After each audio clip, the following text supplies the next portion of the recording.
never guess the places that I've been. You never guess the places that I've been. 'Cause everything is like a dream, yeah, but only in that dream that I live in. I'm never gonna let the day begin. Never gonna let the day begin. 'Cause everything is like a dream, yeah, but only in that dream that I live in. Oh, don't wake me up before you go, and I'll just make this bed my home. Oh, darling, please just let me sleep. Give me my dreams.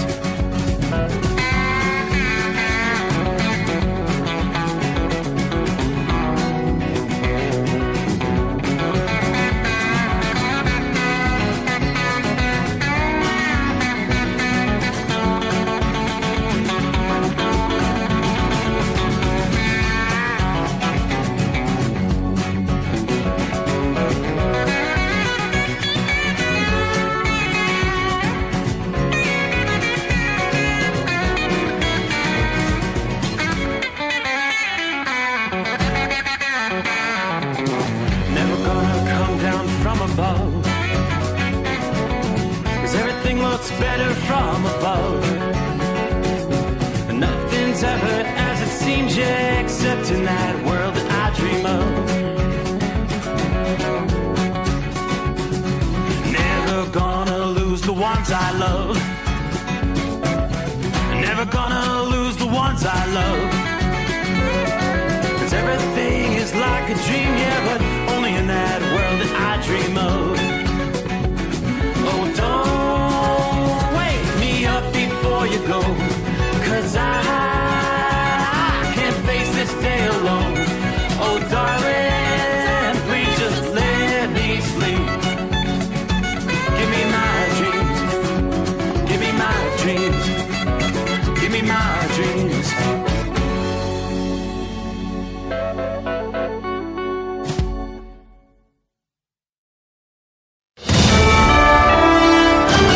USA Radio News, I'm Anthony Lucero. Iran is threatening retaliation if nations join the U.S. economic campaign. Security Chief Moshe Razeh says Tehran could target oil shipping routes outside the Strait of Hormuz and consider participating countries as enemies.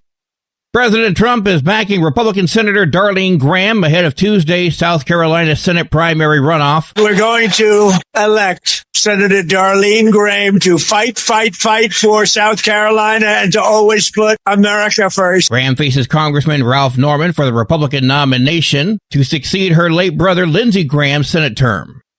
President Trump can continue building the White House ballroom for now. On Friday, the Supreme Court issued a stay on a lower court's ruling that paused work on the project. The stay will remain in place as the High Court continues to weigh Trump's appeal of the lower court's ruling. Trump has argued the ballroom project is a matter of national security. I'm Wendy Swanson. The U.S. is imposing a 50% tariff on around $20 billion worth of Canadian goods. Trade talks collapsed. Canada says they're going to retaliate dollar for dollar beginning September 8th, targeting products including steel, dairy, electronics, and agriculture equipment. The deal with Canada is moving along, and we should be able to have a deal with Canada. We're also starting on a new deal with Mexico, a much better deal for the United States. I only make good deals. The escalating dispute could also complicate future U.S.-Canada trade agreements.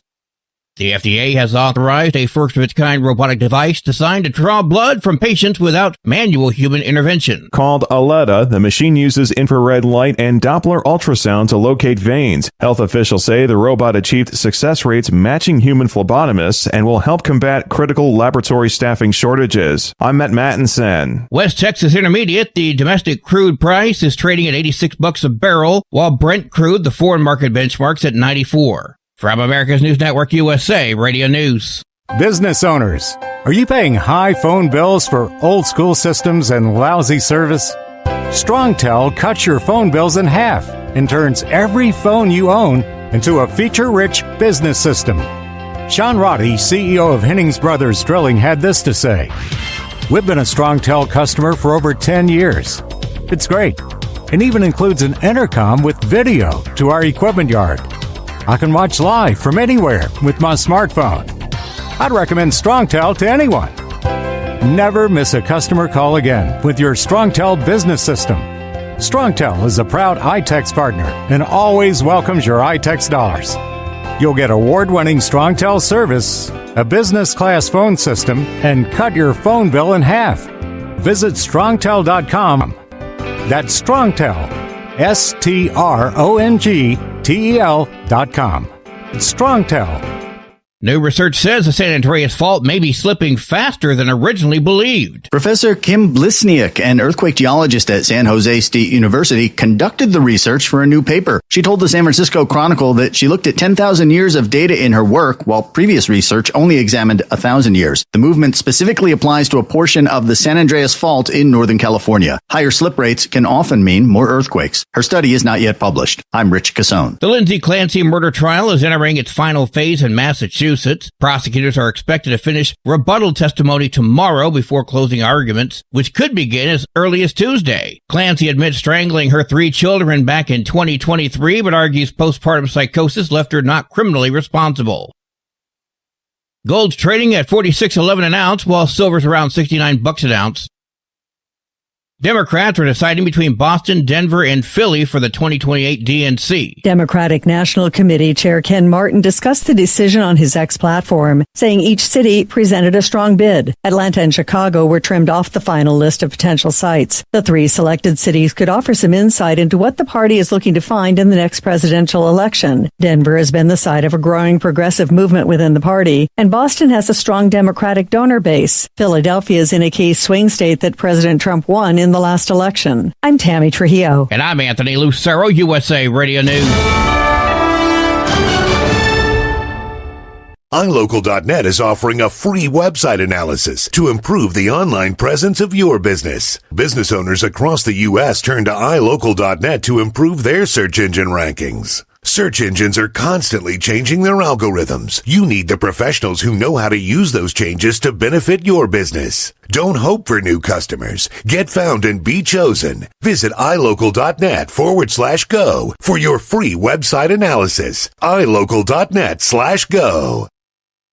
Truck downtime costs you money. One hidden killer on Cummins ISX-15 engines is weak injector cups. When they leak, coolant gets into the cylinders and suddenly you're facing a big repair bill. Industrial Injection has the fix. Our Torque Lock Injector Cup Kit with a threaded Torque Lock design. These cups stay sealed for good. No more coolant leaks. No more surprise downtime. Keep your truck on the road. Ask your shop for Industrial Injection Torque Lock Injector Cups today. Truckers spend lots of hours on the road. So when it comes to staying connected, you need a headset that works just as hard as you do. Blue Parrot is the #1 headset brand for professional drivers, and we've taken the quality you've come to expect from us and made it even better. Check out our newest headsets, the Pro B350 and Pro B450, offering you more hours of talk time, better voice control, extreme comfort, and industry-leading AI voice isolation microphones. So you can spend more time talking about the important things and less time repeating yourself. To get yours, check out BlueParrot.com. Blue Parrot, hear and be heard.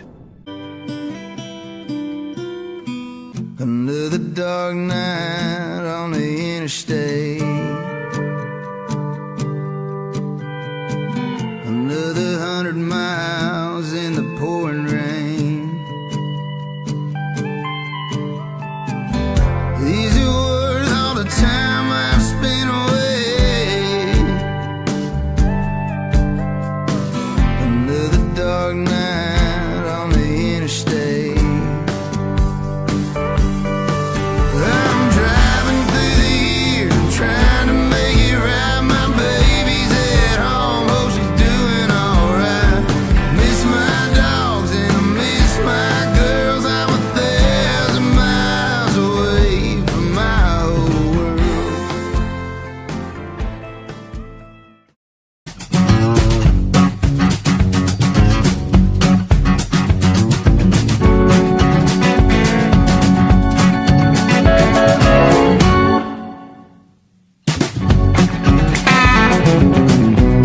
So you're telling me that's it? That's it? That's all?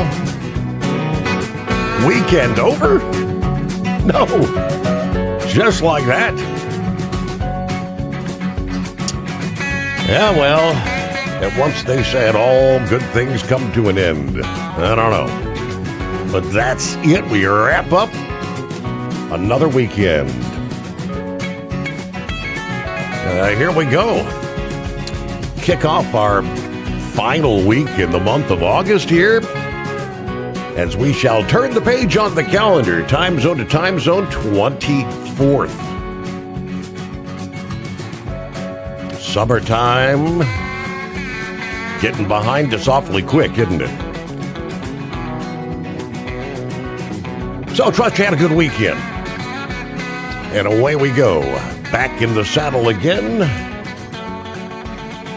Back to work we go.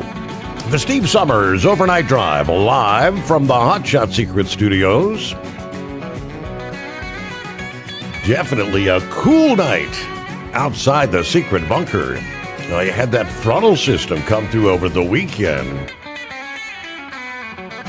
Going to see some very cool, crisp mornings here for the next couple of days. And more real estate will be seeing some of these cooler temperatures roll in. Yeah, we'll break it all down for you coming up here. How about the Freedom 250? Did you get a chance to catch the racing action in D.C. this past day? I did not realize they had an IROC race prior to the actual IndyCar race. That caught me by surprise. And how about that Jeff Gordon? At 55 years old, he still got it, winning the IROC race in D.C. Another feather in the cap there for the racing legend. There'll never be another like Jeff Gordon, will there? All righty, so lots to break down. What has unfolded since we last spoke Friday morning? Canada, USA, no deal. That's the breakdown. I kind of anticipated that. I told you Friday morning. I wouldn't be holding my breath for them to get that deal by the midnight hour Friday night. So here we go, another back and forth. Are we going to have a trade war with Canada? All the latest there. Development supposed to get more details here in the day ahead. I believe a press conference 2 o'clock this afternoon. Treasury Secretary Scott Bessent going to be given all the details, I guess, all the nitty-gritty on the economic D-Day being implemented against Iran starting today. That and so much more, industry headlines, and all right, roll it into a Monday. Today's weather is brought to you by OOIDA. Since 1973, we've been built to have truckers' backs, fighting for your rights, your business, and your future. Learn more at OOIDA.com. All right, I mentioned cooler temperatures, that is for sure. For some, after a cold front moved through much of the Midwest and Northeast overnight Saturday night into Sunday morning, cooler air from Canada settles across the region early this week. Highs are going to be a good 5-10 degrees below average, right, at least through Wednesday. Yeah, conditions in Detroit, Pittsburgh, Buffalo, New York, more typical of, say, mid-September versus late August here. Cooler, less humid air already reaching parts of the Midwest as northerly winds develop across the region. Dew points, the moisture in the air dropping into the 40s and 50s, making conditions very comfortable for August standards. According to AccuWeather, morning fog may also reduce visibility for some motorists, especially near the river valleys, as the ground remains nearly saturated from the recent rainfalls, with the Great Lakes remaining relatively warm and brisk northwest winds moving in. Some lake effect rain showers are expected through Monday in areas immediately downwind. Temperatures going to be sticking in the 60s for those areas. Plenty of Atlantic moisture expected to remain across eastern portions of the Northeast. Well, that's winding down now. By later today, Monday, cooler, less humid air spreads across that region. Nighttime temperatures going to be falling into the 50s and 60s across the interior Northeast, especially from the Adirondacks south into northern Pennsylvania, Lows will likely bottom out in the 40s for some during that time frame. The big dip in the jet streams going to move out of the area by Wednesday, which will allow for some warmer, more humid air to return for the second half of the week. Meanwhile, it's going to be a rather active weather setup across portions of the country, enough to fuel some severe thunderstorms and heavy downpours, again shifting further west again. Portions of the Rockies and the Plains, as well as parts of the Northeast through Tuesday. This just days after a large complex of thunderstorms producing tornadoes from Pennsylvania to New Jersey. Following Saturday's severe weather, additional rounds of severe thunderstorms impacting northern portions of the Rockies and the Great Plains. Further east, the severe weather threat will not be as widespread. Some stronger thunderstorms could still produce some heavy downpours, maybe some gusty winds, and small hail. Additional rounds of thunderstorms expected to develop across northern portions of the Great Plains here for the start of the new week. Localized damaging wind gusts and hail, the main hazards. Downpours and strong winds could lead to some travel disruptions during the Monday evening commute. Severe thunderstorms are expected to develop again Tuesday afternoon and evening across portions of the Great Plains, say from central Nebraska into portions of Colorado, Kansas, and Oklahoma. Central states, the focal point.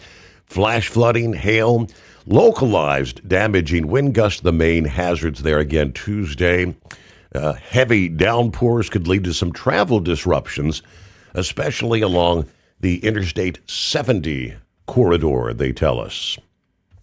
Coming up, we'll take a look at some of the lingering heat and thunderstorm activity that's been occurring, kind of like the monsoon season out west. Again, that is the case tonight. A lot of spotty shower activity, most of it not severe. There are a few stronger thunderstorms, some small cells just to the south of Phoenix, I see at this hour. I think someone, Road Trips chimed in a few moments ago, said we've actually got a dust storm warning for the Phoenix area right now. The outflow from some of those thunderstorms kicking up the dust out west. Meanwhile, back to the radar, there is a cluster of showers, thunderstorms, southeastern portions of Colorado and the westernmost reaches of the Oklahoma Panhandle. Again, aside from that spotty shower activity from Elko, Nevada, some showers, thunderstorms in and around Salt Lake City tonight. Pretty much high and dry through the southern tier of the country, from Texas to the Carolinas.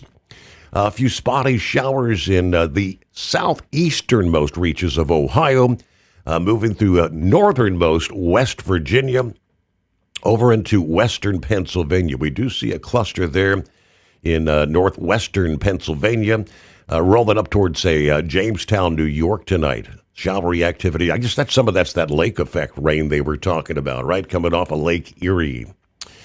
Meanwhile, trust you had a wonderful weekend, getting a new week underway. Today's weather is brought to you by OOIDA. Since 1973, we've been built to have truckers' backs, fighting for your rights, your business, and your future.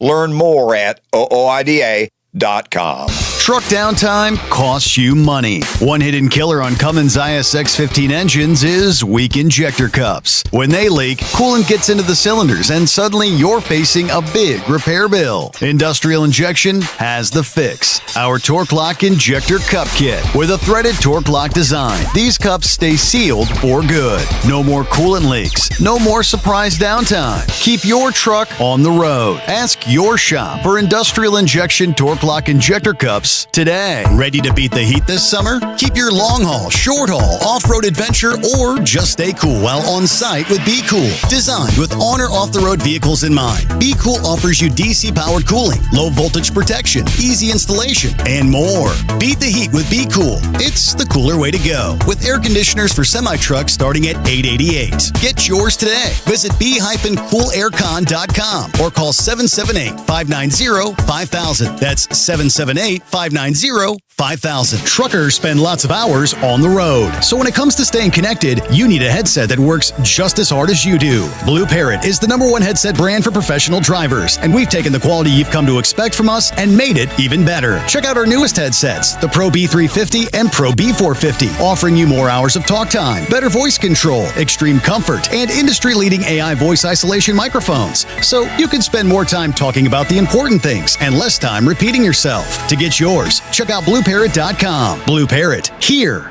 and be heard. Dean Michael, the tax doctor, here with Tax Help MD. As many of you know from Steve Sommers' show, I've been helping professional drivers solve their tax problems. I can help you too. If you've been struggling with back tax debt, call me now at 888-557-4020. Let's face it, these problems aren't going away all on their own. You need professional help so you can sleep better at night knowing you're in good hands. It's like I always say, keep your eyes on the road, I'll keep my eyes on the IRS. 888-557-4020.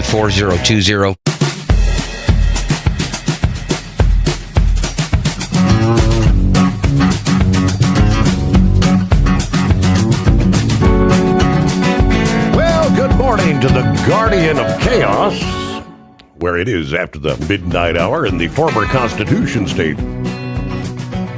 67 degrees.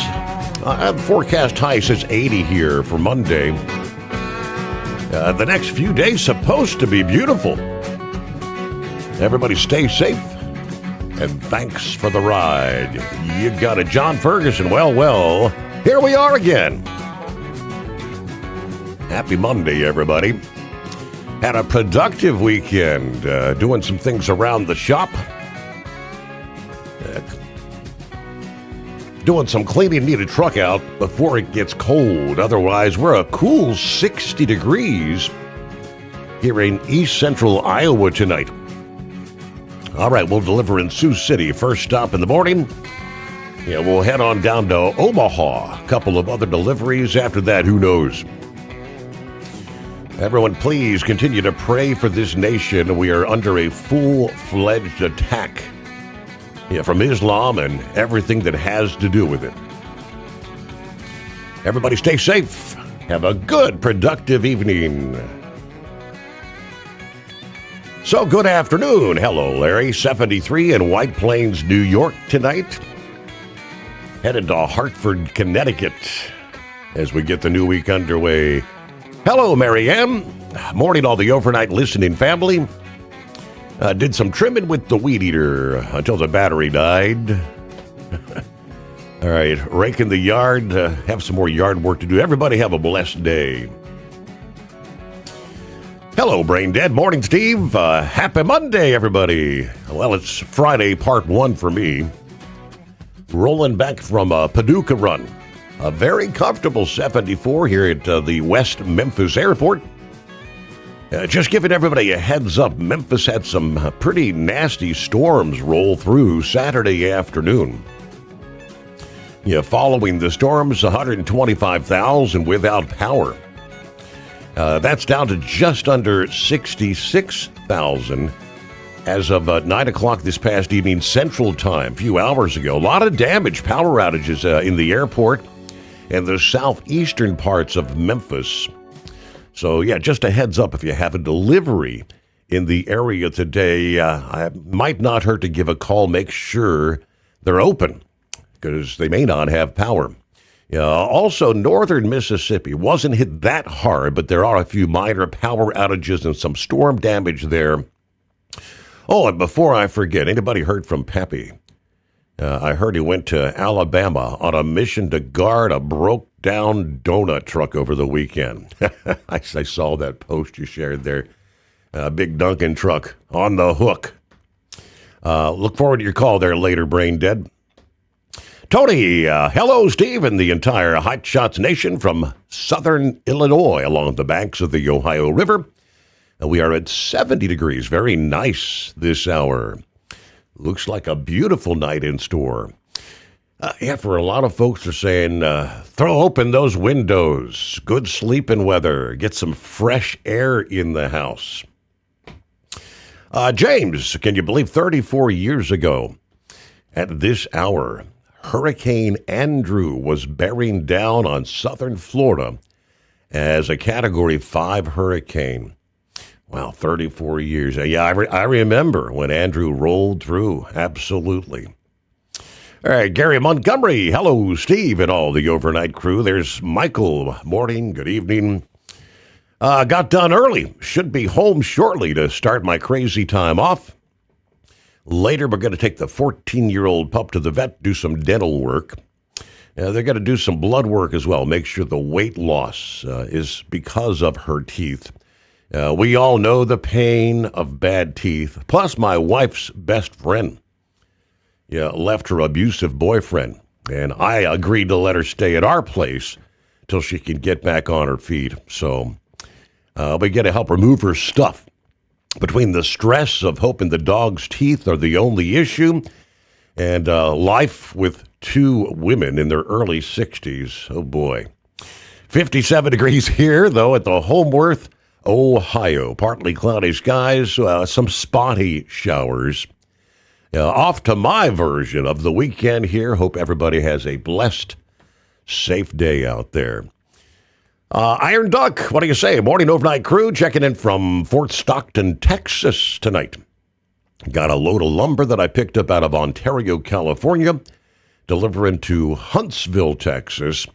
We're at 87 degrees at this hour. Keep the rubber side down. Yeah, notice one place where we're not seeing those refreshing, cooler temperatures. And the heat is still on in Texas. Summertime shows no signs of dying off there. Temperatures expected 100 plus degrees for much of the week ahead once again in a large chunk of Texas there. Hello to the two-time world champion bull hauler, Lauren Weiss. Morning, Steve. 66 degrees. No heat dome under starlit skies. Abaco, Iowa. We've got the well-lit, powerful, chrome-plated cow truck pointed east to the land of Lincoln at a high rate of speed. It's an epic night for some live action trailer trucking across the American heartland. How about a special shout-out to Horse Feathers from the Corn Patch tonight? Well, speaking of two-time, I thought maybe we'll get some of your input about the president's announcement over the weekend. A lot of beef talk here. Let me start with America's largest trade association of cattle producers. Following up on the president's announcement to lower beef prices, saying they call it political theater. The National Cattlemen's Beef Association, that represents more than 175,000 cattle producers and feeders, said that the strategy is actually going to do more harm than good for the industry. Friday, the president said the U.S. is going to allow up to 300,000 metric tons of beef to be imported with no out-of-quota tariff over the next 90 days. The association says today's announcement is not about helping producers. It's not about putting their finger on the scale for one cattle industry group or another. It's 100% about the 74 days between now and the midterms. In the same post, the association said encouraging more beef imports undermines American cattle producers at a time when they're making decisions about rebuilding their herd numbers for next year. They say the administration's repeated whiplash on trade policy directly affects rural cattle producers.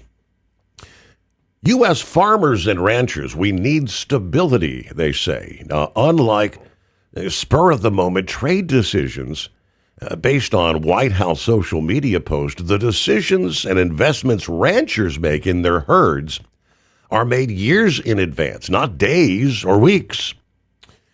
In a separate statement, CEO Colin Woodall said the association was disappointed, in his words. This announcement and other market interventions are throwing cold water on the prospect of herd expansion and sacrifices long-term stability for short-term messaging.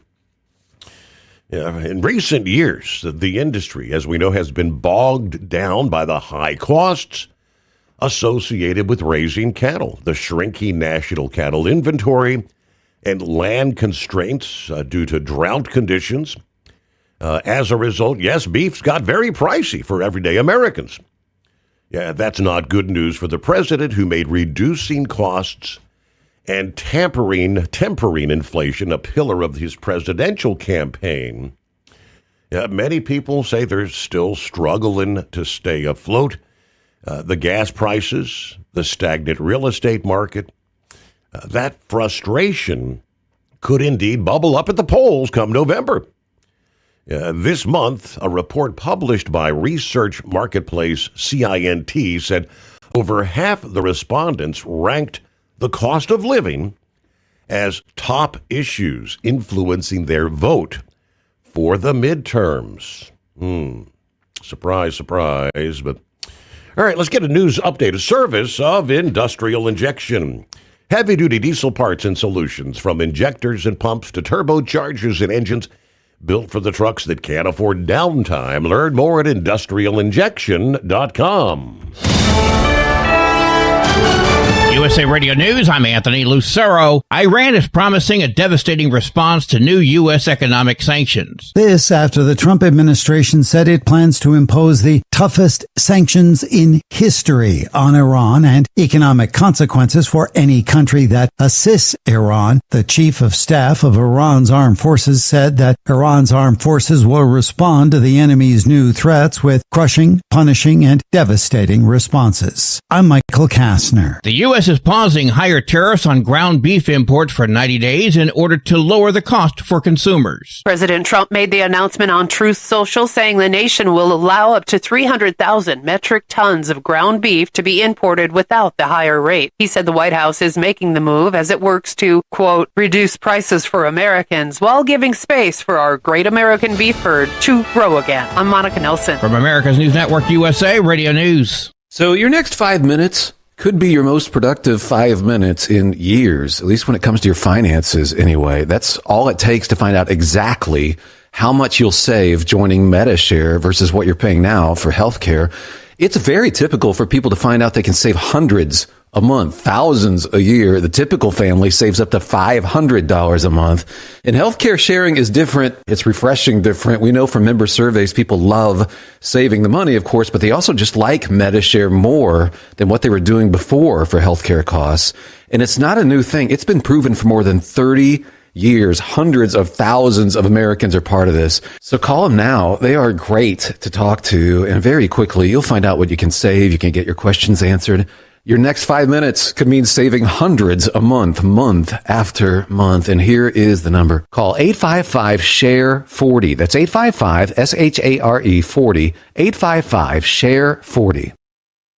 Truck downtime costs you money. One hidden killer on Cummins ISX-15 engines is weak injector cups. When they leak, coolant gets into the cylinders and suddenly you're facing a big repair bill. Industrial Injection has the fix. Our Torque Lock Injector Cup Kit with a threaded Torque Lock design. These cups stay sealed for good. No more coolant leaks. No more surprise downtime. Keep your truck on the road. Ask your shop for Industrial Injection Torque Lock Injector Cups Sommers today. Truckers spend lots of hours on the road. So when it comes to staying connected, you need a headset that works just as hard as you do. Blue Parrot is the #1 headset brand for professional drivers, and we've taken the quality you've come to expect from us and made it even better. Check out our newest headsets, the Pro B350 and Pro B450, offering you more hours of talk time, better voice control, extreme comfort, and industry-leading AI voice isolation microphones. So you can spend more time talking about the important things and less time repeating yourself. To get yours, check out BlueParrot.com. Blue Parrot, hear and be heard. Advertising on the Steve Sommers Overnight Drive can make a huge difference for your business. This is Dean Michael, the tax doctor, and I just want to say advertising on Steve Sommers' show has been the best marketing avenue for my business, providing the best return on investment consistently over everything else I've tried. I've done it all from TV commercials, pay-per-click on Google, search engine optimization, social media, and publishing ads in major magazines, but none of them came even close to doing what Steve Sommers' show did for me. If you're interested in advertising on the Steve Sommers Overnight Drive, drop us an email at ssod@hotshotsecret.com. Ready to beat the heat this summer? Keep your long haul, short haul, off-road adventure, or just stay cool while on site with Be Cool. Designed with on or off-the-road vehicles in mind, Be Cool offers you DC-powered cooling, low voltage protection, easy installation, and more.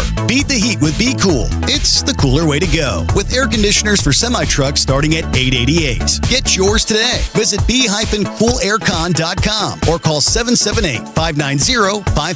That's 778-590-5000. It's time to step up your fuel filtration game. The AirDog heavy-duty diesel fuel system doesn't just filter fuel like the others. It fully optimizes your truck's fuel system for peak efficiency. The AirDog removes contaminants, including particulates, water, air, and vapor, optimizing the pressure feed, providing your engine with the ultra-clean supply of fuel it needs for the quickest starts, smoothest idle, best fuel economy, and highest performance possible. Get started on the road to optimization today at airdogdiesel.com. It's no secret, today's diesel isn't as good as it should be. Diesel lacks lubricity. That can lead to fuel system failure, costing thousands in repairs. But you can prevent those issues with Hot Shot Secret products. Clean injectors, boost cetane, increase fuel economy while adding 4 times more lubricity than the leading competitor. Claims proven by real-world use and confirmed by third-party ASTM testing. Available nationwide at truck stops, farm and automotive stores, and online at hotshotsecret.com. Hot Shot Secret, powered by science. You're listening to the Overnight Drive with Steve Sommers.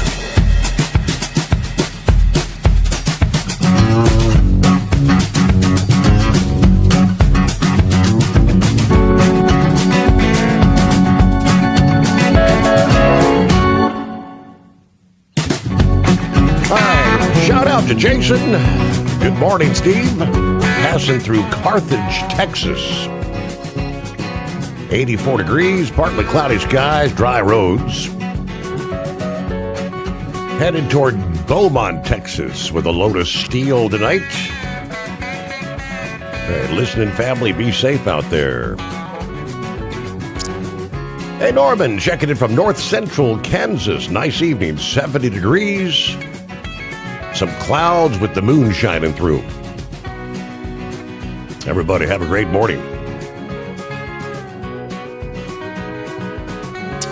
I did say I'm still retired, but driving some. As long as I don't have to run, jump, or climb. Okay. Very good. Saddle up, nocturnal listeners. Hello, Pappy. It's now after the midnight hour on the greatest day of the week. Another weekend in the books. I'm about down to a 40-ounce skull buster in false reality. Yeah, sinus speaking terms. Yeah, I saw the doctor Friday, right? Antibiotics in the system seem to be helping. Give it another day or two. All right, let's go. Snuggle up to whomever, whatever. Nice, cool night here in Harrison. Not sure, but I think the temperature probably about 70. I'm thinking, yeah, that may be a little cooler. Buckeye Boy, Ackworth, Georgia, 72 at this hour. Had some family over to grill out and do some swimming yesterday. Good day for swimming. It was hot. Grilled some steaks, baked taters, Vidalia onions with garlic and butter. Wildcat made a salad. Yeah, cut up a watermelon. That was good. All right, we're unloading from Idaho about 1 o'clock. Coming back to the house for a couple hours, then we'll head to St. Louis for a pickup Tuesday afternoon. And then it's off to Springfield, Missouri for a large pickup. 2 other trucks going to be headed back to Georgia. Unload Friday morning.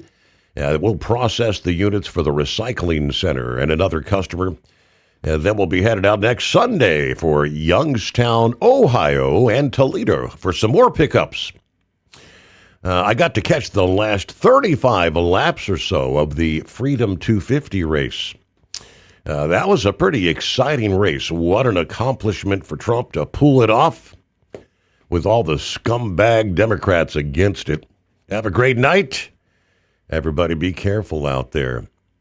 Yeah, I was like on the opposite side of the spectrum. I was able to tune in some, the pre-race activities, the pre-race festivities, the flyovers, and all. Boy, it was an incredible start to the day there. I got to watch maybe the first 90 minutes of the race. I think I had to hit the hay about 2:30 in the afternoon. So, but yeah, that was quite an exciting race there this past day. Good. Everything I've read as far as people that tuned in, said that they thought it was incredible. A big 2 thumbs up. We got to do this again sometime, sort of thing, right? All right, we were talking the inflation thing. The inflation issues, they're a pain, but I've not heard what the Democrats have as far as a plan to tackle it, other than impeaching Trump, right? Well, essentially. Hello, Jeffrey, Southern Florida. Morning, Steve, and the overnight family. There's Mark. Good morning, Steve. Daylight just breaking here in the UK as we head for the east coast of England today. 27 ton of flat steel. Wishing you and all the listeners out there a great day.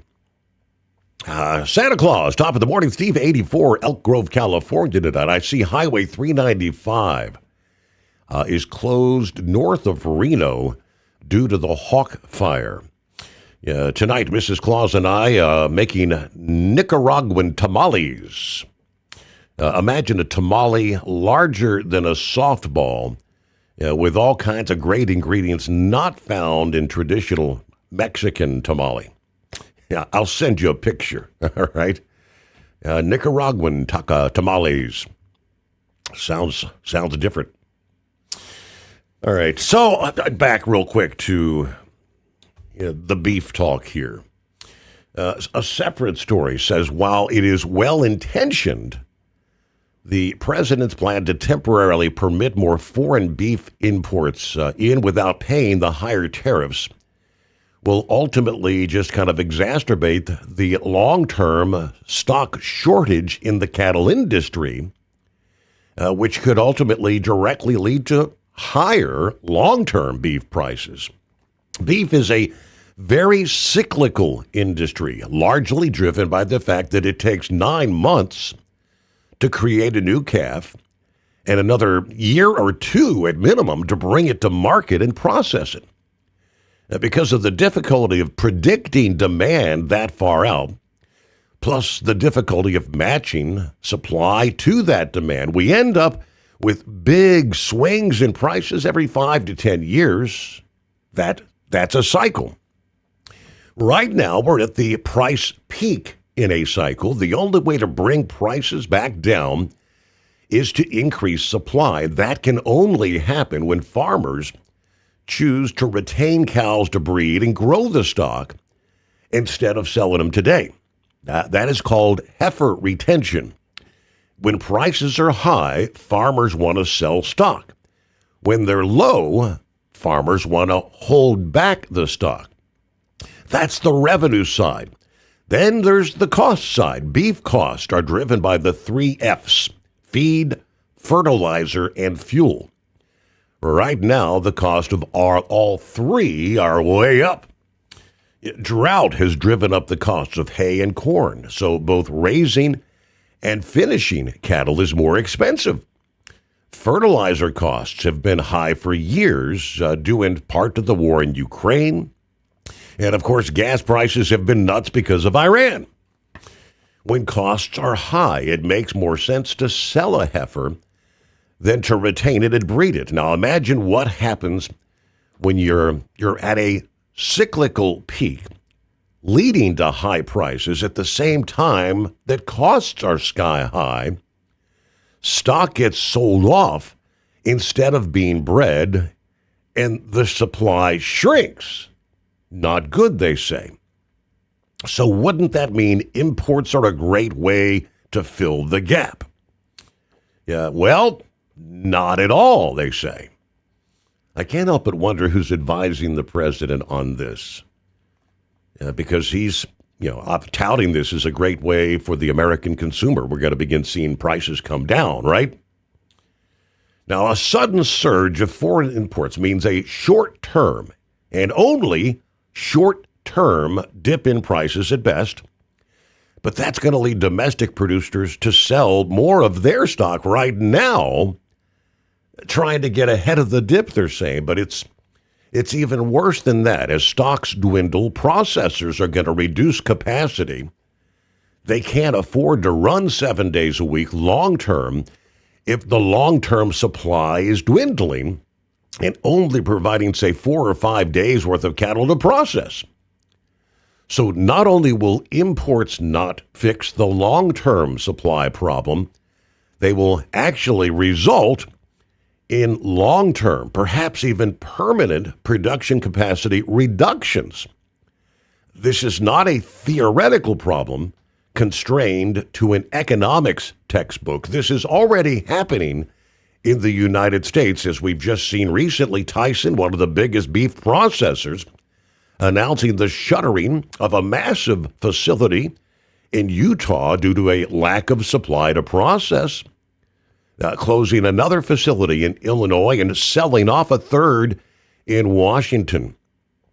JBS, another massive processor, shutting down a plant in Pennsylvania and Tennessee earlier this year.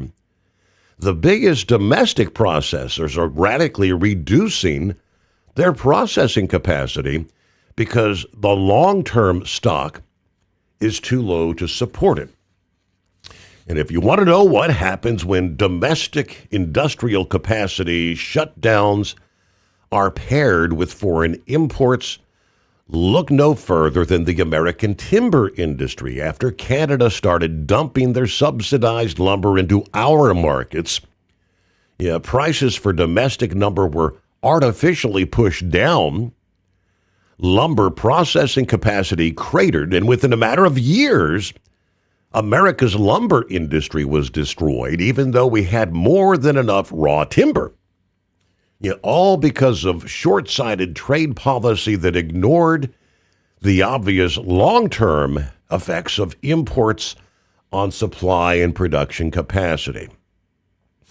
So this guy says, instead of looking for short-term Band-Aids to mask the beef price problem headed into the midterms, the administration should rather focus on ways to incentivize heifer retention to increase the long-term cattle supply. This, he says, is the only way to be able to get through this. What do you say? Two-time world champion bull hauler. Morning, Lauren. How are you, Steve? Greatest day of the week. Yes, sir, it is.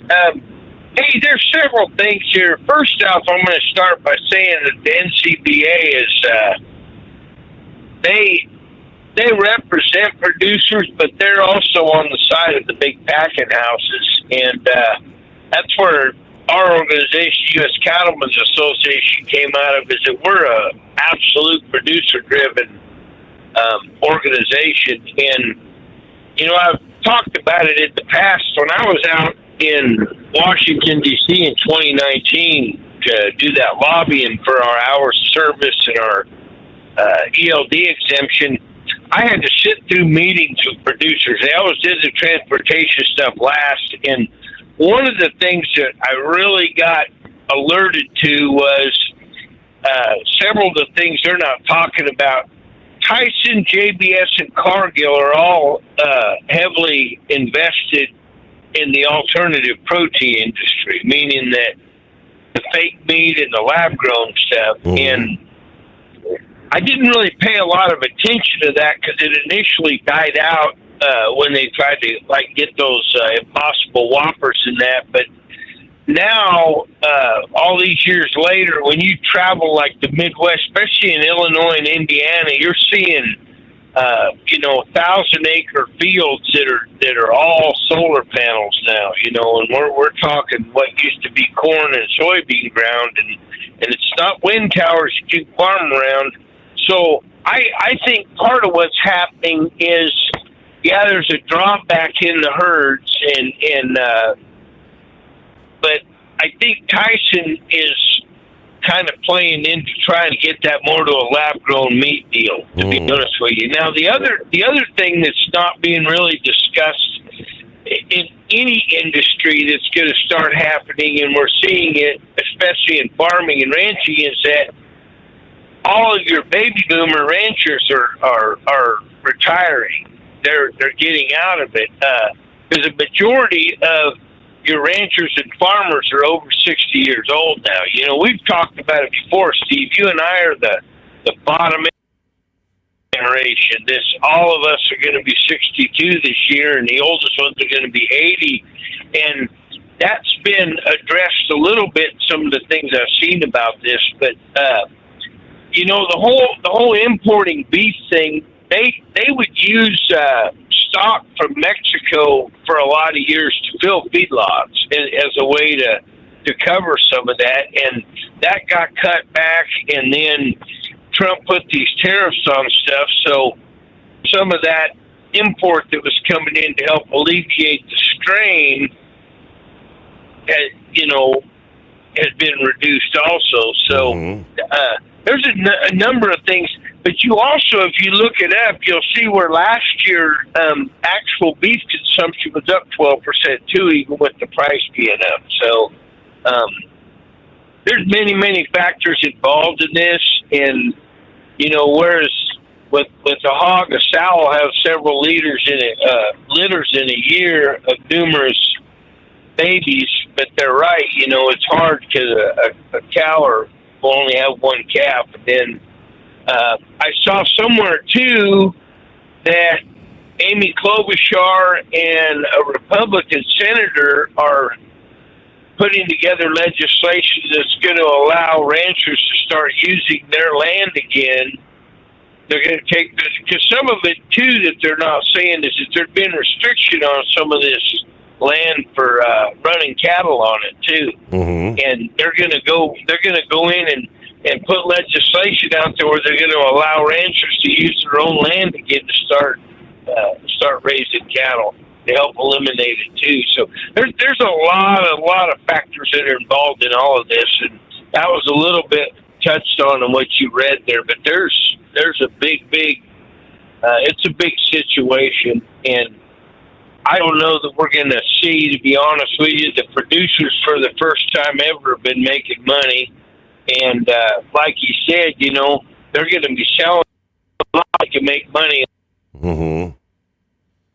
You're taking advantage of making this money, like I said, that are just getting out of it because they're old and they don't want to fight it anymore, because it's a young man's game when you got to rebuild your herd and be active in it. And a lot of them guys have had enough of it. They're finally getting enough to pay their bills off and have a little bit left over and retire. So, I don't know what the solution is to fix it, but those are some other things that are going on there too. Yeah. Okay. So when we see the Hollywood version of say Yellowstone or the Duttons right now, is that a pretty realistic portrayal of the cattle biz? Well, you've got I've got good friends that work like at the 4-6s. There's a lot of large. There's some large ranches that are out there, but they're only a small portion of what's happening. And I'll be honest with you, I have not seen one episode of Yellowstone. I mean, I shouldn't say that I started to watch it. any show that starts dropping F-bombs is Gotcha. I won't watch it. Gotcha. So I've never really seen it. I know what it was about, and I can tell you this: they don't kill people on ranches. I know that they don't drive to the train station or nothing. But you know that those ranches only have so much cattle on them, and a lot of them are taking other people's cattle and raising them.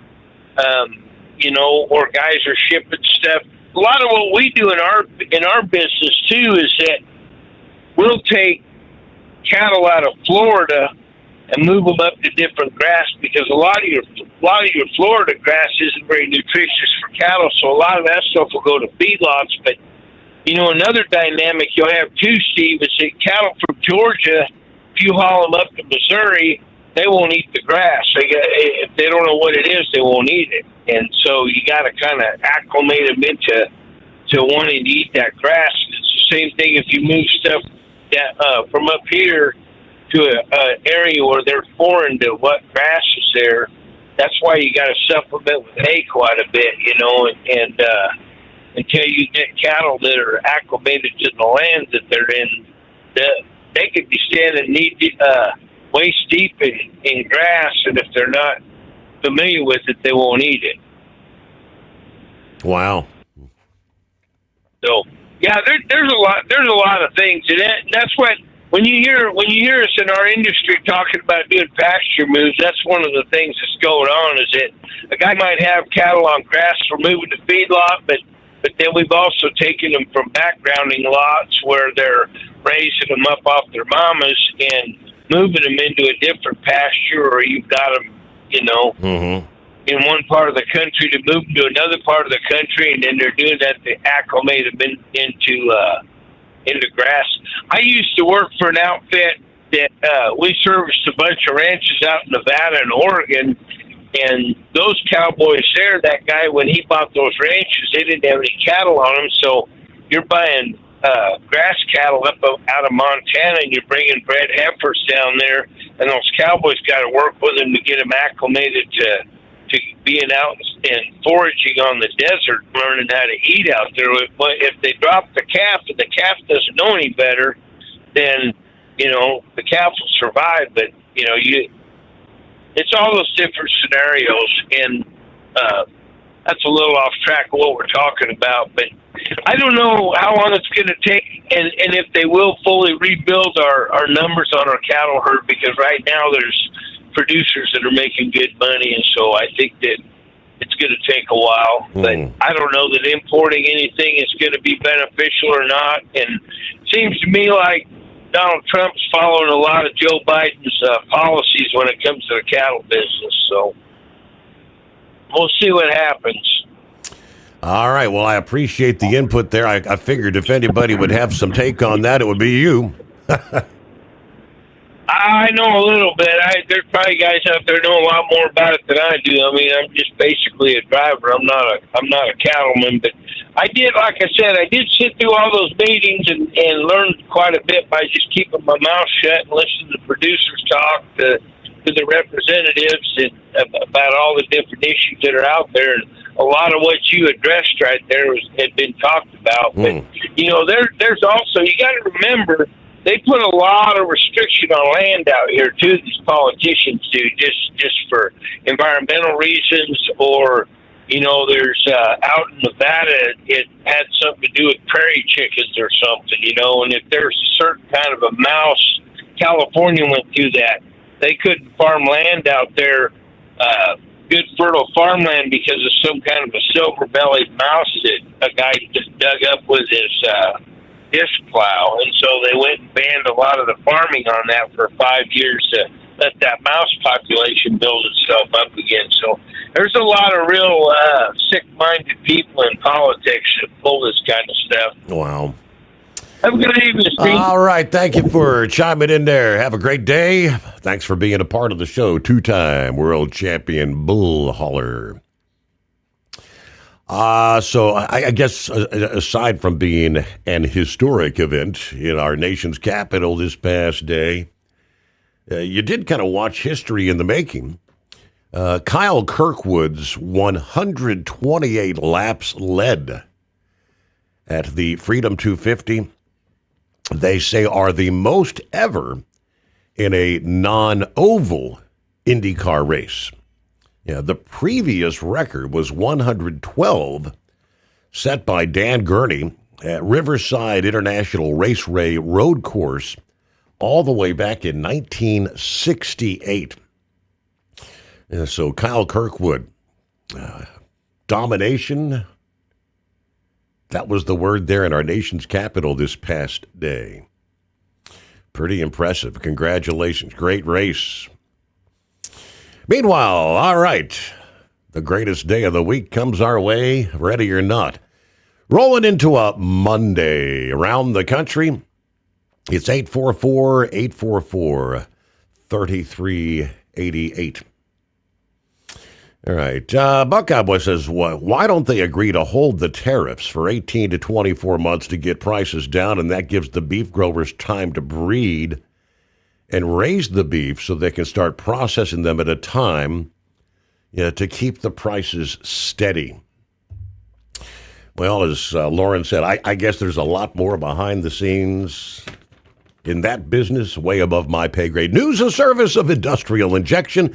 Since 1985, diesel owners have counted on us. From light-duty pickups to heavy-duty equipment, learn more at industrialinjection.com. Truck downtime costs you money. One hidden killer on Cummins ISX-15 engines is weak injector cups. When they leak, coolant gets into the cylinders and suddenly you're facing a big repair bill. Industrial Injection has the fix. Our Torque Lock Injector Cup Kit with a threaded Torque Lock design. These cups stay sealed for good. No more coolant leaks. No more surprise downtime. Keep your truck on the road. Ask your shop for Industrial Injection Torque Lock Injector Cups today. Truckers spend lots of hours on the road. So when it comes to staying connected, you need a headset that works just as hard as you do. Blue Parrot is the #1 headset brand for professional drivers, and we've taken the quality you've come to expect from us and made it even better. Check out our newest headsets, the Pro B350 and Pro B450, offering you more hours of talk time, better voice control, extreme comfort, and industry-leading AI voice isolation microphones. So you can spend more time talking about the important things and less time repeating yourself. To get yours, check out BlueParrot.com. Blue Parrot, hear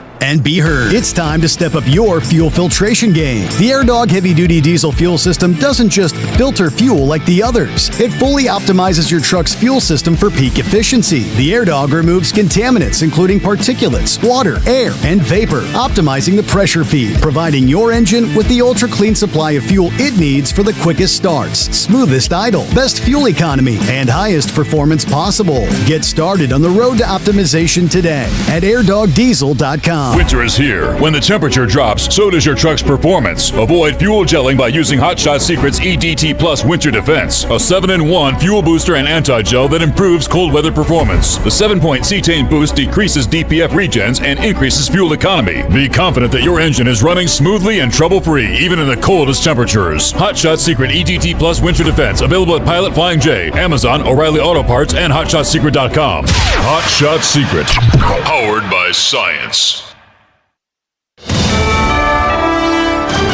USA Radio News, I'm Anthony Lucero. President Trump is preparing to escalate economic pressure on Iran, with Treasury Secretary Scott Bessent expected to detail what the administration calls its toughest sanctions yet. The move is aimed at forcing Tehran back to negotiations, but Iran says the economic campaign is going to fail.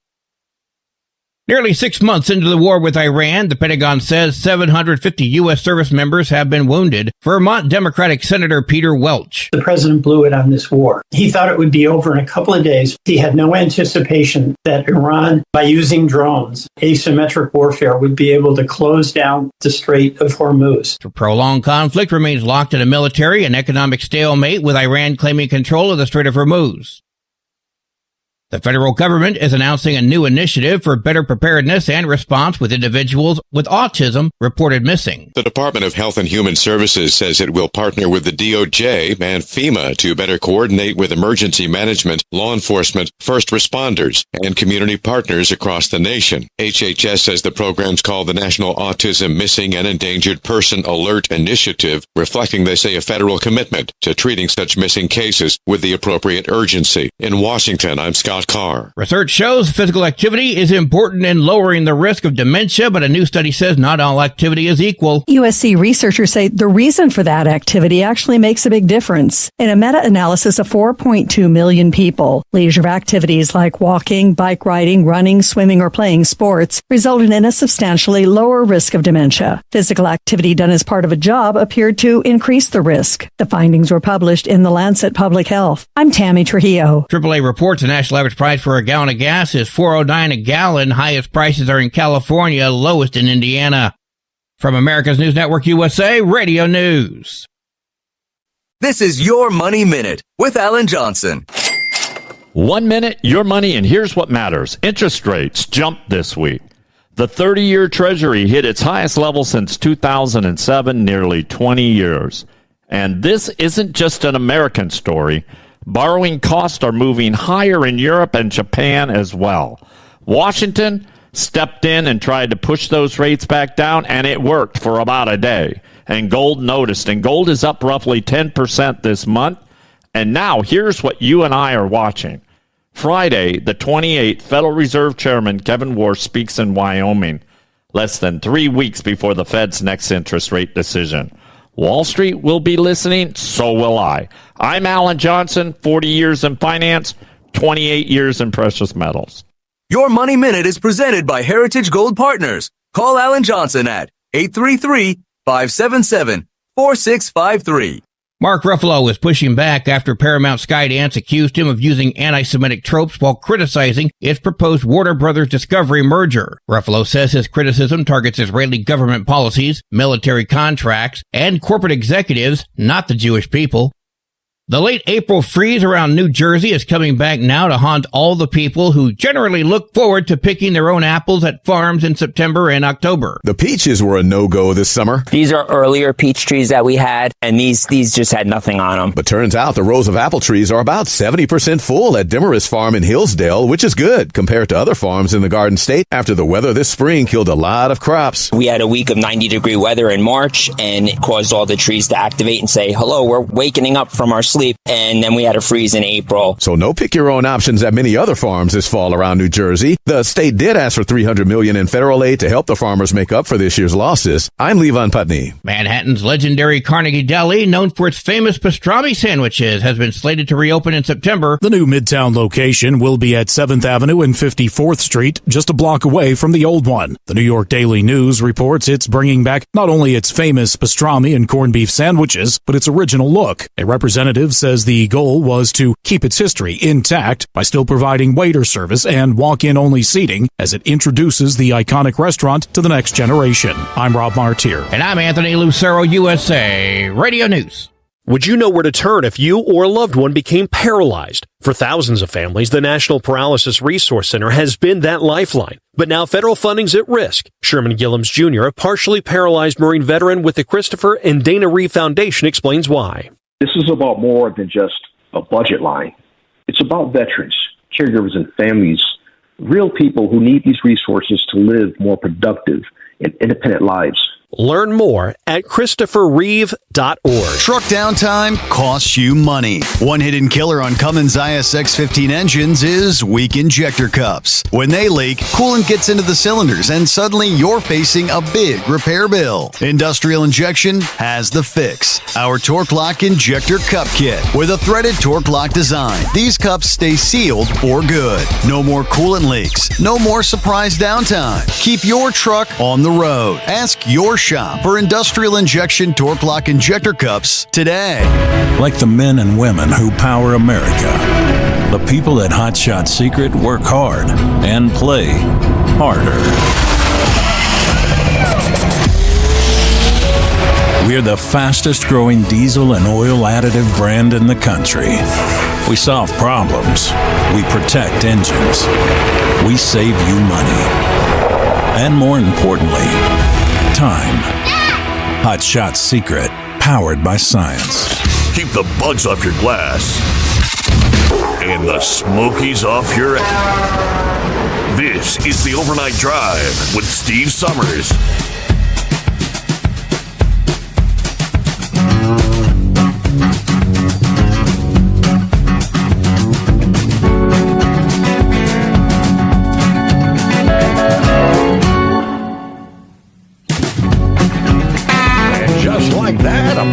new day unfolding from time zone to time zone.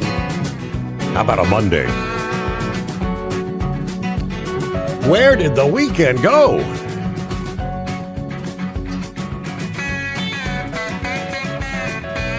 Guess you could say it went by as fast as the Freedom 250. That was a fast one. All righty, trust you had a good weekend. We welcome you aboard the Steve Sommers Overnight Drive, live from the Hot Shot Secret Studios. All right, promise we take a look out west. Travelers' weather, lingering heat, limited moisture, and a storm moving in from the Pacific, increasing the risk of ongoing wildfires and new blazes being set, lightning strikes. In some cases, these storms that produce very little or no rain that actually reaches the ground, coupled with the tinder dry vegetation, ideal conditions for new wildfires and existing fires to spread quickly. Breezing conditions allowing these burning embers to travel well away from the parent fire, potentially starting new blazes. And the erratic winds also making firefighting difficult and dangerous. As of Sunday, this past day, wildfires across the U.S. has burned some 7.5 million acres, according to the National Interagency Fire Center. That's nearly 170% of the 10-year average to date. Of course, we've had the recent fires near Spokane, Washington, forcing tens of thousands to evacuate, burning more than 10,000 acres, hundreds of homes destroyed. As we know, that was not, though, a lightning-sparked blaze.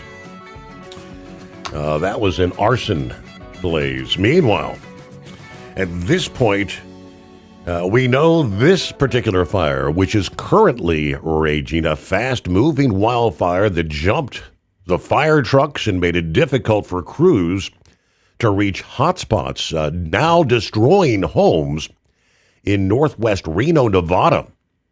Shifting winds, challenging firefighters, trying to bring it under control. Authorities have urged some 90,000 people to evacuate. At least 6 people, 3 first responders and 3 civilians have been injured. Officials simply say this fire was human-caused. They did not provide details on how they reached that conclusion or whether it was intentionally set or accidental. This is the Hawk Fire that started Saturday, quickly growing to more than 23 square miles as it spread across the Peavine Peak area of the Humboldt-Tyabe National Forest. Rugged foothills surrounded by homes and businesses near the California state line. Some 42,000 residents have been ordered evacuated as the Go Now zone expanded, reaching the edge of the University of Nevada. An additional 45,000 people in the adjacent evacuation warning zone. Authorities implored them to leave and be prepared to stay away for several days because shifting and strengthening winds were expected to make this fire even more unpredictable. According to the county sheriff, please get out if you can right now. Now, a video posted via social media, one woman showing her home entirely burned down with a scorched basketball hoop still standing. I woke up this morning. I just started crying. All my kids, they've lost everything. We lost all our stuff. Now, she'd been watching her son's football game Saturday when she learned their home on the outskirts of Reno was in the evacuation zone. There's an app the family used to track the fire's progress that had been lagging significant behind the actual location. So they thought firefighters had kept the blaze from their neighborhood. Instead, she, her husband, and 4 children raced to save their dogs and whatever possessions they could retrieve. Ash raining down, the wind blowing like a blast furnace, and a wall of flames advancing down the hillside toward their neighborhood. I kept looking outside, and the flames were getting closer and closer. And every time I looked, I was like, we got to go now. They were able to grab a handful of clothes, a Bible, her wedding photos, and her mother's ashes in a frenzy as firefighters yelled at the family to go. She said she forgot her family's birth certificates and was unable to salvage childhood photos. Nevada's governor declaring a state of emergency in Washoe County, mobilizing the National Guard to support aerial firefighting with 2 helicopter crews, as well as 60 troops to help police safeguard the evacuated neighborhoods. Right now, some 800 fire personnel, nearly 10,000 without power in Washoe County as of Sunday. Portions of U.S. Route 395, a major north-south highway, were closed due to the fire. Reno, with more than 280,000 residents, is the largest city in Nevada outside of the metro Las Vegas area. Washoe County emergency officials have opened the Reno Sparks Convention Center for evacuees, but said you cannot bring pets. Small animals and large animals were to be left at 2 other locations. Casinos in Reno offering discounts on hotel rooms to people that have had to evacuate. The fire was so small Saturday morning, it wasn't even a concern. One resident who was camping over the weekend, but by the next day, their home was in the evacuation zone. The wind really blew it up. Saturday alone, 15 new fires popped up across Nevada. With months of dry weather and a record lack of snow this past winter across the American West, creating prime fire conditions. All right, let's see. Retired police officer and firefighter Ted Meldon said he's seen his share of Mother Nature's fury since moving to Reno earlier this month from South Carolina. So far, he's experienced a hailstorm with flash flooding, 2 different power outages, and now the second wildfire incident in just the past 2 weeks.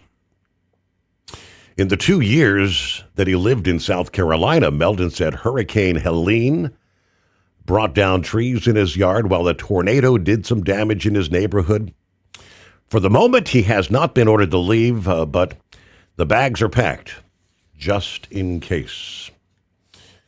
It is 844-844-3388. Prayers for those involved. And as Santa Claus mentioned here just a bit earlier, they've got 395 closed north of Reno due, again, to the Hawk Fire. So keep that in mind. It's been a few days since we've heard from Eagle. What's been happening, Eagle? Yeah, I'm at the house right now, so I couldn't call in the last couple of days, but unfortunately I'm back out on the road again, and it looks like the law enforcement is out here too. They doing some serious deals down in Texas. Anybody coming to Texas? I don't know if it's. Maybe you could check on it. I don't know. I think they said August the 23rd to the 28th or whatever the hell it is. They're supposed to be doing a brake check deal in the U.S. I don't know if it's every city, every state or what. But they got law enforcement out in droves in Texas pulling over trucks. Writing out tickets. They're not playing games. Yeah, you got to make sure everything is correct when you come to Texas right now. Greg Abbott yeah, these guys got some serious law enforcement. I don't know if it's money deal or what, but they definitely out. But yeah, it's hot. Like I said, you lucky where you at. It's down. The whole state of Texas is blazing hot.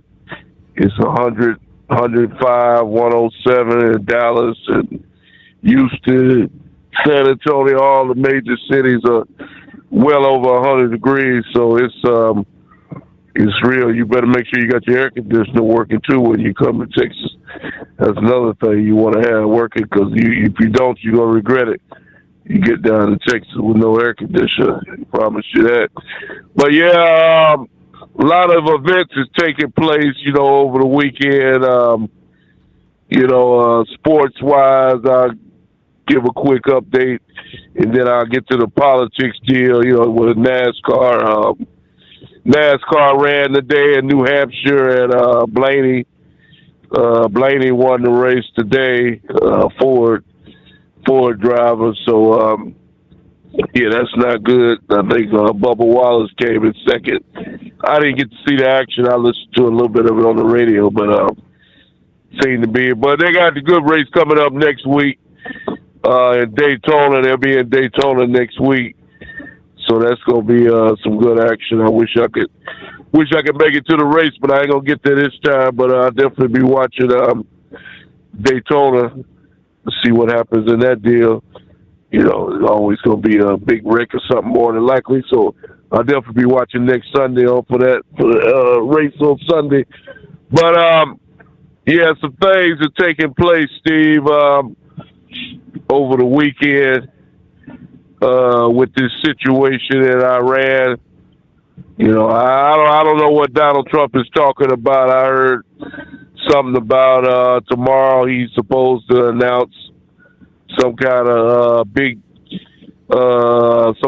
plan for Iran, financially wise or something. So we'll see what happens with that. They haven't gave out no details on what's going to happen, but Iran, they're not very happy about it, from what I'm understanding. They saying that if Trump does what they think he gonna do, that they not gonna. Well, they claim that there is oil moving out of the Strait of Hormuz, so they say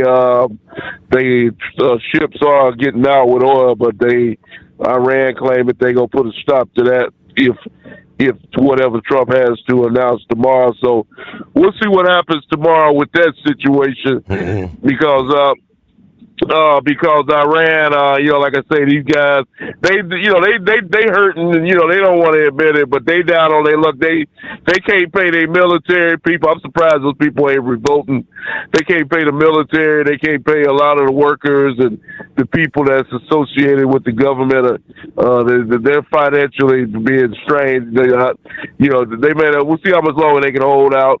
Because that oil is the number one revenue maker for them. So, they playing a good game right now, but it's eventually hopefully they'll have to fold up and call it a day. I heard somebody say, I don't know if that was false news, over the weekend. They claimed that some Iranian guy claiming he was ready to make a deal with the U.S., but that never transpired. So we'll see what happens with that. But I think they might be running out of gas, Steve. They might be running out of steam. Hopefully, the main thing we got to do in this situation is keep China and Russia out of this deal. We can't allow, somehow we got to keep them from getting involved in trying to help out Iran. We got to keep them two countries out of the deal, and I think if the U.S. can keep them out of the deal, they can end this thing. And but unfortunately, like I said before, Steve, the gas prices are continuing to go up. Unfortunately, close to $6 just about everywhere I roll. And now in Texas, it's $6 or close to $6. So we'll be into the $6 to $7 deal here pretty soon, unfortunately. But the main thing I want to talk to you about is this situation with that happened last week up at Dearborn, Michigan. We talked about last week. The motorcycle people showed up and they made their stance and let these people know that this is America and that we can't tolerate this type of behavior. I was very happy to see what those people did, and we need to have more people taking a stance like that. You know, no violence has to take place, but we need to definitely let these people know that they can't come to America and run roughshod on this country and just do whatever they want to do and badmouth the USA and all this and that. And luckily, like I told you, Steve, we got Abbott down in Texas, and he's fighting tooth and nail to keep these people from having these foot wash deals in the airports in Texas. And hopefully they'll be able to stop that from happening. We don't need this type of deal, a foot wash deal in Texas. So hopefully they can stop that. And like I say, nobody's trying to stop these people from practicing their religion, but you have to adapt to the United States, Steve. You have to when you want to come to the USA, you have to live and do the things that American people do. And if you don't want to do that, then you have to go back to where you come from, as far as I'm concerned. So we'll see what happens with that situation. Hopefully they can get it under control. And as a matter of fact, I told you that last week. Hopefully I won't be getting no more loads to Michigan, because, like I say, it's a democratically run state, and like I say, I don't care if I ever go. I don't never like Detroit to begin with.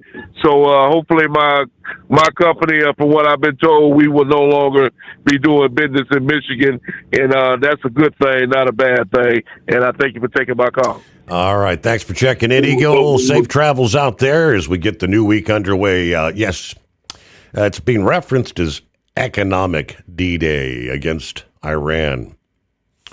Yeah, more to come on that just ahead. Quick 2-minute timeout. Truck downtime costs you money. One hidden killer on Cummins ISX-15 engines is weak injector cups. When they leak, coolant gets into the cylinders and suddenly you're facing a big repair bill. Industrial Injection has the fix. Our Torque Lock Injector Cup Kit with a threaded Torque Lock design. These cups stay sealed for good. No more coolant leaks. No more surprise downtime. Keep your truck on the road. Ask your shop for Industrial Injection Torque Lock Injector Cups today. It's no secret, today's diesel isn't as good as it should be. Diesel lacks lubricity.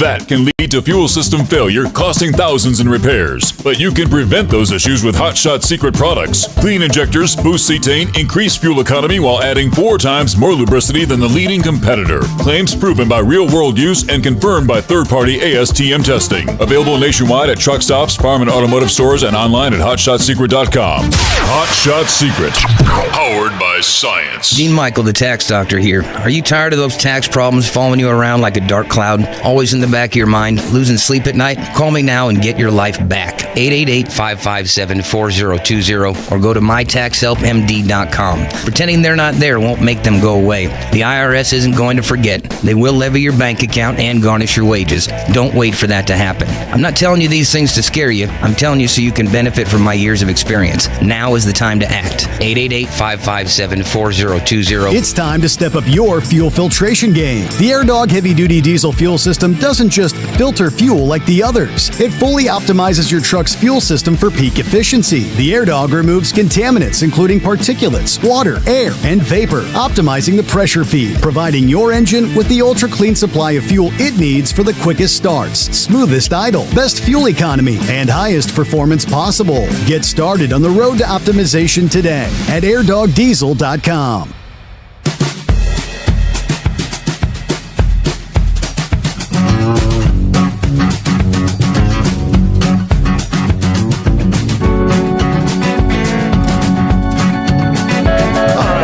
Word is our Treasury Secretary, Scott Bessent, going to hold a press conference today to spell out the shape and the scope of this economic D-Day against Iran. Preparing the toughest ever sanctions, signaling the campaign will reach beyond Tehran to foreign countries and companies that continue doing business with Iran. This is scheduled for 2 o'clock Eastern this afternoon, according to the statement. Bassett said last week that he'd give details which are expected to expand the economic campaign from sanctions on Iranian entities to secondary sanctions and other pressure on foreign governments, companies, financial networks. Now, they've already signaled several of the targets. As the president last week said, any country whose financial institutions, businesses, airports, or government entities provide any type of lifeline to Iran, they would face tremendous economic consequences. He specifically cited oil smuggling, swap lines, cash transfers, ship registries, and front companies, saying they all need to stop now. Now, Bassett has described this campaign as an effort to create the greatest coordinated economic isolation in the history of the world. Telling CBS News Washington is effectively asking allies and rivals to decide whether they'll join the effort. Describing the sanctions and the U.S. blockade of Iranian ports as a 1-2 punch. The emphasis is expected to fall heavily on Iran's oil revenue, their principal source of income across the board. Reports from Reuters Friday said Iranian oil offers to Chinese buyers have fallen sharply as the U.S. blockade restricts Iranian exports. Their shipments to China already significantly below their 2025 average. All right, much more to come. News break as we hit the bottom of the hour. News, a service of Industrial Injection. Serving Cat, Cummins, Detroit, and more. Fuel injection, turbochargers, complete engine solutions, the knowledge you trust, the quality you depend on. USA Radio News, I'm Anthony Lucero. Iran is promising a devastating response to new U.S. economic sanctions. This after the Trump administration said it plans to impose the toughest sanctions in history on Iran and economic consequences for any country that assists Iran. The chief of staff of Iran's armed forces said that Iran's armed forces will respond to the enemy's new threats with crushing, punishing, and devastating responses. I'm Michael Kastner. The U.S. is pausing higher tariffs on ground beef imports for 90 days in order to lower the cost for consumers. President Trump made the announcement on Truth Social, saying the nation will allow up to 300,000 metric tons of ground beef to be imported without the higher rate. He said the White House is making the move as it works to, quote, reduce prices for Americans while giving space for our great American beef herd to grow again. I'm Monica Nelson. From America's News Network USA Radio News. Hey, I'm Brant, and her name is Sherry. Hello. She's a friend of mine whom we were just praying for because of a surgery she just went through. Yes, and I am very happy about something you actually talk about all the time, which is MediShare. That is right. Yeah. So what was your experience like with MediShare and the healthcare bills? Honestly, Brant, seamless. And what a blessing that is when you're already nervous about a health issue, which I was. Yeah.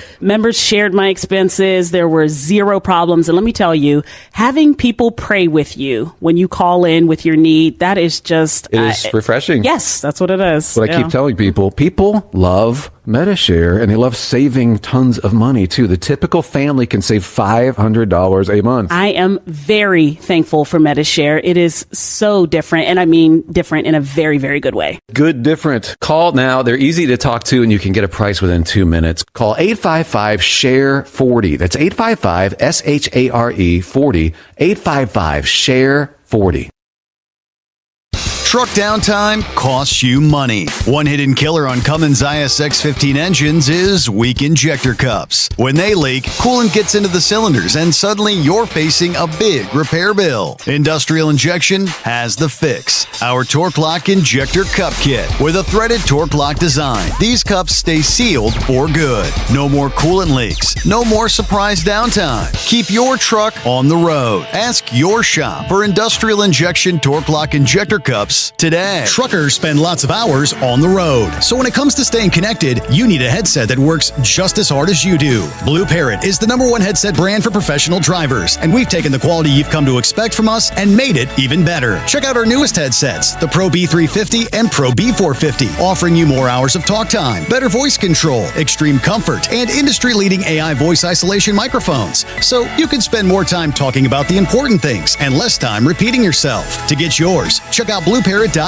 Blue Parrot, hear and be heard. It's time to step up your fuel filtration game. The AirDog heavy-duty diesel fuel system doesn't just filter fuel like the others. It fully optimizes your truck's fuel system for peak efficiency. The AirDog removes contaminants, including particulates, water, air, and vapor, optimizing the pressure feed, providing your engine with the ultra-clean supply of fuel it needs for the quickest starts, smoothest idle, best fuel economy, and highest performance possible. Get started on the road to optimization today at airdogdiesel.com. Ready to beat the heat this summer? Keep your long haul, short haul, off-road adventure, or just stay cool while on site with Be Cool. Designed with on or off-the-road vehicles in mind, Be Cool offers you DC-powered cooling, low-voltage protection, easy installation, and more. Beat the heat with Be Cool. It's the cooler way to go. With air conditioners for semi-trucks starting at $888. Get yours today. Visit b-coolaircon.com or call 778-590-5000. That's 778-590-5000. Advertising on the Steve Sommers Overnight Drive can make a huge difference for your business. This is Dean Michael, the tax doctor, and I just want to say advertising on Steve Sommers' show has been the best marketing avenue for my business, providing the best return on investment consistently over everything else I've tried. I've done it all from TV commercials, pay-per-click on Google, search engine optimization, social media, and publishing ads in major magazines, but none of them came even close to doing what Steve Sommers' show did for me. If you're interested in advertising on the Steve Sommers Overnight Drive, drop us an email at ssod@hotshotsecret.com. Like the men and women who power America, the people at Hot Shot Secret work hard and play harder. We're the fastest growing diesel and oil additive brand in the country. We solve problems. We protect engines. We save you money. And more importantly, time.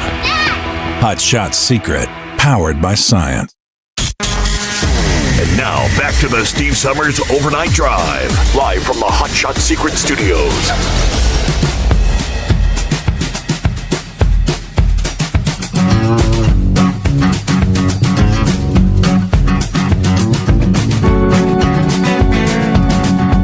All right. Good to have you with us as we get a new week underway. And I had all but forgot. Yeah, Eagle brought up it's Brake Safety Week. Yeah, the nationwide blitz. Started yesterday. The CVSA's annual event focusing on commercial vehicle brake safety inspections. So, yep, officially underway. Special focus area is brake drums and air disc brake rotors this week. Certified inspectors will be out checking systems, looking for wear, looking for leaks. If you've got critical violations, out of service. So yeah, they're looking at brake drums, looking at rotors for cracks, missing pieces, or severe wear. Air disc brake rotors, contamination, say from oil or grease, brake hoses, lines, low pressure warnings, total stopping performance, and air system pressure. Will all be under the microscope. Of course, he mentioned Texas in particular. They had a separate blitz last week, as a matter of fact. The Texas Department of Public Safety uncovering, what they say, nearly 2,000 violations during a commercial vehicle operation in Mentone, Texas.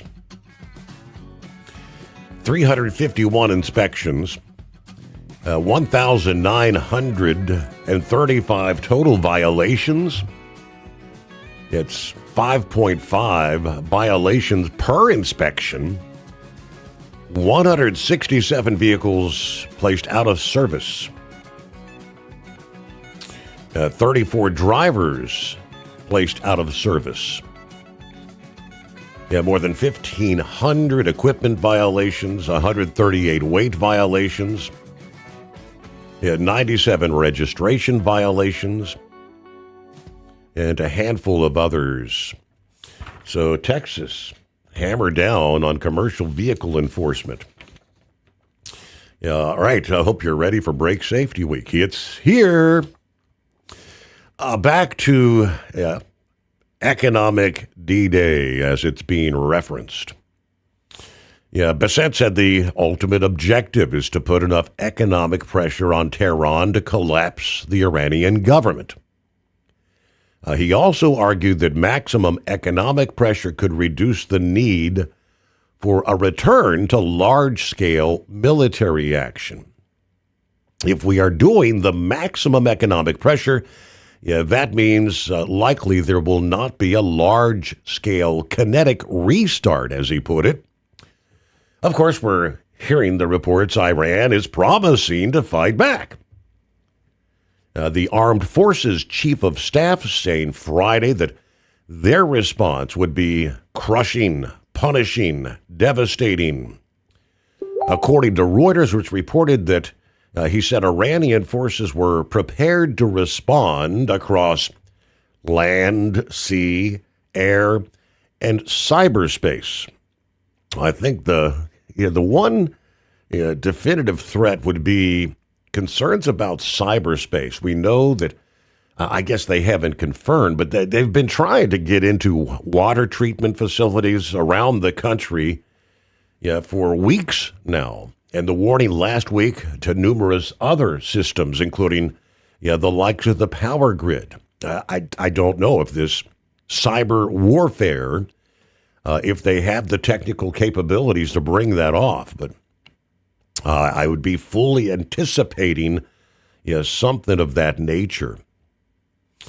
CBS News reported Friday Tehran has finalized a preferential trade agreement with Oman as part of an effort to strengthen commercial relationships in that region after President Trump threatened the economic campaign. China, meanwhile, has rejected the administration's pressure campaign. China's foreign ministry spokesperson said sanctions and pressure will not resolve the conflict and called for a diplomatic solution. So that's where things stand at this point in time. 844-844-3388. Under the industry headlines, I don't know. Is there more to the story? It was kind of a bombshell. Chris Spear, the longtime leader of the American Trucking Association, stepped down effective immediately. ATA Chairman Greg Hodgin confirming his departure in a statement issued Friday. Reading, Chris Spear informed our executive committee today he will be departing the American Trucking Association's effective immediately. On behalf of ATA, I thank Chris for more than a decade of service to the association and our industry. During his tenure, the ATA secured significant policy victories, strengthened our advocacy operation, and elevated trucking's voice in Washington. They did not indicate whether or not it was his decision to leave. Back in 2024, he signed a contract with the organization that was scheduled to run through 2029. So, what's going on behind the scenes? I'm not exactly sure. During his tenure, Of course, he had pushed that narrative that the trucking industry was suffering the driver shortage. Over and over, beating that drum, while OOIDA refuted those claims. In recent years, multiple studies have now backed OOIDA's stance, stating there is no driver shortage and any market tightness could be fixed by increasing wages.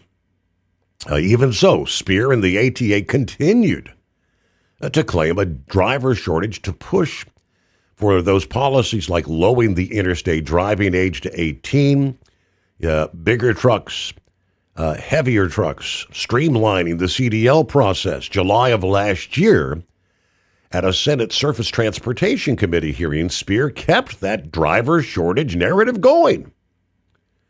He said, self-serving, factless claims that there's no driver shortage undermine the serious work of this committee. By September of last year, Transportation Secretary Sean Duffy said there's not a driver shortage. I do not buy the idea that there are not enough American truck drivers. A search committee will help the ATA's board now, they say, identify who their next president and CEO will be. As that process moves forward, our members can have confidence in ATA's leadership team and staff. We have a clear mission and the people in place to execute. Our work continues full speed ahead. The ATA will remain a strong, unified, effective voice for America's trucking industry. So, just blindsided. Nobody saw that coming. All right, meanwhile, shifting gears a little bit, see what's going on with Brain Dead. Happy Monday. Same to you, Steve, but it's my Friday, though. But how's your weekend there, buddy? Way too fast. Yeah, I know. We went swimming over here Saturday. I was leaving the warehouse Saturday afternoon when that storm hit. It was so bad from our warehouse to my first store, which is down by not far from where we live in West Memphis. It's about 30 minutes. It took me an extra 20 minutes to get there. That's how bad it was. And I remember when I came in on Shelby Drive, which runs along the backside of the airport, there's like 4 power poles that were knocked over. And luckily, people were paying attention enough to go, hey, maybe we need to stay out of the left lane and let these people get on by the power poles. So, but I'm running through North Memphis right now, and there's pockets of outages. It's not really widespread, but down in South Memphis and the airport where our warehouse is, it's pretty bad. So just give a heads up. So, but I hear y'all talking about the Freedom 250, and that race was not about to be held. Really? Nope, they were not about to hold that race. 2 years ago, Trump wanted that race, and Congress, that you could always get stuff done if you just walk up to Congress, say this is what I plan on doing, right? Oh yeah. yeah. So Congress said, nope, sorry, we're not going to let you do it. So they went to Penske. And Penske had a meeting with, what's his name, the one over the transportation department. Maybe you could help me out here, because me not being that political. What's his name? Duffy, I think. Yeah, Sean Duffy. Yeah. Okay.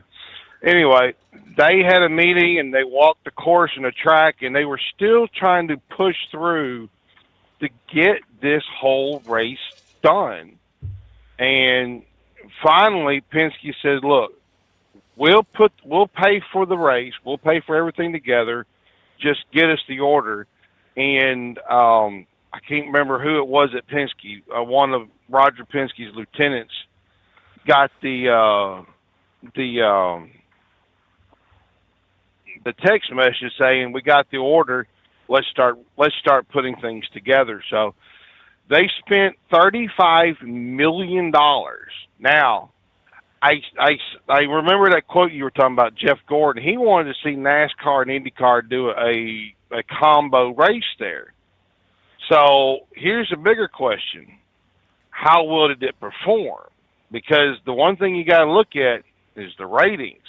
What were the ratings like? IndyCar does not carry good ratings hardly anymore. Right. So, and I so mean, not only and that, I wasn't even aware that. I mean, I hadn't even seen anything about the IROC race, and unless it's slipped my mind. But and I don't know, was that televised? Do you know? Because I was looking for the coverage of the 250, which I knew was on Fox, but I don't think they carried the IROC, did they?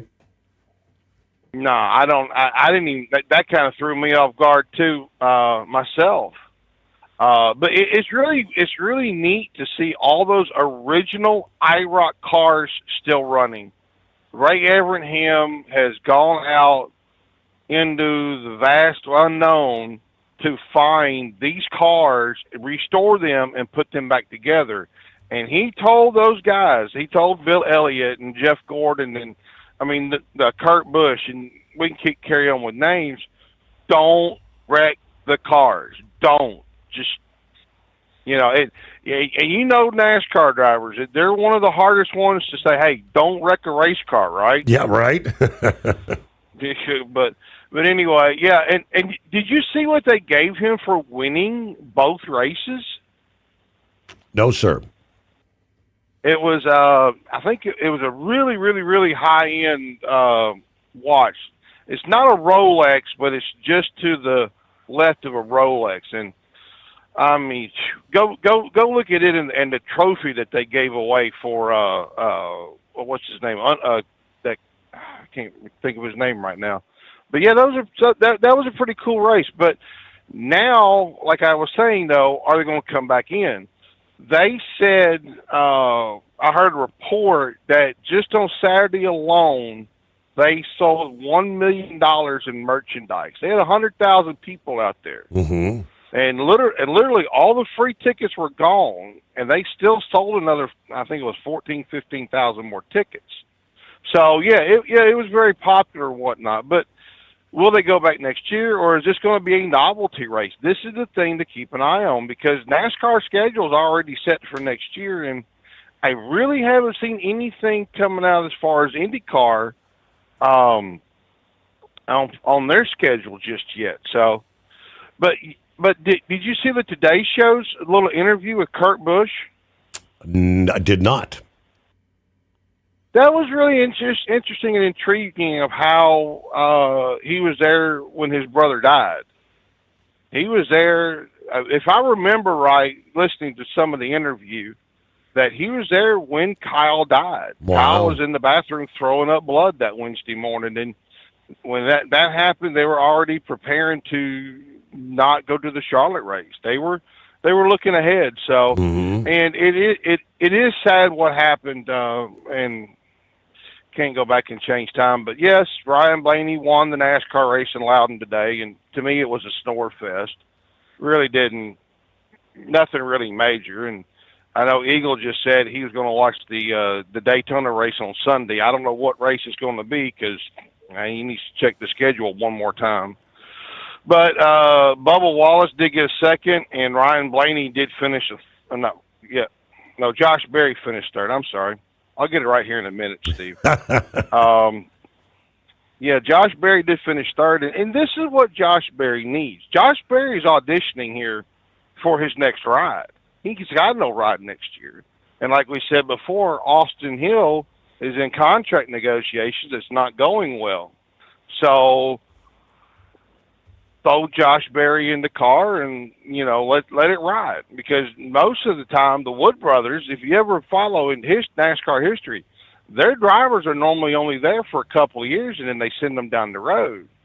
So I don't really get what the Wood brothers are trying to do. So, but yeah, Mr. Two Bull Hauler ought to be happy that Denny Hamlin won the regular season championship, because he's 77 points ahead of Ryan Blaney, and Denny's going to have a really horrible, crappy day just to remotely get Ryan Blaney a chance to get this. So mathematically, Denny Hamlin won, so I know Two Bull Haulers probably bouncing off the bouncing off the walls right now, just like I am on these bridges. Because hey, Hamlin finished 7th too. Imagine that. So also you got Ty Gibbs, Tyler Reddick, Christopher Bell, rounding out the top 5. SVG has a 29-point lead over Ryan Priest. Now, speaking of scheduling, did you see that the truck race is going to race at the Bowman Gray Stadium next year? And that is where is that Atlanta? Where is that? That's in it's outside of Charlotte, not too far outside of Charlotte. That was the one where they went to for the Clash this year. They got snowed out. Remember? Okay. Yep. Yeah, that one. So, but back to New Hampshire. Yes, Lane Riggs won the truck race. So, hey, you know what? What a interesting, wild weekend with the way of the sports world. By the way, they were running Brainerd in the NHRA. I didn't catch any of those results and who won what. So, but yeah, so we got that. Oh, by the way, do you know who Mark Walters is? Doesn't ring a bell. Well, it might ring a bell because he's under federal investigation. Yeah. Apparently, his company Delaware Life is it's some sort of a investigation. All of his sports assets are really being questioned right now. Now he was the one that held a majority stake in the Lakers being sold. That kind of threw me for a loop. But he also has a majority stake in the Dodgers as well. That threw me for a loop as well. But he also has ownership in a WNBA team. He also owns TWG, which owns Spire Motorsports, Cadillac F1, Australian Supercar Team, Andretti Global, Andretti Formula E. I mean, he's pretty well doused in sports. And you know, one of the things that's really throwing up flags in the sports world is he's trying to sell off his investment in his ownership in Chelsea Football Club over in England. So, catch my notes here. Do you remember back over the winter, somebody broke into Greg Biffle's home? I remember. I guess they named a suspect, but they're still thinking there may be more to it. No, they've caught him. There may be more involved, but they caught this guy. And it's crazy how he got caught. He was in Cobb County and got arrested for a burglary. When they went and searched his home, they noticed all this NASCAR memorabilia. Yeah. Well, kind of hard not to put two and two together. And they found all kinds of different frequency jamming gears and Wi-Fi surveillance cameras, and he knew what he was doing. So at least, you know, it wasn't the evil ex-wife that was involved in all this, because if I remember right, didn't she sue the estate for Biffle for the wreck, if I remember right? That I can't recall, but I do remember that there was, somebody was able to get into like the bank accounts and things like that right after the plane crash, and I don't think that guy was tied to that stuff, was it?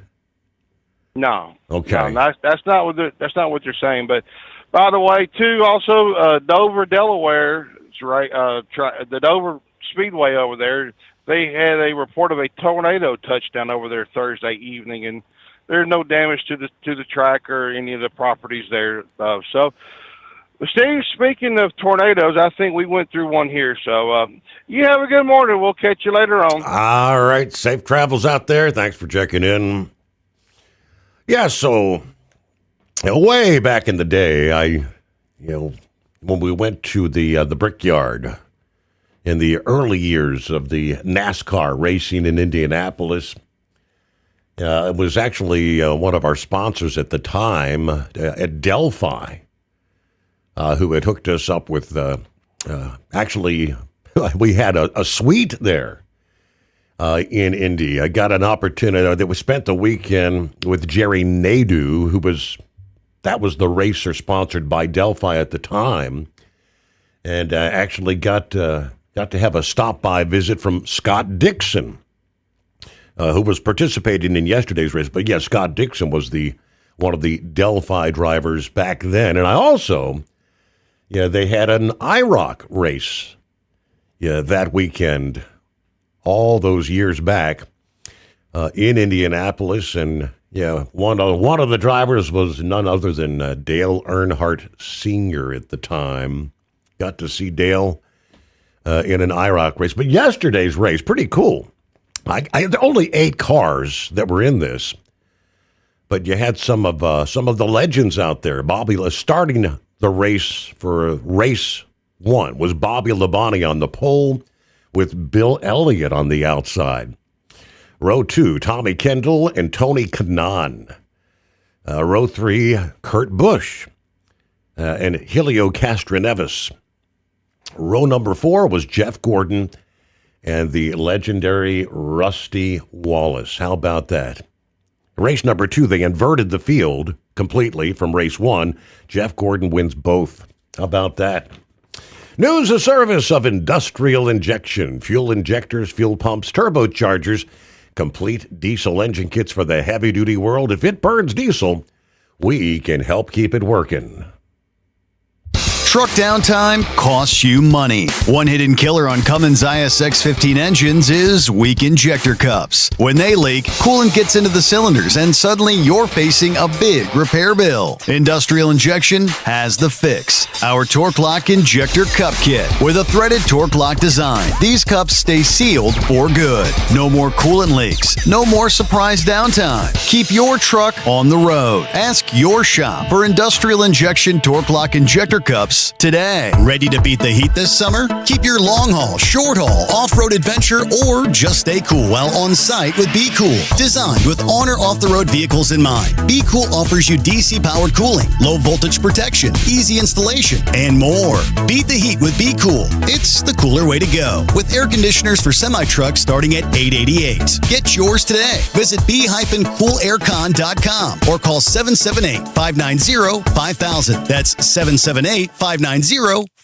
It's time to step up your fuel filtration game. The AirDog heavy-duty diesel fuel system doesn't just filter fuel like the others. It fully optimizes your truck's fuel system for peak efficiency. The AirDog removes contaminants, including particulates, water, air, and vapor, optimizing the pressure feed, providing your engine with the ultra-clean supply of fuel it needs for the quickest starts, smoothest idle, best fuel economy, and highest performance possible. Get started on the road to optimization today at airdogdiesel.com. Truckers spend lots of hours on the road, so when it comes to staying connected, you need a headset that works just as hard as you do. Blue Parrot is the #1 headset brand for professional drivers, and we've taken the quality you've come to expect from us and made it even better. Check out our newest headsets, the Pro B350 and Pro B450, offering you more hours of talk time, better voice control, extreme comfort, and industry-leading AI voice isolation microphones, so you can spend more time talking about the important things and less time repeating yourself. To get yours, check out BlueParrot.com.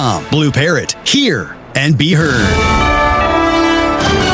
USA Radio News, I'm Anthony Lucero. Iran is promising a devastating response to new U.S. economic sanctions. This after the Trump administration said it plans to impose the toughest sanctions in history on Iran and economic consequences for any country that assists Iran. The chief of staff of Iran's armed forces said that with preparedness across land, sea, air defense, and cyberspace, Iran's armed forces will respond to the enemy's new threats with crushing, punishing, and devastating responses. I'm Michael Kastner. Canadian Prime Minister Mark Carney says retaliatory tariffs on the U.S. will begin on September 8th. Carney announced the move at a Saturday morning news conference in response to the Trump administration's new 50% tariffs on Canadian goods. Carney said he will release more details in the coming days, adding that his government takes the step reluctantly. The new U.S. tariffs went into effect at midnight Saturday after trade talks with Canada collapsed. The tariffs impact about $20 billion worth of Canadian imports. I'm Lisa Carton. The U.S. is pausing higher tariffs on ground beef imports for 90 days in order to lower the cost for consumers. President Trump made the announcement on Truth Social, saying the nation will allow up to 300,000 metric tons of ground beef to be imported without the higher rate. He said the White House is making the move as it works to, quote, reduce prices for Americans while giving space for our great American beef herd to grow again. I'm Monica Nelson. The FDA has authorized a first-of-its-kind robotic device designed to draw blood from patients without manual human intervention. Called Aletta, the machine uses infrared light and Doppler ultrasound to locate veins. Health officials say the robot achieved success rates matching human phlebotomists and will help combat critical laboratory staffing shortages. I'm Matt Mattinson. Gold's trading at $46.11 an ounce, while silver's around $69 an ounce. From America's News Network USA Radio News.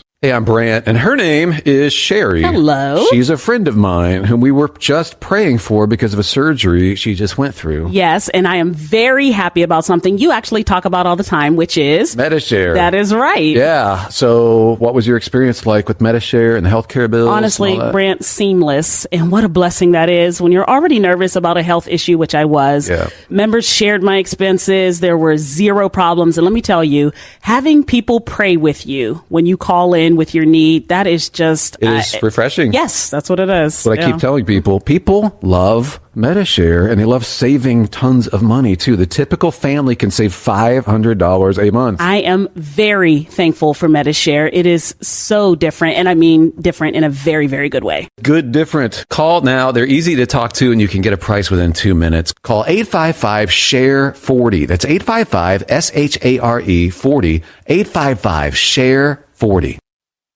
The one-year anniversary of the death of conservative activist Charlie Kirk is approaching. The group he founded is planning a memorial service. Kirk was gunned down during the event at Utah Valley University on September 10th of last year. Officials with Turning Point USA say they plan to mark the anniversary with an event called Freedom Built to Last. It'll take place at the UCCU Center on campus. Meanwhile, lawyers for Tyler Robinson, the man accused of killing Kirk, are set to meet prosecutors in court on September 1st. I'm Nia Bender. The fast-moving Hawk Fire near Reno, Nevada has now burned around 15,000 acres and remains 0% contained. More than 40,000 people have been ordered to evacuate, with strong shifting winds making firefighting difficult. Nevada Governor Joe Lombardo has declared a state of emergency in Washoe County.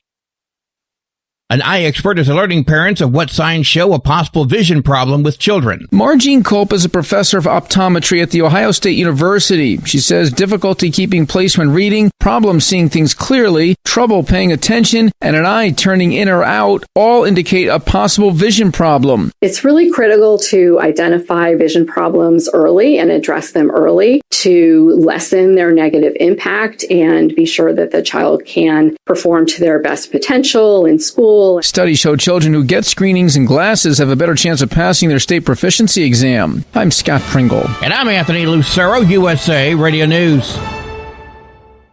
This is Denny Gillum, here to tell you about an amazing new book, The Miracle Man, written by a good friend of mine.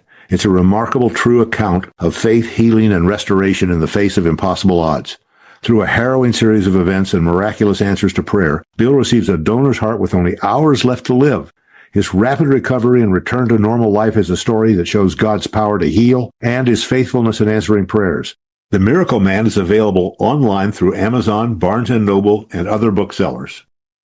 Truck downtime costs you money. One hidden killer on Cummins ISX-15 engines is weak injector cups. When they leak, coolant gets into the cylinders and suddenly you're facing a big repair bill. Industrial Injection has the fix. Our Torque Lock Injector Cup Kit with a threaded Torque Lock design. These cups stay sealed for good. No more coolant leaks. No more surprise downtime. Keep your truck on the road. Ask your shop for Industrial Injection Torque Lock Injector Cups Sommers today. Dean Michael, the tax doctor here. Are you tired of those tax problems following you around like a dark cloud, always in the back of your mind, losing sleep at night? Call me now and get your life back. 888-557-4020 or go to mytaxhelpmd.com. Pretending they're not there won't make them go away. The IRS isn't going to forget. They will levy your bank account and garnish your wages. Don't wait for that to happen. I'm not telling you these things to scare you. I'm telling you so you can benefit from my years of experience. Now is the time to act. 888-557-4020. The Overnight Drive with Steve Summers. Live from the Hot Shot Secret Studios.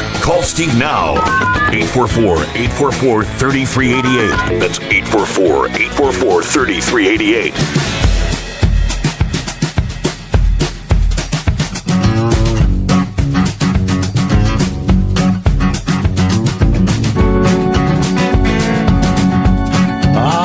Another hour underway as we kick off the greatest day of the week.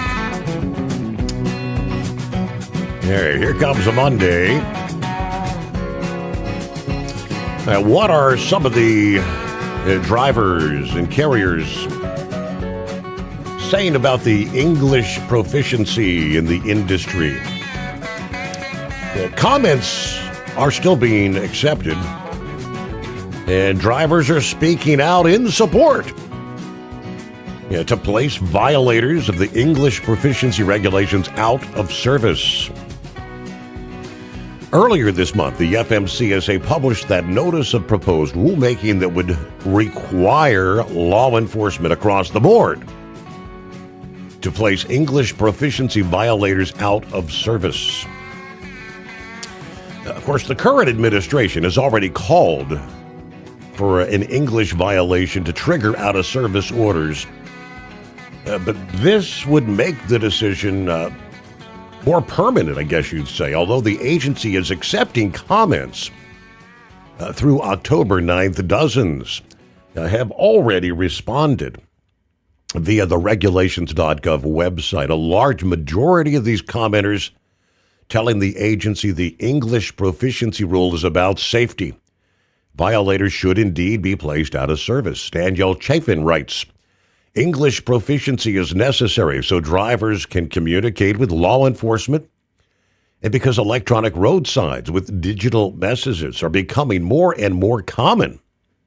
A driver who cannot read and understand these signs is not simply at a disadvantage. They're operating with the material incomplete picture of the conditions ahead of them, including the kind of last-minute rerouting or hazard warnings that a fixed, memorized set of pictures cannot substitute for. Grave Poach is also supporter of the proposal. To have people on the road who cannot or refuse to read the road signs is a hazard. The whole licensing system needs an overhaul. Too many drivers on the road don't have a clue about the rules of the road, how to merge, or being courteous. Meanwhile, Tofing Z supports English proficiency but has concerns about automatically triggering an out-of-service order. I oppose placing a driver out of service based solely on an inspector's subjective judgment when there's no clear, objective, and nationally standardized English language testing procedure.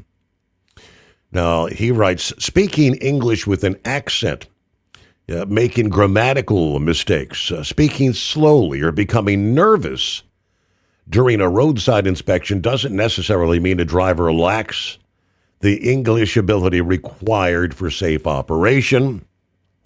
OOIDA obviously is in favor of the proposal. Nobody cares more about road safety than professional truck drivers. Common sense. Anyone operating an 80,000-pound vehicle must be able to read the road signs, follow emergency instructions, communicate with law enforcement. That's why we petitioned the CVSA to restore English proficiency violations back to the out-of-service criteria. Also applauding legislative efforts such as Delilah's Law to ensure drivers who do not understand English can't get behind the wheel. We strongly support the DOT's proposed rule to strengthen long-standing English proficiency requirements for commercial drivers. All right, again, they're still accepting those comments via the regulations.gov website. As I mentioned, till October 9. It's a very simple docket number in this case. When you go to the regulations.gov, you type in the search bar FMCSA-2026-0826. Individual truckers are encouraged to weigh in. Get your thoughts heard. All right, came across a headline. We're going to be putting a brand new eye in the sky this week.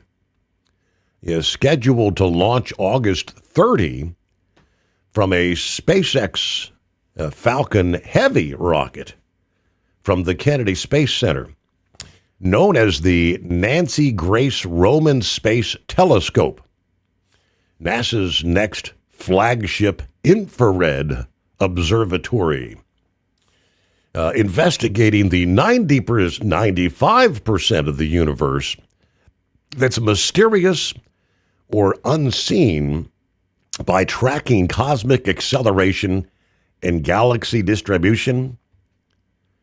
The census uses a state-of-the-art coronagraph and micro-lensing surveys to discover thousands of planets outside our solar system, expected to capture panoramic patches of the sky, imaging over 50 times more area than the Hubble Space Telescope was able to do in its first 5 years.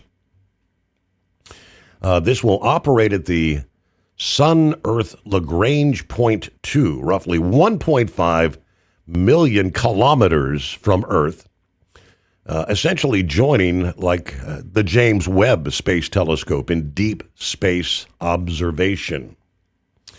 Now, recall, unlike the Hubble, which is much closer, actually, it was at a location where we were able to send, a rescue mission to do repairs. The James Webb, it's out there so far away. If there's an issue, pretty much it's a piece of space junk. I guess that's what this is going to become.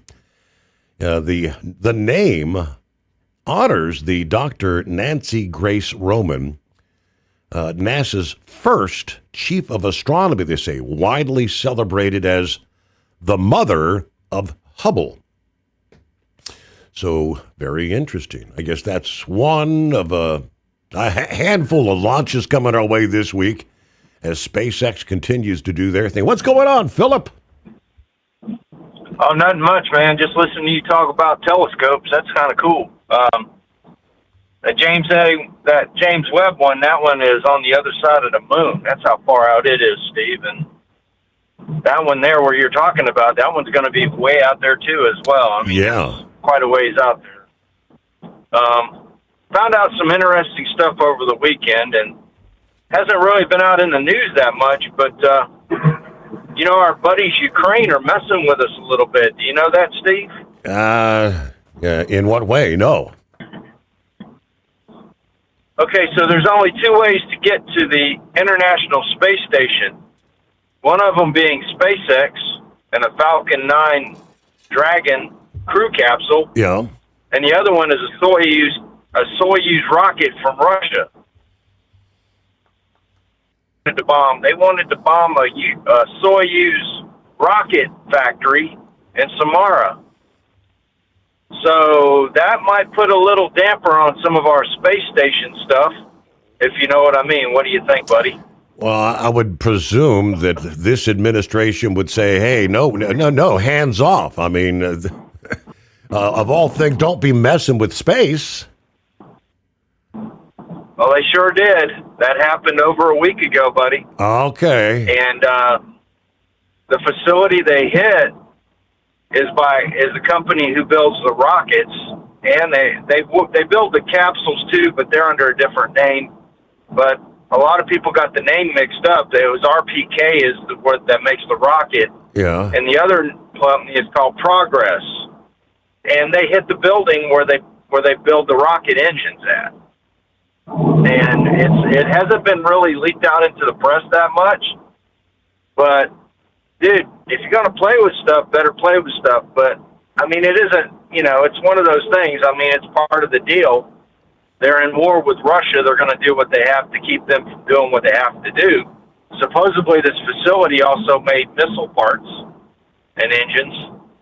So, they hit it with a drone. Mm-hmm. And also, Steve, did you hear something about there's something that President Trump passed? He wants to have 1,000 launches a year by 2030. How big would that be? Elon Musk is talking about doing 30. Now, I'm saying 30 Starship launches a day. Now, we've already seen those. Okay. A day? That's huge. What do you think, man? Where the hell are they all going to go? That's what I'm wondering.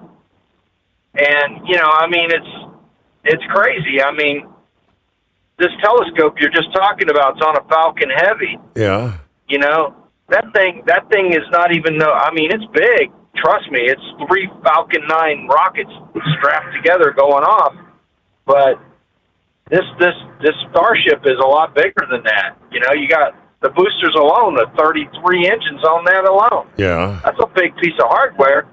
And they're talking about having multiple sites.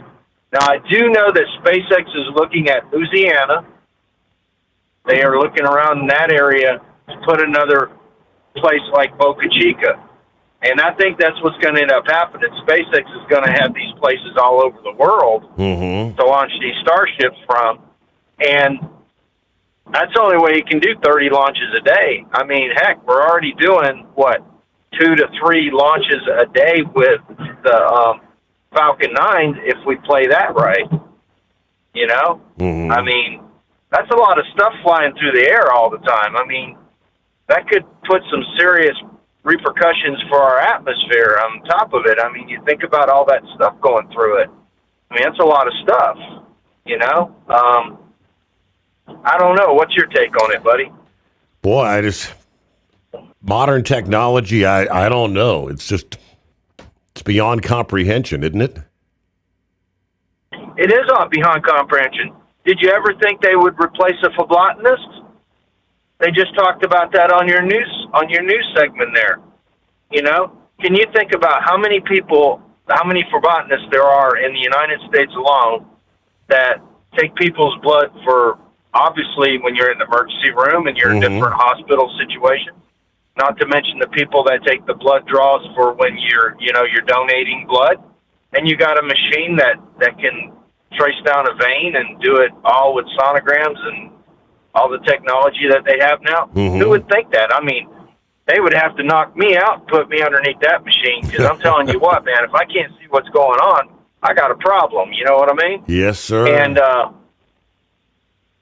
but who would think that they would have developed something like that? That's something like out of Star Wars. I mean, we've seen how they operated on old Darth Vader, in that movie. Machines did it, and it's strange, but I'm like, what the heck, dude?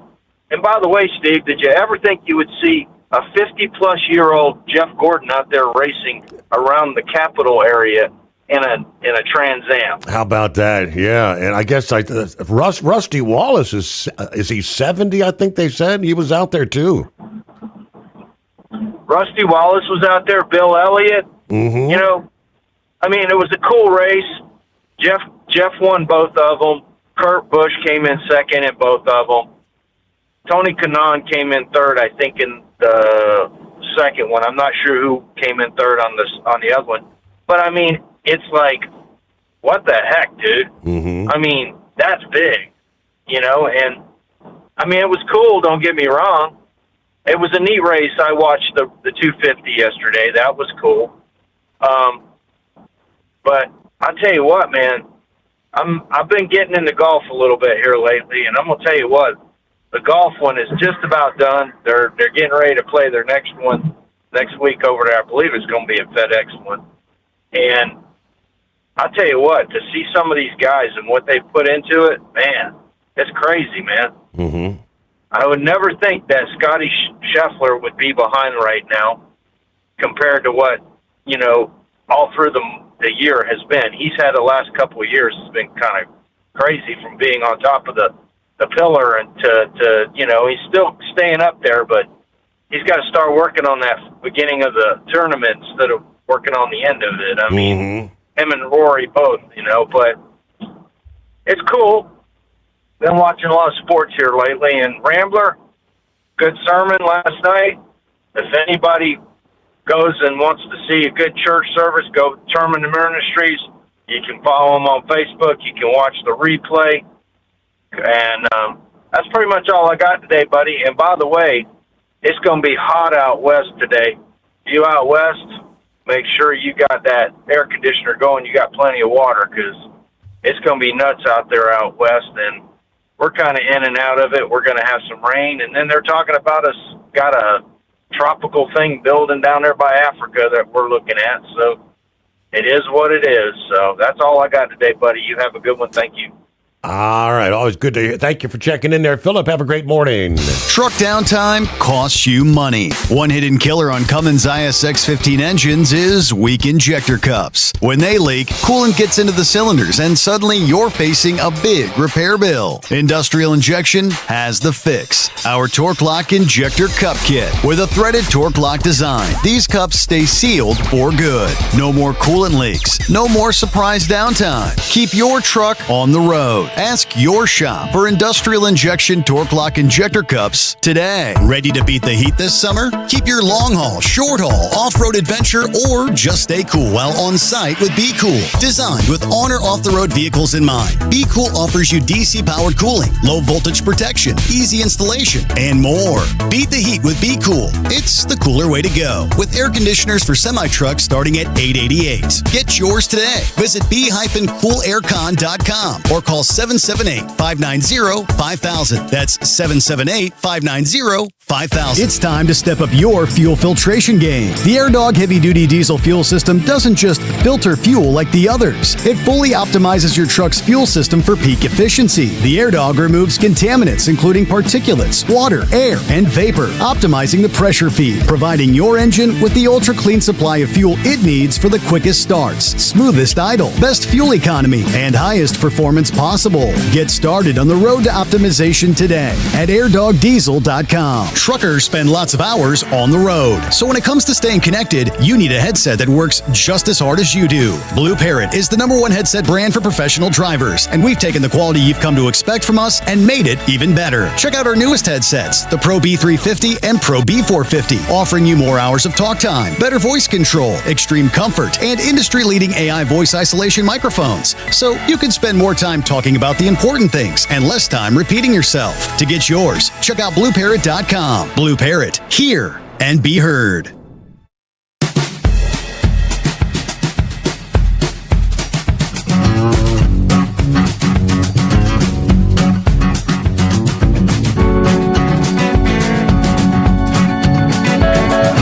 All righty, rolling into a Monday.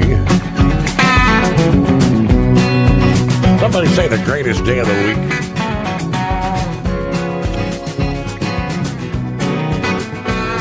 All right, according to the report via The Trucker, here comes more trucks with no driver behind the wheel. With the headline, "The future is getting closer." Atlas Energy Solutions, they say, is expanding their fleet of Kodiak-powered driverless trucks across Texas and New Mexico. These trucks already haul sand to oil and gas well sites with no driver in the cab.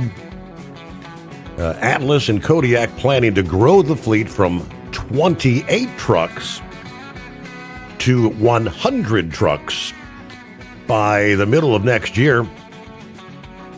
The bigger development for truckers is what comes next, though. Atlas expects their Kodiak-equipped trucks to begin operating on public roads next year. Depending on their operational milestones, that means professional drivers could soon be sharing the highways with more autonomous rigs. The questions now go well beyond whether the technology works on private industrial roads. Truckers want to know how these systems are going to handle bad weather, equipment failures, unpredictable motorists, and the countless split-second situations that you as a real driver face every single day. Atlas previously operated their driverless trucks from one loadout location at a time. It now runs them simultaneously from two depots about 90 minutes apart, one side in Texas while the other is in New Mexico. The wider footprint lets Atlas reach more well sites across the Permian Basin. It can also respond faster when customers need more sand delivered. The operation connects with Atlas's 42-mile Dune Express conveyor system. That system moves sand closer to the well sites before the trucks complete the final portion of the trip. The founder and CEO of Kodiak said the two companies have built the world's largest fleet of driverless big rig trucks. Together, the deployment of the world's largest fleet, we've demonstrated autonomous trucking is delivering meaningful results today. Our expanding partnership, which now covers 2 unique locations, creating a blueprint for how autonomy can transform logistics by improving efficiency, increasing productivity, delivering lasting value. You know, all the selling points. As of March 31 this year, Atlas driverless program operating 28 driverless trucks across 15 routes. Those trucks had carried about 7,000 loads and hauled more than 450,000 tons of sand. They've logged more than 23,500 driverless operating hours during the first quarter of the year. July 20, Kodiak powered trucks delivered 176 loads in one day. You know, the company's called it a daily record for the 18-month development. Earlier this year, Kodiak and Atlas also introduced a driverless truck that can pull 3 connected trailers, the combined loaded weight topping 135 tons. But again, it raises obvious questions. What happens when these trucks leave private roads and begin driving right next to the rest of us? More on that ahead. First, news, a service of Industrial Injection. Since 1985, diesel owners have counted on us. Fuel injection, turbochargers, and engine solutions. USA Radio News, I'm Anthony Lucero. Iran is promising a devastating response to new U.S. economic sanctions. This after the Trump administration said it plans to impose the toughest sanctions in history on Iran and economic consequences for any country that assists Iran. The chief of staff of Iran's armed forces said that Iran's armed forces will respond to the enemy's new threats with crushing, punishing, and devastating responses. I'm Michael Kastner. The U.S. is pausing higher tariffs on ground beef imports for 90 days in order to lower the cost for consumers. President Trump made the announcement on Truth Social, saying the nation will allow up to 300,000 metric tons of ground beef to be imported without the higher rate. He said the White House is making the move as it works to, quote, reduce prices for Americans while giving space for our great American beef herd to grow again. I'm Monica Nelson. From America's News Network USA Radio News. Hey, I'm Brant, and her name is Sherry. Hello. She's a friend of mine whom we were just praying for because of a surgery she just went through. Yes, and I am very happy about something you actually talk about all the time, which is Medishare. That is right. Yeah. So what was your experience like with Medishare and the healthcare bills? Honestly, Brant, seamless. And what a blessing that is when you're already nervous about a health issue, which I was. Yeah. Members shared my expenses. There were zero problems. And let me tell you, having people pray with you when you call in with your need, that is just... It is refreshing. Yes, that's what it is. What I keep telling people. People love Medishare, and they love saving tons of money, too. The typical family can save $500 a month. I am very thankful for Medishare. It is so different, and I mean different in a very, very good way. Good different. Call now. They're easy to talk to, and you can get a price within 2 minutes. Call 855-SHARE-40. That's 855-SHARE-40. 855-SHARE-40. Truck downtime costs you money. One hidden killer on Cummins ISX 15 engines is weak injector cups. When they leak, coolant gets into the cylinders and suddenly you're facing a big repair bill. Industrial Injection has the fix. Our Torque Lock Injector Cup Kit with a threaded Torque Lock design. These cups stay sealed for good. No more coolant leaks. No more surprise downtime. Keep your truck on the road. Ask your shop for Industrial Injection Torque Lock Injector Cups today. Advertising on the Steve Summers Overnight Drive can make a huge difference for your business. This is Dean Michael, the tax doctor, and I just want to say advertising on Steve Summers Show has been the best marketing avenue for my business, providing the best return on investment consistently over everything else I've tried. I've done it all from TV commercials, pay-per-click on Google, search engine optimization, social media, and publishing ads in major magazines, but none of them came even close to doing what Steve Summers Show did for me. If you're interested in advertising on the Steve Summers Overnight Drive, drop us an email at ssod@hotshotsecret.com.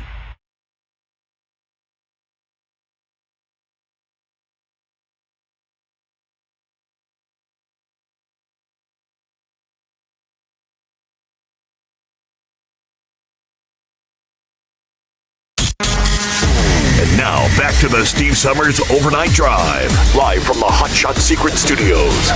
Truck downtime costs you money. One hidden killer on Cummins ISX 15 engines is weak injector cups. When they leak, coolant gets into the cylinders and suddenly you're facing a big repair bill. Industrial Injection has the fix. Our Torque Lock Injector Cup Kit with a threaded Torque Lock design. These cups stay sealed for good. No more coolant leaks. No more surprise downtime. Keep your truck on the road. Ask your shop for Industrial Injection Torque Lock Injector Cups today. Ready to beat the heat this summer? Keep your long haul, short haul, off-road adventure, or just stay cool while on site with Be Cool. Designed with on or off-the-road vehicles in mind, Be Cool offers you DC-powered cooling, low voltage protection, easy installation, and more. Beat the heat with Be Cool. It's the cooler way to go. With air conditioners for semi-trucks starting at $888. Get yours today. Visit b-coolaircon.com or call 778-590-5000. That's 778-590-5000. Truckers spend lots of hours on the road. So when it comes to staying connected, you need a headset that works just as hard as you do. Blue Parrot is the #1 headset brand for professional drivers, and we've taken the quality you've come to expect from us and made it even better. Check out our newest headsets, the Pro B350 and Pro B450, offering you more hours of talk time, better voice control, extreme comfort, and industry-leading AI voice isolation microphones. So you can spend more time talking about the important things and less time repeating yourself. To get yours, check out BlueParrot.com.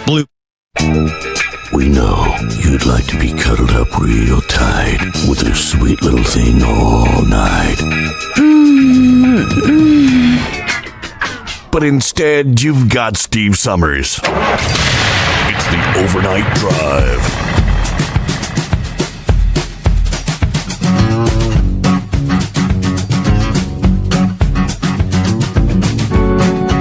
Just rolling into a new day. Trust you had a good weekend. Greatest day of the week. And round the country, 844-844-3388. I mentioned a cool night outside the secret bunker, Southwest Ohio, 64 at this hour.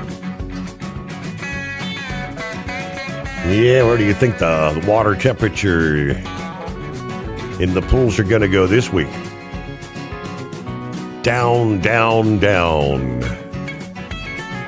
All right. Hey, Grump, what's happening? You want to have you a morning swim in the morning there, buddy? Or do you have enough skull busters in the house to do that? Polar bear plunge. It would take a few for me. But, this whole driverless autonomous vehicle crap here, the studies that I've been kind of looking at, and something that I thought about before I even started looking at them was what's their reaction time to, versus their speed.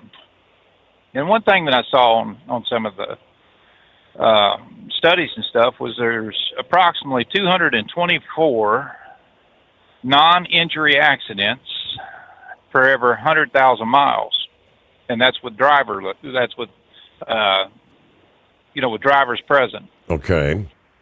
And when you look at the crash rate on autonomous vehicles, they said that could be upwards to 4,000 crashes per 100 million miles, because the anticipation rate and every damn thing else that's involved in that, and the cameras trying to process what's going on ahead, whether they try to swerve out of the way. One of the big problems that they're having right now with these damn things is the phantom braking. When somebody changes lanes or something, ahead, the camera picks it up, the radar picks it up, and it anticipates that there possibly could be a crash, so it gets on the damn brake. It just pretty much stops in the middle of the road. So they haven't got the bugs worked out on that. So dirt roads is a damn good place for every one of these things, as far as I'm concerned. But the more you look at it, you're like, would I trust that? What kind of liability? We talked about that one day. What kind of liability insurances, and things are they going to have on these? I think it's something that Congress really needs to get a handle on, and it should be a hell of a lot more than what they're putting on, vehicles with drivers in them. And because it's, look, I can look ahead a mile, down this road that I'm at right now, and I can see brake lights up ahead of me. I know there's construction up there, but what would an autonomous vehicle do? When it looks down this road, would it see those same brake lights and say, hell with it? There's there's something going on here. Would it pick it up? Does it wait till the radar picks it up? There's just a lot of variables there that is still the unknowns in this autonomous vehicles. And I'd like to see the damn control center in one of them, because it's got to be akin to something you'd see at NASA. I mean, literally, they're not just going to turn one of them damn things loose without having a massive control center that where they can send out alerts and things like that if they're having issues here, yonder, and everywhere with these things, and to be able to notify police departments or whatever. And the one thing that I don't think they've even looked at is if a car pulls out in front of one of these autonomous vehicles and it just stops, that damn thing's going to stop. What are they hauling? Because somebody's going to catch on to this crap and just go ahead and bust open the damn lock on that thing and clean the trailer out and be gone before anybody could get there. I mean, that's just the realities of it, or possibly hack into it and reprogram it to make a right turn when it should make a left, and go down to another warehouse and to shut all the cameras and stuff off on them. There's a lot of things. I mean, if somebody, first thing, if somebody pulls out in front of me and jumps on the brake, and and I see that I'm possibly going to be hijacked or something, there's going to be some gunfire involved in it. What's this autonomous vehicle going to do? I mean, I don't give a rat's ass what's in my trailer. They can have that. Just unhook it and I'll pull away from it. But when it comes to, doing harm to me, I got a say in that.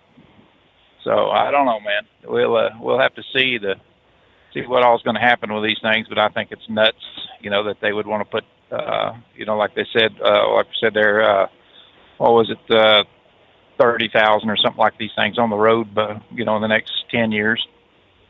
But we'll see. Yeah.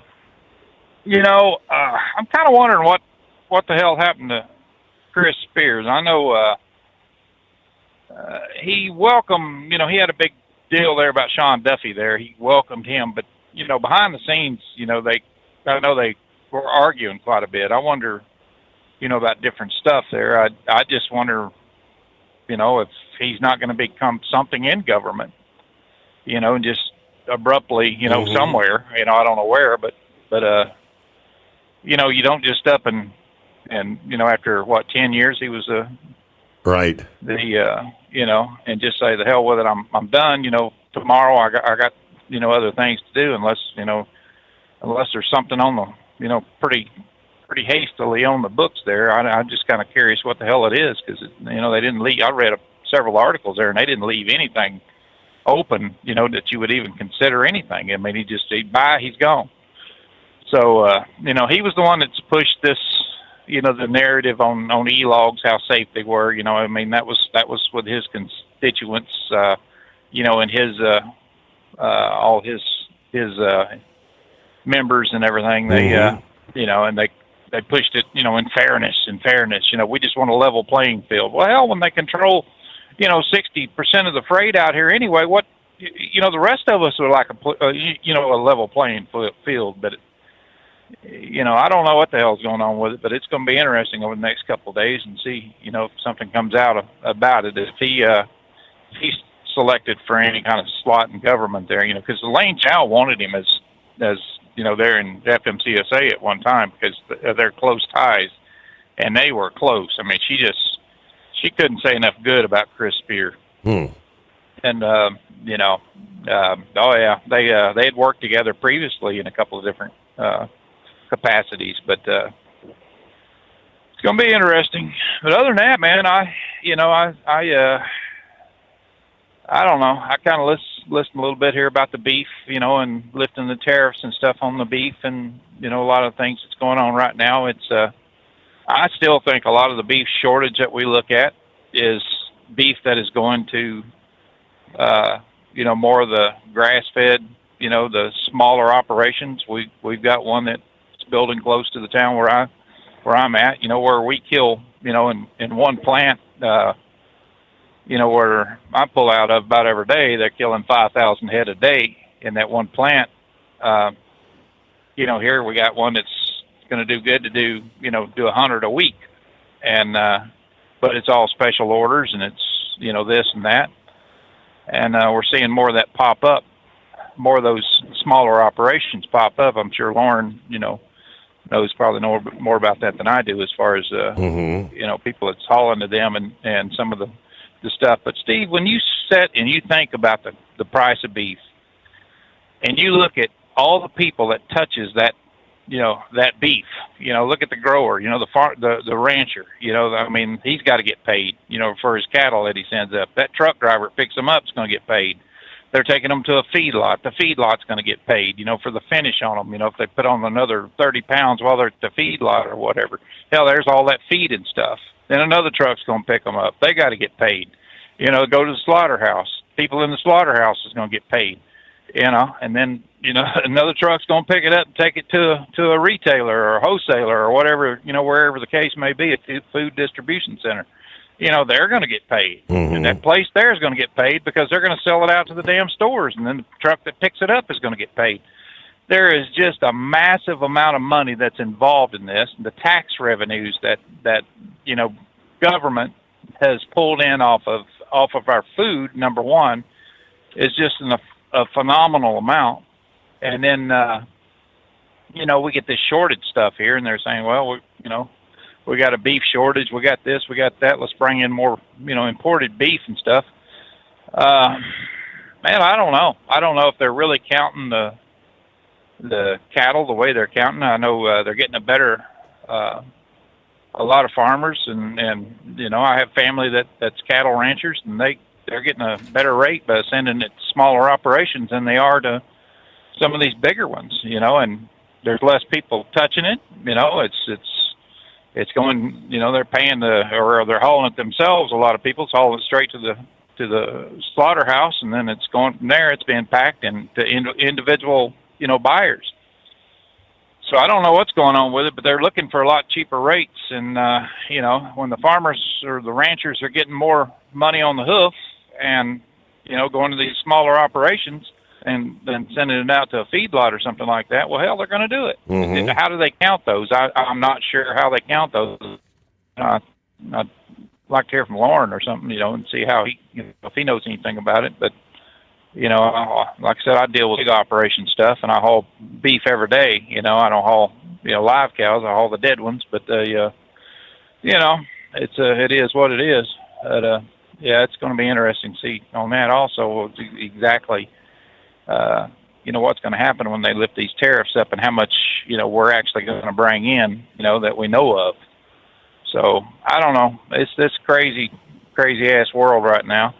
And I guess Iran's raising their ugly head again and talking about that, everything that they, they're going to do to us if Trump, starts up a war again with them or whatever. I mean, it's just, damn, these people, they just don't want to quit.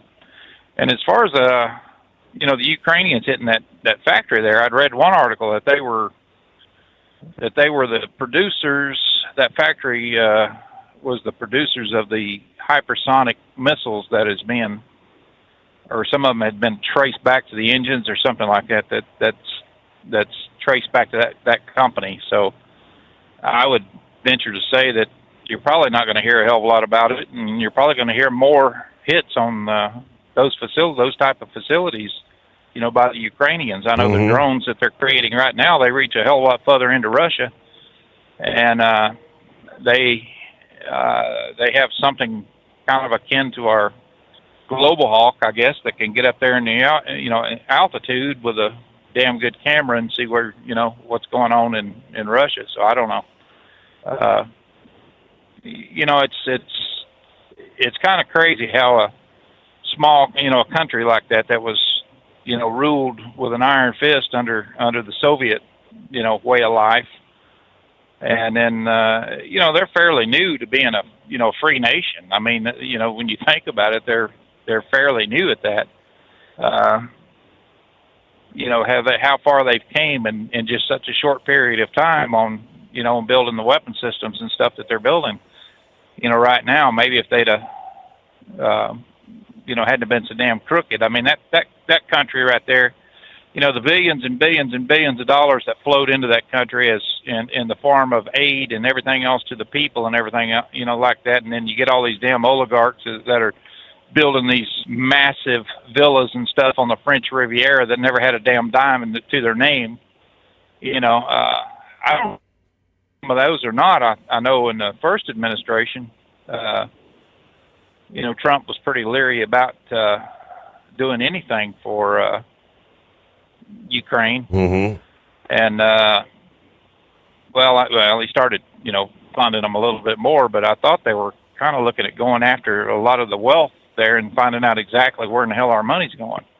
Because, about 80% of it I know is going to pay the soldiers and to keep the government operational and see what happens there. But, I don't know, man. I'll tell you, it's, it seems like this world is just so unstable right now, with so much craziness that's going on. But, I don't, you had a caller the other night that, he was talking about Armageddon after we talked about some of the things that's right. going on in China and stuff. And then you had one loudmouth. He gets on social media there. He gets on YouTube and stuff, and he's always typing some crap out, about, how poor Russia was and stuff. It's not about how poor Russia is. It's about how much money Russia takes in. And Russia, their budget right now, I'd say is closer to 70% is going to aid them, for the military on new weapons and buying new weapons and just trying to pay the service members that are on the front line there and keep them happy. And when oil prices go through the roof the way these have, Russia is making billions. I mean, they are raking in money hand over fist over this. That's been proven 1,000 times, and it just strikes me as odd that somebody doesn't look at that. That's got so much to say, but they never call the damn show and and say anything. They just always got to post crap on on one of the venues there and stuff. And, you know how it is. I mean, it's just I'd like to hear their opinion other than, read, little snarky ass snippets of what they think. But it is what it is, I guess. But there's a lot of stuff going on, and one of the things that I saw there, was how China would just surrender. No, China would not surrender. Surrender is not in China's forte. I mean, if we was to have a massive war with China, it would be an all-out damn war. I mean, China, they know what the score is. But the thing about China is we both of us kind of keep each other at arm's length for a reason, because our economies are so interwoven. If the United States wasn't buying China's crap, China would fold up in a minute. I mean, they would be broke. There's just not enough sales out there and not enough capacity, economic capacity to support that nation. China's got, their military is just huge. I mean, hell, look at the amount of ships and stuff that they've developed over the last 8 years. It's just massive, and they're building up their naval fleets and their military, and they're doing it for a damn reason. Whether or not they want to try to knock off the big dog, I don't think that'll ever happen. I look at it more as a show of force, and in certain regions where they may have, like Australia or somebody like that down there, where they're building them reefs, and building them man-made islands. When you have other countries that are, in Japan's one of them, that is kind of trying to shoo them away, and tell them they're international waters, and China keeps wanting to stand up to that. They're not doing such a good job of it. Look how many times we've run ships right by them, and you're in Chinese waters. No, we're not. We're in international waters. You're in international waters, and you can't claim, just because you put up a reef or something, or you put up a man-made island that you own that now. It don't work like that. So, but a Navy, a military that would give them all that they can handle, right now, if they chose to go to war with them, would be Japan. Japan has really built up their capabilities since World War II, and it's, they've been an economic powerhouse for many years, and that's one damn thing that they've done is build up their defenses. And so that's another reason why I think that North Korea kind of keeps their mouth shut a lot, and they've kind of stopped shooting missiles over Japan, because Japan got pretty pretty sick of it, and there was a couple of call outs on that saying don't do it again, and they meant it. I mean, this is this could strength, what was it, peace through strength. Hey, it works. It's been a combination that we've, Ronald Reagan was fond of, and I think as long as we have a well-developed and well-armed and equipped military, that countries will be hard-pressed to say, hey, let's jump on the big dog because we can whip their ass. No, that ain't never going to happen. I don't think it's ever going to. We'll never see a nuclear weapon or nuclear war. I would just about guarantee you on that, because of the mutual destruction that that countries know that's the way what would happen. I mean, civilization would end that day. I mean, it would just be such a, such a dark cloud would be floating over this country, and over everywhere. I mean, when you talk about a nuclear darkness, a nuclear winter, that's exactly what we'd go into. And civilization would pretty much die off that day. So, it doesn't matter how crazy a leader is. He knows damn well that, that if he went down that path, that it would end badly for everybody. So, I just don't think we'd ever see this Armageddon crap. You say out in a blaze of glory, as they say. Yeah. All right. All right, buddy. That's about all I got for tonight. Well, I appreciate you checking in, Grump. Have a good Monday. I did see the cattle herd he was talking about initially there.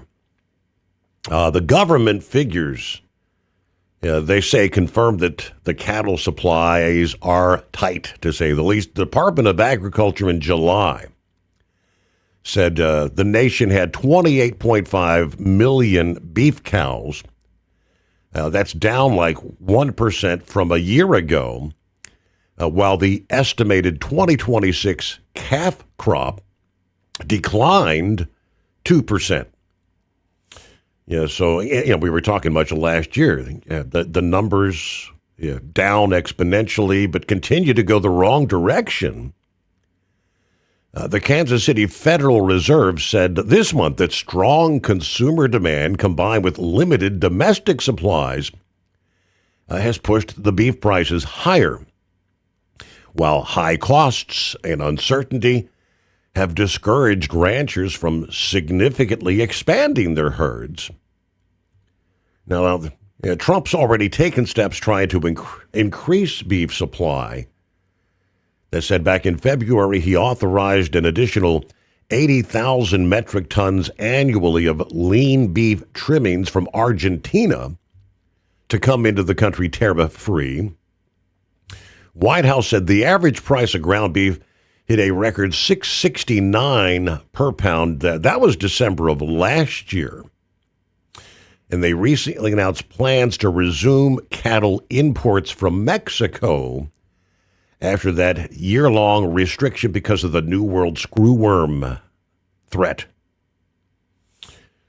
Okay, so it's 844-844-3388.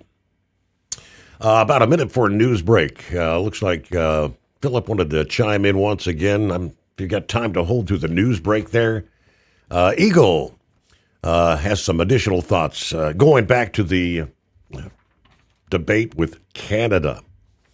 There was no deal. Canada's Prime Minister, Mark Carney, announcing they're going to retaliatory tariffs on the United States that are now underway after walking away from what he called a bad deal on trade. Negotiations officially broke down Friday. That now put into force a new 50% U.S. tariff, impacted about $20 billion worth of goods, which is about 5.5% of exports from Canada to the U.S. Impacted products range from hockey sticks to cement, they tell us. Carney says, we got attacked. You're at war when you get attacked. So again, more on that next hour. First, as we roll up on the midnight hour on the West Coast, news, a service of Industrial Injection. Fuel injectors, fuel pumps, turbochargers, complete diesel engine kits for the heavy-duty world. If it burns diesel, we can help keep it working. Truck downtime costs you money. One hidden killer on Cummins ISX 15 engines is weak injector cups. When they leak, coolant gets into the cylinders and suddenly you're facing a big repair bill. Industrial Injection has the fix. Our Torque Lock Injector Cup Kit with a threaded Torque Lock design. These cups stay sealed for good. No more coolant leaks. No more surprise downtime. Keep your truck on the road. Ask your shop for Industrial Injection Torque Lock Injector Cups today. Ready to beat the heat this summer? Keep your long haul, short haul, off-road adventure, or just stay cool while on site with Be Cool. Designed with on or off-the-road vehicles in mind, Be Cool offers you DC-powered cooling, low voltage protection, easy installation, and more. Beat the heat with Be Cool. It's the cooler way to go. With air conditioners for semi-trucks starting at $888. Get yours today. Visit b-coolaircon.com or call 778-590-5000. That's 778-590-5000. It's time to step up your fuel filtration game. The AirDog heavy-duty diesel fuel system doesn't just filter fuel like the others. It fully optimizes your truck's fuel system for peak efficiency. The AirDog removes contaminants, including particulates, water, air, and vapor, optimizing the pressure feed, providing your engine with the ultra-clean supply of fuel it needs for the quickest starts, smoothest idle, best fuel economy, and highest performance possible. Get started on the road to optimization today at airdogdiesel.com. Truckers spend lots of hours on the road. So when it comes to staying connected, you need a headset that works just as hard as you do. Blue Parrot is the #1 headset brand for professional drivers, and we've taken the quality you've come to expect from us and made it even better. Check out our newest headsets, the Pro B350 and Pro B450, offering you more hours of talk time, better voice control, extreme comfort, and industry-leading AI voice isolation microphones. So you can spend more time talking about the important things and less time repeating yourself. To get yours, check out BlueParrot.com. Blue Parrot, hear and be heard.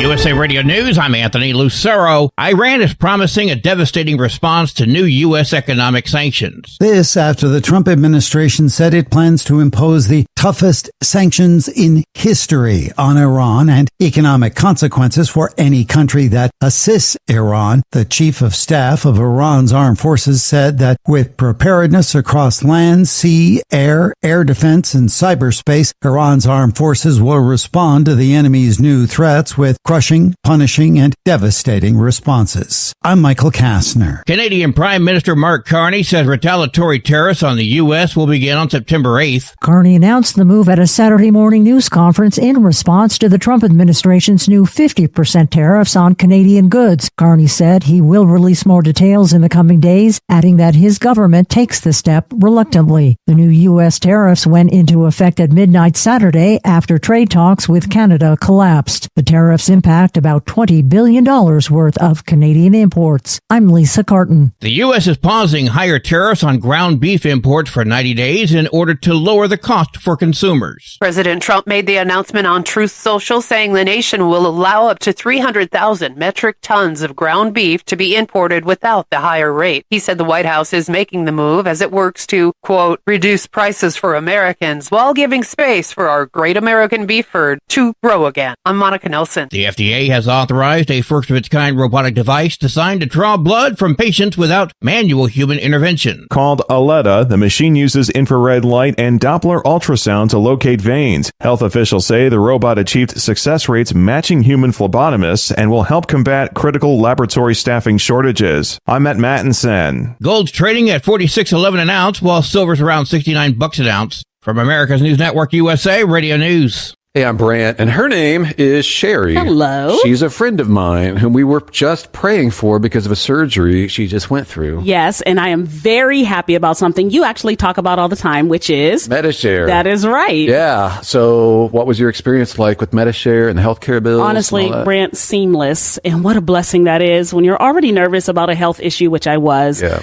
Members shared my expenses. There were zero problems. And let me tell you, having people pray with you when you call in with your need, that is just it is refreshing. Yes, that's what it is. What I keep telling people love Medishare, and they love saving tons of money too. The typical family can save $500 a month. I am very thankful for Medishare. It is so different, and I mean different in a very, very good way. Good different. Call now. They're easy to talk to, and you can get a price within 2 minutes. Call 855-SHARE-40. That's 855-SHARE-40. 855-SHARE-40.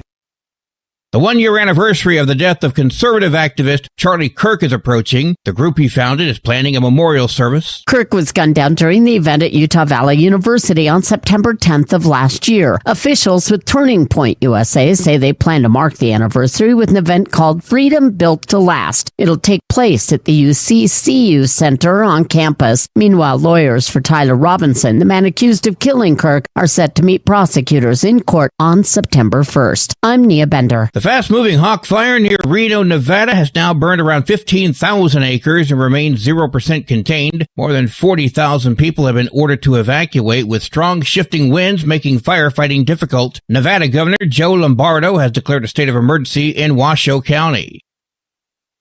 An eye expert is alerting parents of what signs show a possible vision problem with children. Margene Culp is a professor of optometry at The Ohio State University. She says difficulty keeping place when reading, problems seeing things clearly, trouble paying attention, and an eye turning in or out all indicate a possible vision problem. It's really critical to identify vision problems early and address them early to lessen their negative impact and be sure that the child can perform to their best potential in school. Studies show children who get screenings and glasses have a better chance of passing their state proficiency exam. I'm Scott Pringle. And I'm Anthony Lucero, USA Radio News. This is Denny Gillum, here to tell you about an amazing new book, The Miracle Man, written by a good friend of mine. It's a remarkable true account of faith, healing, and restoration in the face of impossible odds. Through a harrowing series of events and miraculous answers to prayer, Bill receives a donor's heart with only hours left to live. His rapid recovery and return to normal life is a story that shows God's power to heal and his faithfulness in answering prayers. The Miracle Man is available online through Amazon, Barnes & Noble, and other booksellers. Keep the bugs off your glass and the smokies off your ass. This is the Overnight Drive with Steve Summers. Truck downtime costs you money. One hidden killer on Cummins ISX-15 engines is weak injector cups. When they leak, coolant gets into the cylinders and suddenly you're facing a big repair bill. Industrial Injection has the fix. Our Torque Lock Injector Cup Kit with a threaded Torque Lock design. These cups stay sealed for good. No more coolant leaks. No more surprise downtime. Keep your truck on the road. Ask your shop for Industrial Injection Torque Lock Injector Cups today. Truckers spend lots of hours on the road. So when it comes to staying connected, you need a headset that works just as hard as you do. Blue Parrot is the #1 headset brand for professional drivers, and we've taken the quality you've come to expect from us and made it even better. Check out our newest headsets, the Pro B350 and Pro B450, offering you more hours of talk time, better voice control, extreme comfort, and industry-leading AI voice isolation microphones. So you can spend more time talking about the important things and less time repeating yourself. To get yours, check out BlueParrot.com. Blue Parrot, hear and be heard.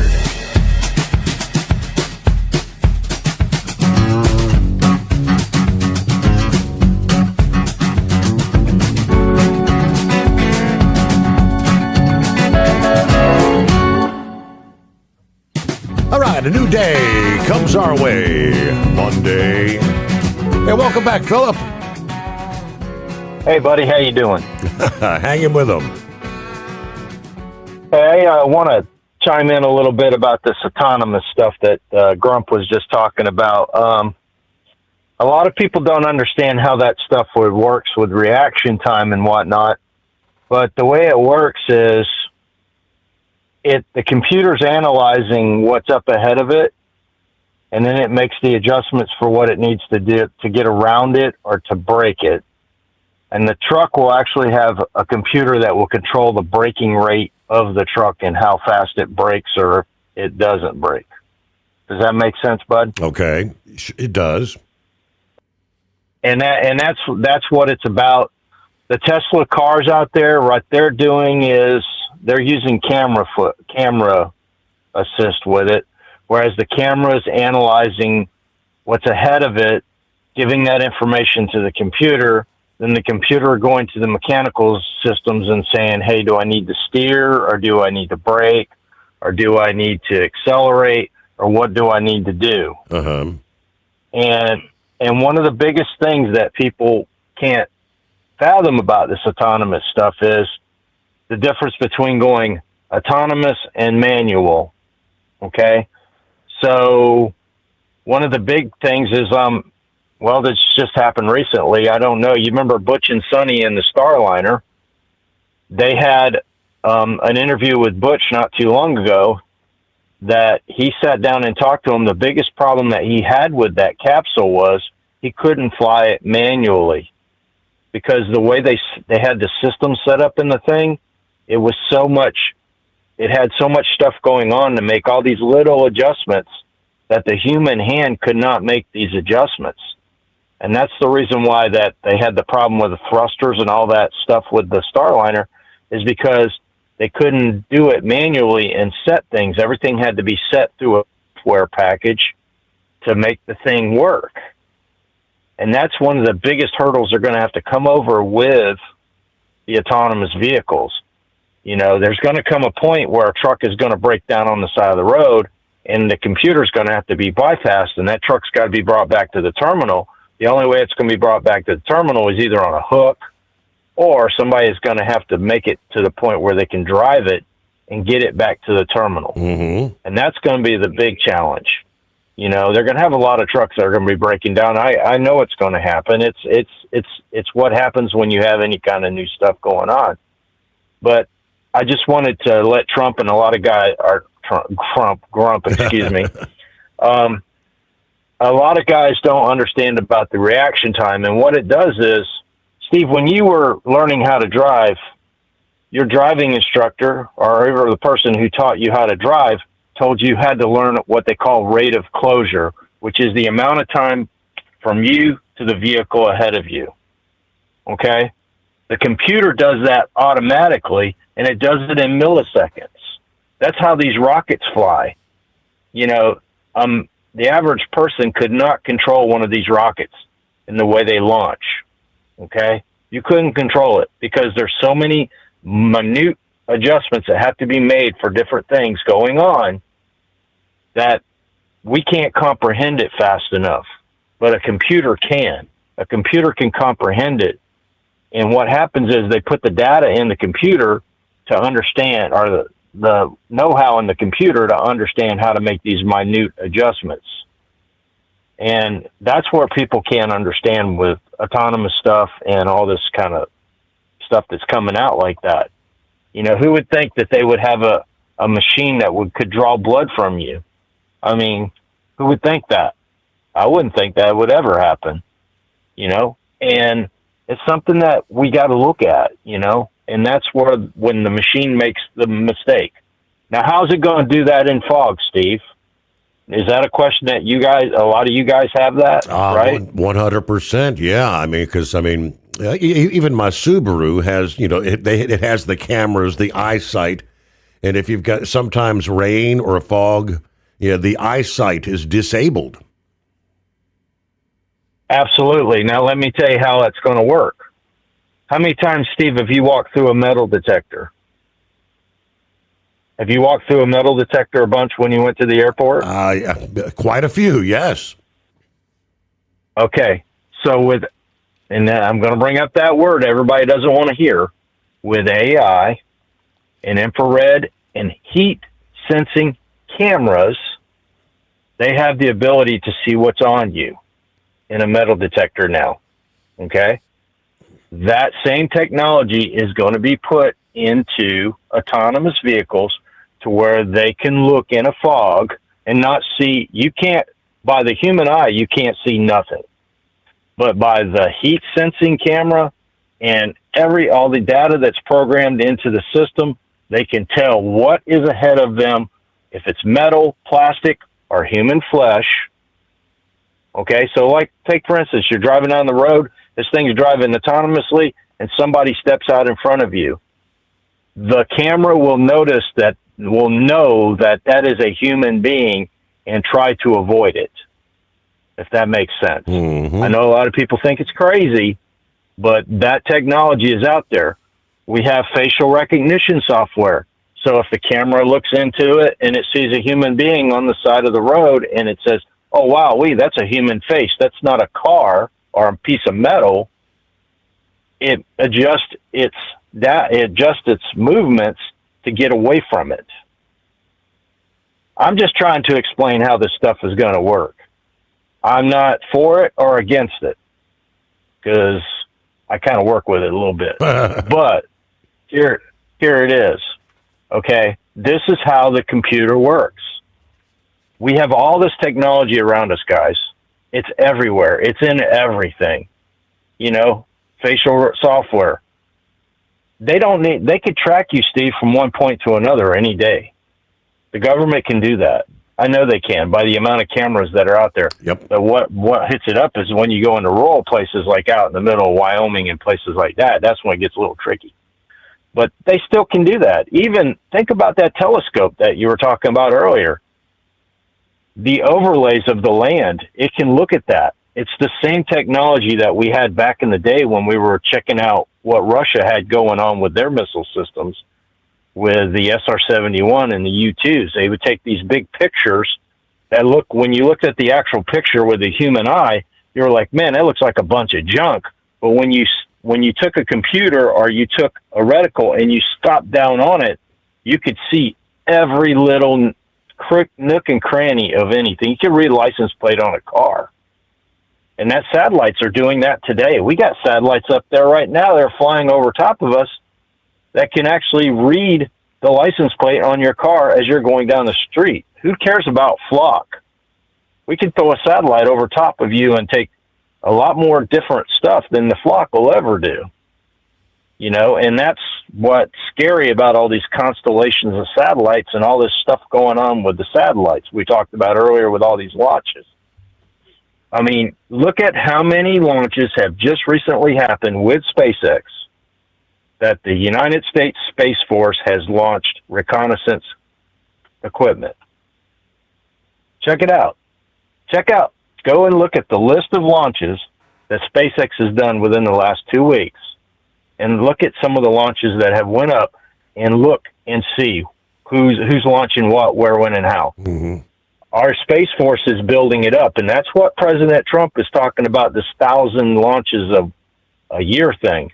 Because, dude, the next generation is going to be up there, okay? Sure, we're going to be having stuff going on down here, but there's also stuff that's going up above us that we don't know about. We're not privy to.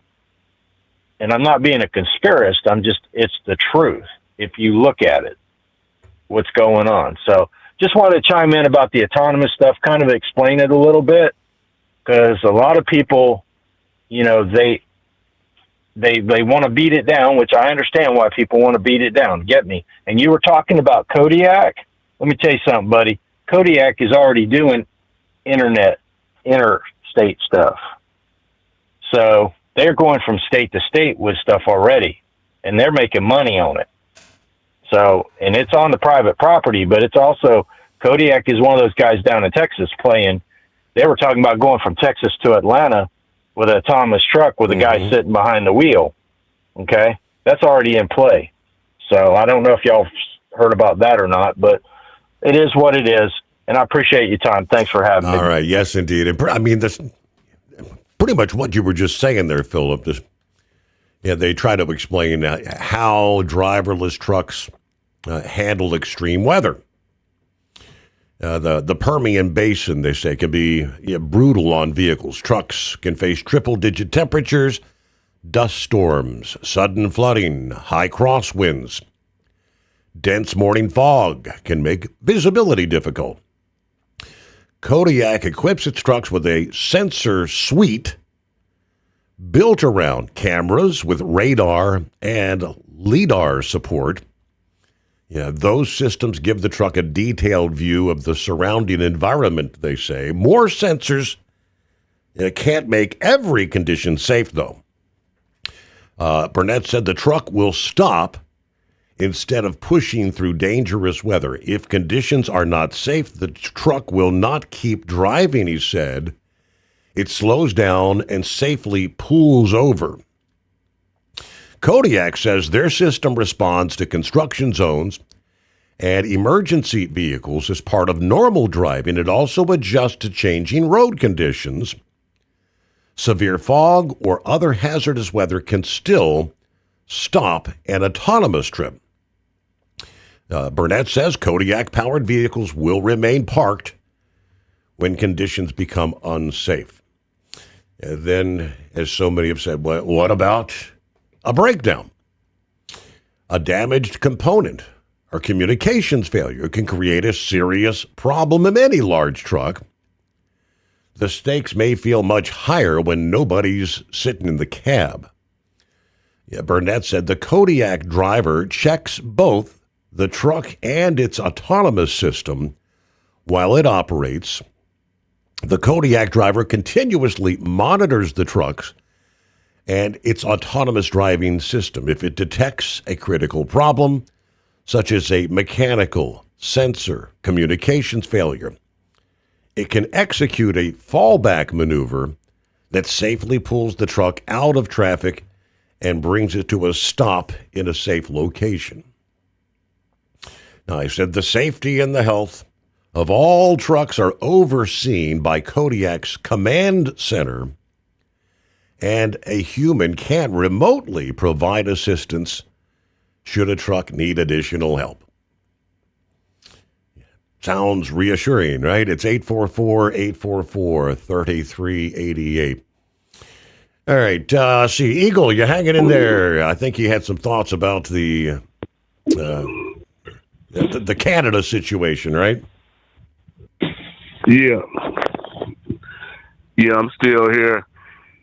Yeah, we've been, if you look at, they went over the numbers, Steve, on Bill Cunningham's show tonight. I listened to his show before you came on, and people would be amazed at the amount of money that Canada is charging the United States. We basically, from what I'm understanding, Steve, correct me if I'm wrong, from what I'm understanding, we basically don't have no damn goods going into Canada because the rate that they want is way too much money. Am I right about that? That the United States basically is not sending nothing into into Canada on certain products. Yeah, I mean, I think they said that. How did the president say the farmers are the ones that are massively hit by their tariffs? Yeah, that's what Bill Cunningham has said on his show. Because, some of these rates are outrageous, the amount of money that they want to charge the United States to send our goods into Canada. I say that, the hell with them. And, this guy Carney, he's been a trouble, ever since he got in. This guy, he always backs down. He's just a bunch of hot air. He's talking about this new tariffs that he got going is going to take effect September the 5th or whatever. He's not going to do anything. If he was going to do it, he would have already done it by now. He's just doing that because Donald Trump is doing what he's doing, but he's not. Canada's not going to do it. But it's about time, Steve, because China is. I keep saying China, but they ripping us off too. But Canada is definitely ripping the United States off when it comes to the amount of money that they charge in the U.S. to ship their goods into their country, and it needs to come to a stop. We need to have fair deals, where everybody, if you want to do business with the United States, it needs to be fair, and it needs to be equal basis. It's simple. We do equal business with Canada, and they need to do the same thing with the United States, or we can find somebody else to do business with. It ain't no big deal to me as far as I'm concerned with. As far as it goes with is Canada, because people are about fed up with them, people about fed up with Canada, just like Donald Trump is. So, it's time to make a move. Now, as far as, doing your break, and I think that's a bunch of hot air too. Iran is talking about this plan that they supposed to announce tomorrow that you said, this is the biggest, what do you call it? The biggest economical sanctions on a country in the history, from what they saying. And Iran, some guy claimed that Iran is going to attack. Now, here's something that we do need to be worried about, Steve. See, here, people always think, right now, people always think when they think about attacks, they think about physical attacks. They think about somebody bombs and stuff like that. Mm-hmm. But I already think that they already having these cyber attacks. The United States, we got to watch out for that. I think that that's what Iran is talking about, because I believe that they were trying to tamper with the water system, over the last couple of weeks, and I think that's what this idiot is talking about. I think that they're gonna try to hit maybe the electrical grid or the water system, and they're gonna try to hit something like that. It's not gonna be no military action or nothing like that, because they don't have no damn military. It's gonna be something in the cyber type thing. So that's what the United States needs to be on the lookout for, is some type of cyber attack from these individuals. But that's the best way to hurt them, Steve. Is hopefully they hit them hard with these sanctions or whatever they got going on tomorrow, and hopefully drop them to their knees and make them beg and plead, to end this deal. Because they basically, the military deal is over with as far as it's concerned with them. They have no military; they can't even pay their military people at this point. So they down on their last legs right now, And I'll definitely be watching tomorrow at 1 o'clock, listening or something to see what they got to say, what the U.S. has planned for these losers. And hopefully that'll be the final straw for them, and that'll end that regime, and we can get on with other business. But like I say, we do need to be worried. Maybe you could talk about that. I think we do need to be worried about the U.S. about some type of cyber attack from these individuals. And I thank you for taking my call. All right, yes, indeed. I'm 100% on the same page there. That's what I alluded to that earlier. Yeah, because we shared the warning, the government warning about the company named Siemens Systems, Control Systems. And those systems apparently are vulnerable. Many of those have already been hit with water control systems. But those same Siemens Control Systems are in a number of other categories out there. Like I said, including portions of the power grid and many others. Yes, the tariffs. Where do we stand? Carney says you're at war when you get attacked. President Donald Trump hit back at Canada yesterday, Sunday, saying Canada wants the benefits of being a state without being one. They've charged our great farmers for many years massive amounts of tariffs. No more, he says. New Canadian tariffs will notably target the U.S. steel and dairy industries, taking effect on September 8. More details will be forthcoming this week, according to Carney. President Trump had previously said Washington should be able to have a deal, citing his good relationship with Carney.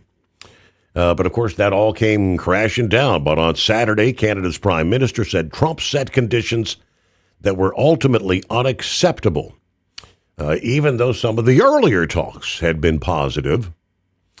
In recent days, the United States proposed new terms that were uneconomic, unfair, undermining the net benefits of Canada.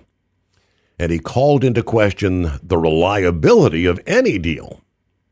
We cannot accept what they've offered, and we will not give what they've asked. Trade Representative Jamieson Greer tells the New York Times that we had offered to reduce tariffs on steel, aluminum, and autos, as well as ultimately eliminate a recently imposed tariff on Canadian lumber. He said those measures would have given Canada the most preferential treatment of any trading partner. Spoke to Fox News on Saturday, said Washington is moving forward with measures that respond to Canadian retaliation. No new talks are planned with the neighbors to the north. One senior U.S. official characterized last week's talks in Washington as candid, not acrimonious. Canada has been seeking relief from the tariffs on autos, steel, and aluminum, which have battered the country's economy, forced job losses, straining what was once an ironclad trade relationship.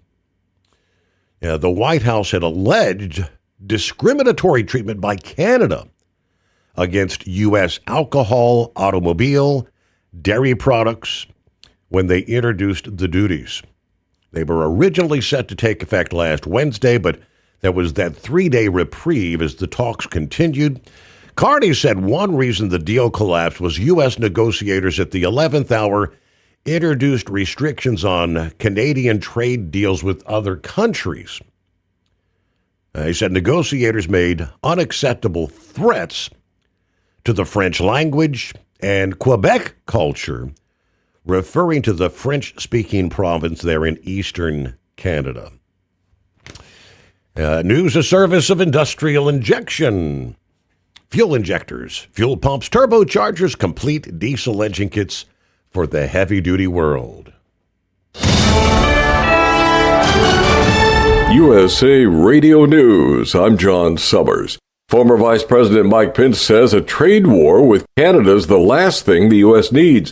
Pence made the comment on CNN's State of the Union Sunday amid trade tensions between the two countries. That what we're looking at here is negotiation and not confrontation in a trade war. North Carolina scientists found a Southern-style Mediterranean diet matches Weight Watchers for weight loss.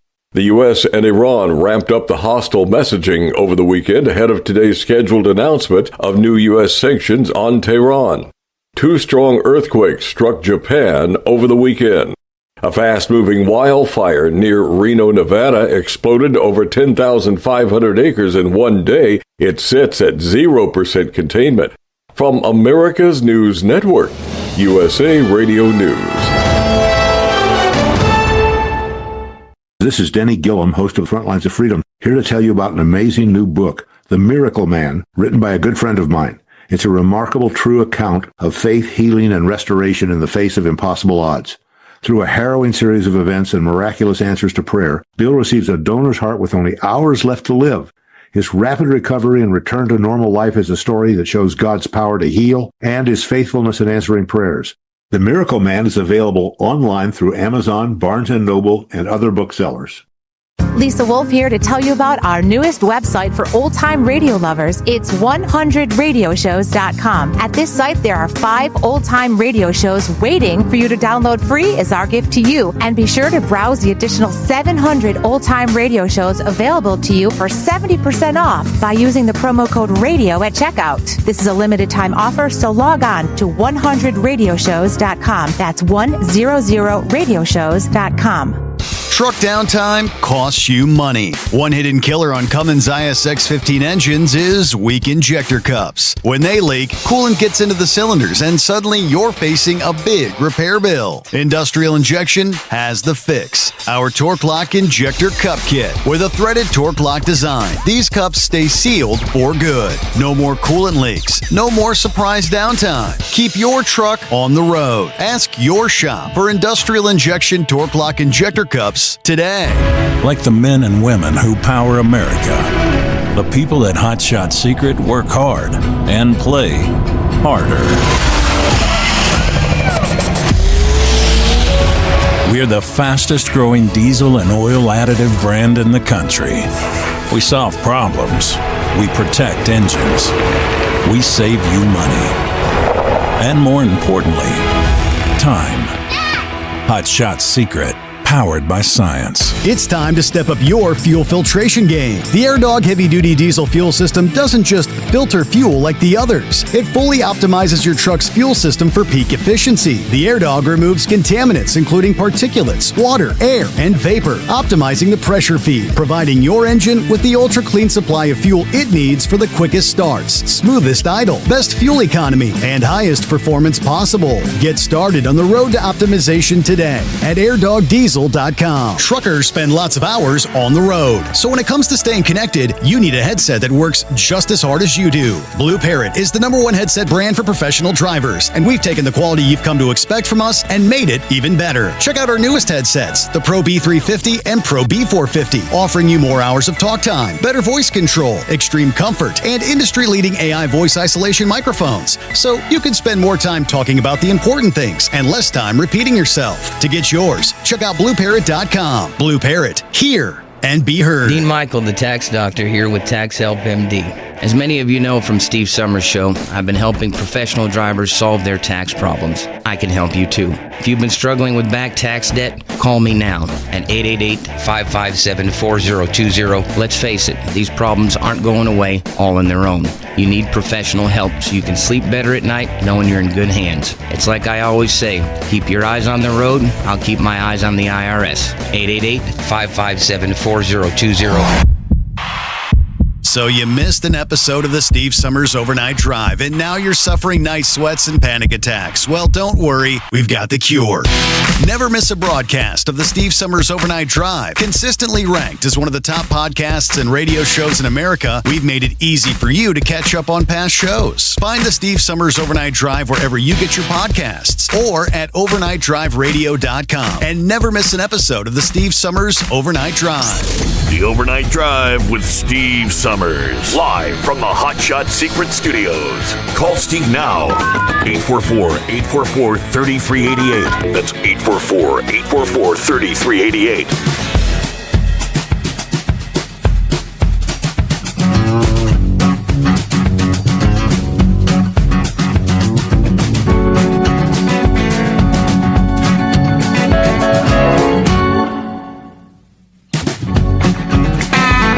Shout out to Rick there, Columbus, Ohio.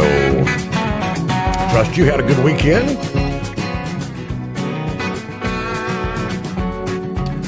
Welcome into a Monday.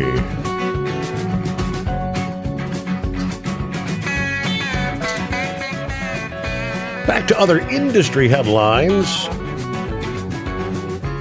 Again, the English proficiency, big topic of discussion.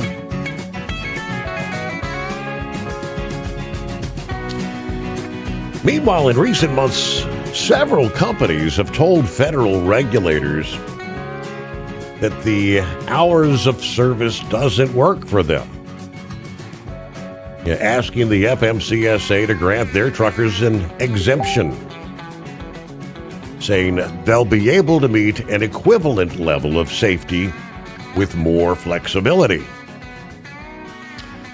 It happens quite a bit, but very rarely do these exceptions get granted. The FMCSA allowed the public to comment on each of the requests. And like I said, the majority of people commenting, pushing back. In many cases, it's been truckers and safety groups who've asked the agency to deny the requests. Colorado Huntsman Transport, one of those, asking for an exemption. That's a prison transportation company. You ask for a 10-day on, 10-day off schedule with a maximum 7-hour daily driving limit. Also an exemption from commercial motor vehicle marking requirements. The company said granting this exemption would allow us to operate without the prominent name and U.S. DOT markings, reducing public misidentification and associated safety threats. Huntsman added that their drivers and vehicles would continue to be fully identifiable through registration documents, electronic logging devices, DOT numbers, and GPS tracking. The comment period for that request actually ended on the 17th. Only literally a handful of responses, apparently. The Commercial Vehicle Safety Alliance and the Truck Safety Coalition were among those against granting the exemption. All right, while it's true, we cannot regulate sleep, the hours of service rules set forth a framework that, if followed, allows drivers the opportunity to get the rest necessary to operate their vehicles safely. The Truck Safety Coalition said Huntsman Transport fails to meet the threshold to qualify. Apparently none of the 6 comments actually supported the exemption. You had CCS Transportation, a company based in Conway, Arkansas. They wanted exemption to permit short-distance commercial vehicle movements to be logged as on-duty, not driving yard moves on their electronic logging devices during brief travel on local public roadways separating 2 of the company's facilities.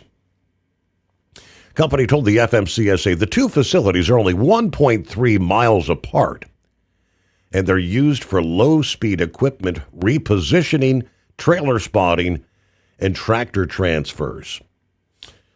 Comments also were accepted through the 17th. 12 responses in this case, again, the CVSA and the Truck Safety Coalition against the exemption. Precision Fireworks, a fireworks display company that said it employs truck drivers who hold CDLs with hazmat endorsement to transport professional-grade pyrotechnics for Independence Day celebrations.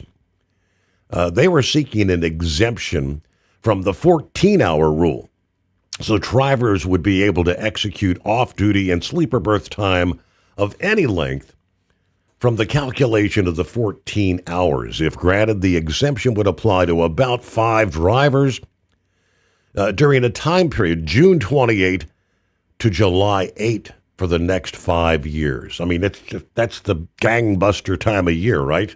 Right there around Independence Day. As a condition for operating under the exemption, the truckers would not be allowed to drive after accumulating a total of 14 hours of on-duty time. They said drivers would continue to be subject to the 11-hour driving time limit and the 60 and 70-hour on-duty limits. Without the exemption, they said they'd be unable to provide professional fireworks displays for Texas, New Mexico, and Missouri. They suggested it would create a safety hazard as their drivers may be forced to park a load of hazmat in unsecured areas. Now, they're actually still taking comments on that through the end of August. So far, 4 comments have been submitted, 3 of which are in opposition to the request. All right, that's the breakdown. It's 844-844-3388. Plowboy, I guess you've got some thoughts on the autonomous trucks, right? Your favorite topic. Well, yeah. And thanks for getting my call. Hope they had a good weekend, just too short, right?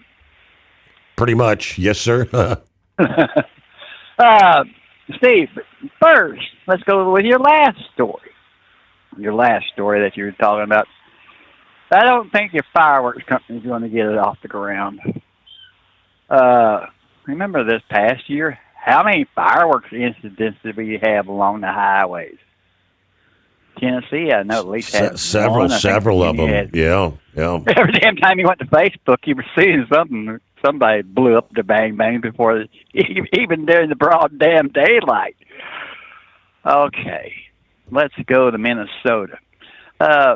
We need y'all back at John Nagel. He's a retired Minnesota State Highway Patrol trooper. He's going to be trying to knock out our little Somalian, William Omar. I just seen this on Facebook here a bit ago, so that would be so nice to get a good law enforcement character, retired, and take her seat and just make that bitch want to go back to where she came from, under the rock. Take her brother, husband with her. But okay, Steve, I was really thinking about Philip's phone call and Grump's. Philip did good, but I got a question. Your little highway. Say you've got somebody running between Indianapolis and Cincinnati. And I remember this, you were talking about major wrecks all over the place. What happens when you get a whirlwind of snow, sleet, ice, whatever, and it flash freezes? Your camera system, your sensors, and all of that flash freezes. And you can't see where you're going. And that thing slams the brakes on or even slows down a little bit incrementally too fast. That thing's going to go in the ditch. Or damned if it is, if it slows down to nothing. You really want that autonomous truck out there in the second or the third lane around other vehicles? Right. I don't. Let's go to California. The Waymos. If the Waymo and the autonomous trucks, sir, work as good as the Waymos did when they had a brownout at, remember, San Francisco, we're going to have big trucks stop at stoplights. How we know that some genius, Steve, I'm sorry if I'm talking too fast or talking over you. I don't mean to, but just say if some genius decides to, we got a load of anything, high dollar load, or a load of nasty crap. all it would take is for him to cut the power to one red light. Or whatever. Kind of where you understand what I'm trying to get at, Steve? Oh, yeah, sure. It could be, we could almost have the federal building in Oklahoma City if somebody that really hates this country knew the coordinates and where it was going to be at. And that's my biggest side effects on them. Plus taking the drivers out of the industry. I hope to hell, or hope to God, pardon me, that the Teamsters would get like California and take them bastards to court, get it done with, sue them till they can't afford no more lawsuits, Steve. Because I don't want to be without a job. I don't want anybody to be without a job. And it is going to... It's a scary situation with this crap. Mm-hmm. And you made a comment. How long have we fought to get... I fought for a heavier truck. Todd Spencer told me where I could go. Now, quick, years ago, I was wanting $86,000, and it was legal. I could have legally done it if they went with us on heavy loads out of Washington. And we had set up to do it. But who in the world is wanting to run 135 tons? 135 tons, that's 270,000 pounds, Steve. What bridge will take that? Mm-hmm. That's almost that's an escorted load, I believe, if you really look at it. And you can't escort a load, you can't permit it because that's divisible. And by it being divisible, if you put too many sections on it, it's really going to go out of hand. And I hate the Kodiak deal because let's go back a few years ago. We had not pretty good. We had a damn good caller. Remember the young feller went on to be with the Lord, Sugar Bear? Yeah. For everybody. That was damn good money in these sand pits. That was damn good money going into these, whether it be in North Dakota, New Mexico, Texas, or wherever. And I am so damn sick and tired of this almighty damn dollar by these outfits that if you really looked into it, would not know a steering wheel from a fifth wheel from a blown tire have came up, and now they're trying to run that truck driver out of this industry. And the oil field is damn good money. It still is damn good money today. If I was in better health, I would not be here at Ford Clay Como. Yeah, I mean, who was it? Sugar Bear and Doc Holliday both ran up there weren't they running up in Pennsylvania for years, making good money? Washington, Pennsylvania, sir, right there across from the Ohio line. And Sugar Bear tried that in North Dakota and damn near froze his cojones off up there. But no, I mean... Yeah, I mean it's sad. Wait, they're hitting. I guess I'm running in circles, but no, it's not good. And I hope to hell I don't see it. I hope my grandchildren never see it. That's how hard I'm hoping we could get our and it's AI crap. I hate it too. We don't need any of that crap looking over us. We got, you were just talking here a bit ago, and it was either you or Grump, I believe, made a comment about the shadow catching. These cars are bad about it. Don't set a car that's got that radar crap on it. A bridge will park the damn thing or severely back it down. And it happens all the time in the sunlight. But yet, there is a best thing since sliced bread to hear these yahoos talk about it. And don't, folks, people, brothers, sisters, don't let them swoon you into it's going to be cheaper for everybody. Steve, I remember here a few years ago when everybody was making pretty good money. Pretty damn good money on a good fuel surcharge. And then the big box stores started hollering, we got to cut the fuel surcharge, blah, blah. Hell, we're going to save. I never seen a penny. I don't think anybody else did. And the supermarkets or wherever go down. So don't be childish and think this is going to, billions of dollars saved, it ain't going to cause nothing to go down. Just a bigger pockets that hate us. Get bigger. And if I sound liberal, I'm not. I'm conservative as hell, but this is scary. Other than that, I appreciate you taking my call, but I know you're going to get my weather, but are you going to get back in the 90s by the weekend? We are over here in Missouri. I think we're going to warm up a bit, but no, I don't see any 90s on the horizon. It's definitely a cool early Monday as we get the new week started.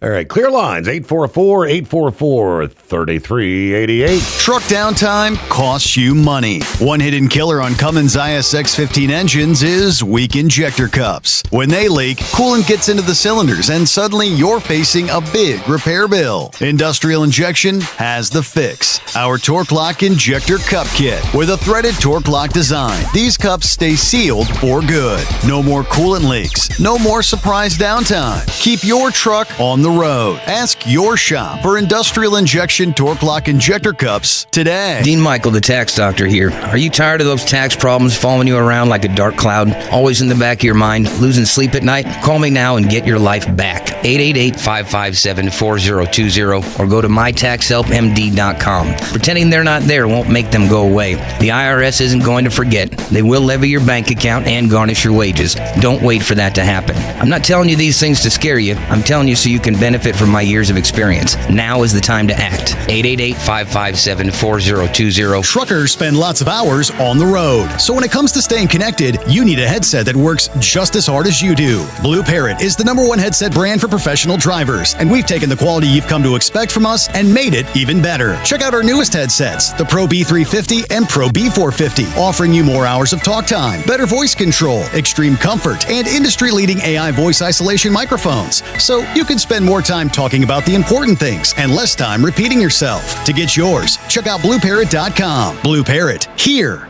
and be heard. It's time to step up your fuel filtration game. The AirDog heavy-duty diesel fuel system doesn't just filter fuel like the others. It fully optimizes your truck's fuel system for peak efficiency. The AirDog removes contaminants, including particulates, water, air, and vapor, optimizing the pressure feed, providing your engine with the ultra-clean supply of fuel it needs for the quickest starts, smoothest idle, best fuel economy, and highest performance possible. Get started on the road to optimization today at airdogdiesel.com. Ready to beat the heat this summer? Keep your long haul, short haul, off-road adventure, or just stay cool while on site with Be Cool. Designed with on or off-the-road vehicles in mind, Be Cool offers you DC-powered cooling, low voltage protection, easy installation, and more. Beat the heat with Be Cool. It's the cooler way to go. With air conditioners for semi-trucks starting at $888. Get yours today. Visit b-coolaircon.com or call 778-590-5000. That's 778-590-5000.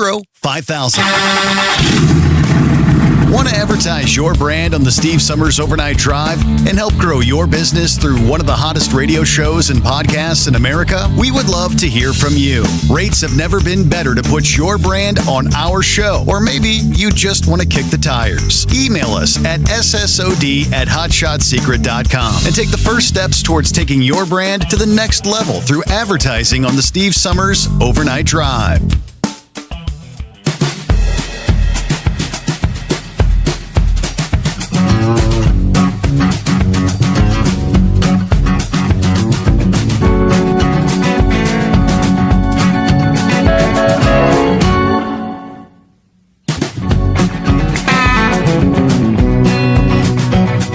From my perspective, the moon is gone beyond below the horizon at this hour. I do notice with each passing evening, The moon is waxing. Soon to be a full moon.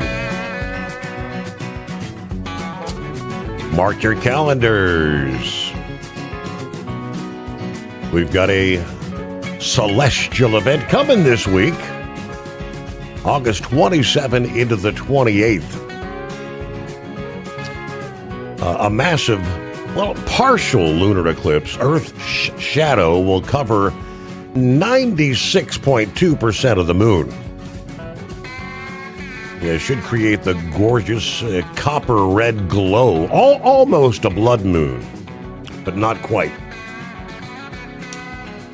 And depending on which side of the country you're on, for the East Coast and the Midwest, best seats in the house, they say. We'll see the entire eclipse from the first subtle shadow to the final bite and the final exit. Central portions of the country, you'll catch the best part, the maximum phase. Expect to see the deep, gorgeous copper red moon. West Coast, you'll get to see the beautiful early partial stages before the moon sets. Yeah, but even a small bite is worth the watch. All right. Peak maximum, let's see, 12:12 a.m. August 28. You've got to adjust for your local time. So, yeah, weather conditions. In other words, no clouds to obscure the moon. Coming up here in just a few days. We're already into the 24th. So what are we talking? Thursday into Friday morning, right? A couple minutes before news break. With a final hour coming our way. In other political news, the Postal Service. All right, Postal Service announcing the new rules, mail-in ballot eligibility rules. They announced this Friday that closely follows the president's executive order restricting voting by mail for many, despite a federal judge blocking enforcement of the directive.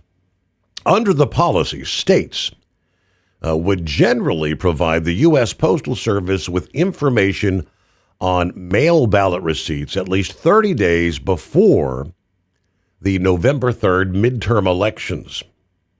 Postmaster General David Steiner told senators back in June the policy is intended to ensure the right ballots are going to the right people. Had the U.S. District Judge last week that blocked the nationwide enforcement said that changing election rules so close to the midterms would cause confusion and chaos. Now that we're less than 90 days before the midterms, it underscores the critical need for an injunction to prevent defendants from changing electric rules on the eve of the election, said the judge. Of course, the administration then asked the Supreme Court last Wednesday to intervene and allow the restrictions to take effect. The Justice Department argues the legal challenges are premature because federal agencies have not yet taken concrete action affecting the plaintiffs. It's 844-844-3388. Final hour just ahead. The Steve Sommers Overnight Drive. Truck downtime costs you money. One hidden killer on Cummins ISX-15 engines is weak injector cups. When they leak, coolant gets into the cylinders and suddenly you're facing a big repair bill. Industrial Injection has the fix. Our Torque Lock Injector Cup Kit with a threaded Torque Lock design. These cups stay sealed for good. No more coolant leaks. No more surprise downtime. Keep your Your truck on the road. Ask your shop for industrial injection torque lock injector cups today. Truckers spend lots of hours on the road. So when it comes to staying connected, you need a headset that works just as hard as you do. Blue Parrot is the #1 headset brand for professional drivers, and we've taken the quality you've come to expect from us and made it even better. Check out our newest headsets, the Pro B350 and Pro B450, offering you more hours of talk time, better voice control, extreme comfort, and industry-leading AI voice isolation microphones. So you can spend more time talking about the important things and less time repeating yourself. To get yours, check out BlueParrot.com. Blue Parrot, hear and be heard. It's time to step up your fuel filtration game. The AirDog heavy-duty diesel fuel system doesn't just filter fuel like the others. It fully optimizes your truck's fuel system for peak efficiency. The AirDog removes contaminants, including particulates, water, air, and vapor, optimizing the pressure feed, providing your engine with the ultra-clean supply of fuel it needs for the quickest starts, smoothest idle, best fuel economy, and highest performance possible. Get started on the road to optimization today at airdogdiesel.com. Winter is here. When the temperature drops, so does your truck's performance. Avoid fuel gelling by using Hot Shot Secret's EDT Plus Winter Defense, a 7-in-1 fuel booster and anti-gel that improves cold weather performance. The 7-point cetane boost decreases DPF regens and increases fuel economy. Be confident that your engine is running smoothly and trouble-free, even in the coldest temperatures. Hot Shot Secret EDT Plus Winter Defense, available at Pilot Flying J, Amazon, O'Reilly Auto Parts, and HotShotSecret.com. Hot Shot Secret, powered by science.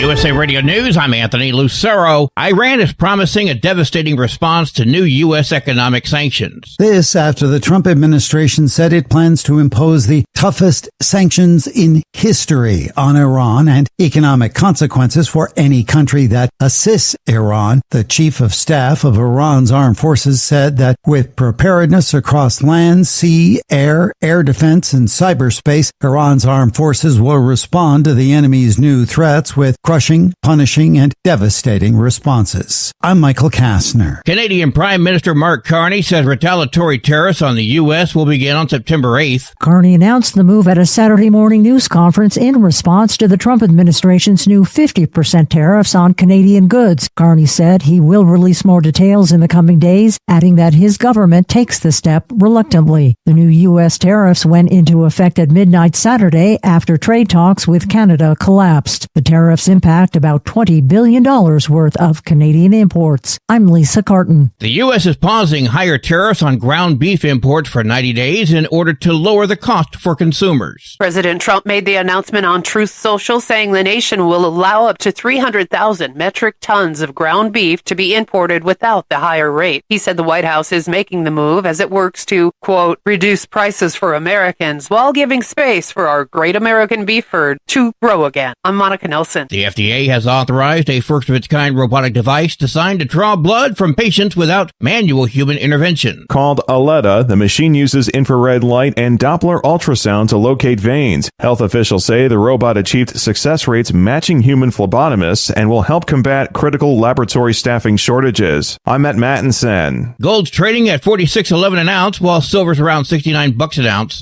From America's News Network USA Radio News. So your next 5 minutes could be your most productive 5 minutes in years, at least when it comes to your finances anyway. That's all it takes to find out exactly how much you'll save joining MediShare versus what you're paying now for healthcare.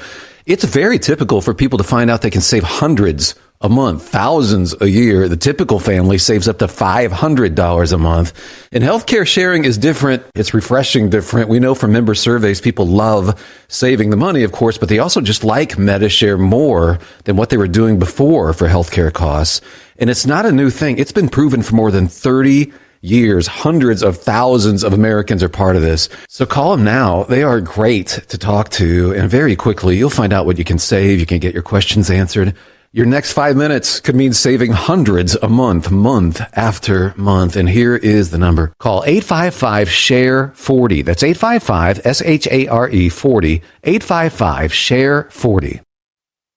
The 1-year anniversary of the death of conservative activist Charlie Kirk is approaching. The group he founded is planning a memorial service. Kirk was gunned down during the event at Utah Valley University on September 10th of last year. Officials with Turning Point USA say they plan to mark the anniversary with an event called Freedom Built to Last. It'll take place at the UC-CU Center on campus. Meanwhile, lawyers for Tyler Robinson, the man accused of killing Kirk, are set to meet prosecutors in court on September 1st. I'm Nia Bender. The fast-moving Hawk Fire near Reno, Nevada has now burned around 15,000 acres and remains 0% contained. More than 40,000 people have been ordered to evacuate, with strong shifting winds making firefighting difficult. Nevada Governor Joe Lombardo has declared a state of emergency in Washoe County.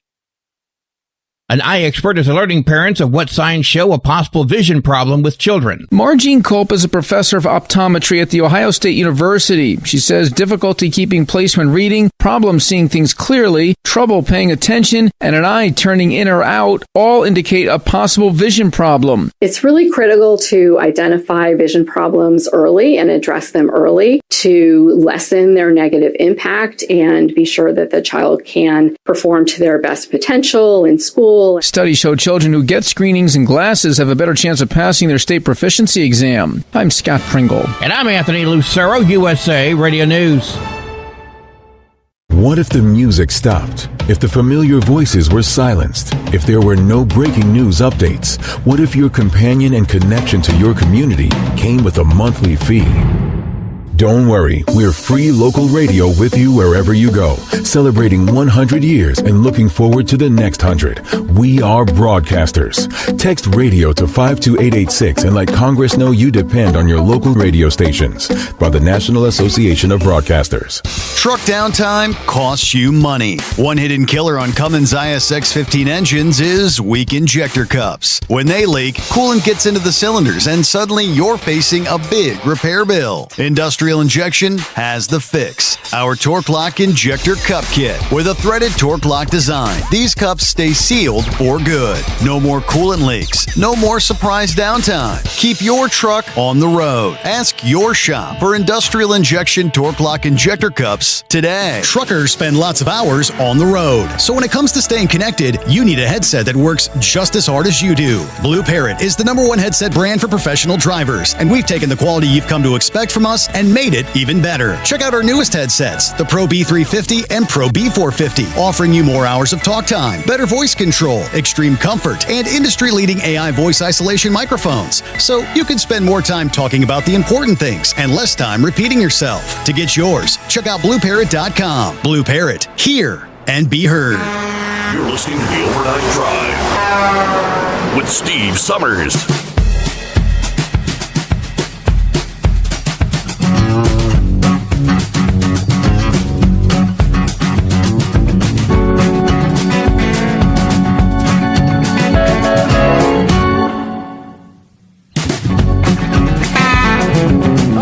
Final hour. Here we go. Roll it into a Monday.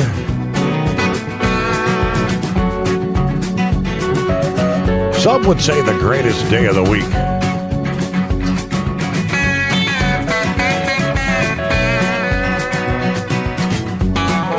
Now let's get it all started here.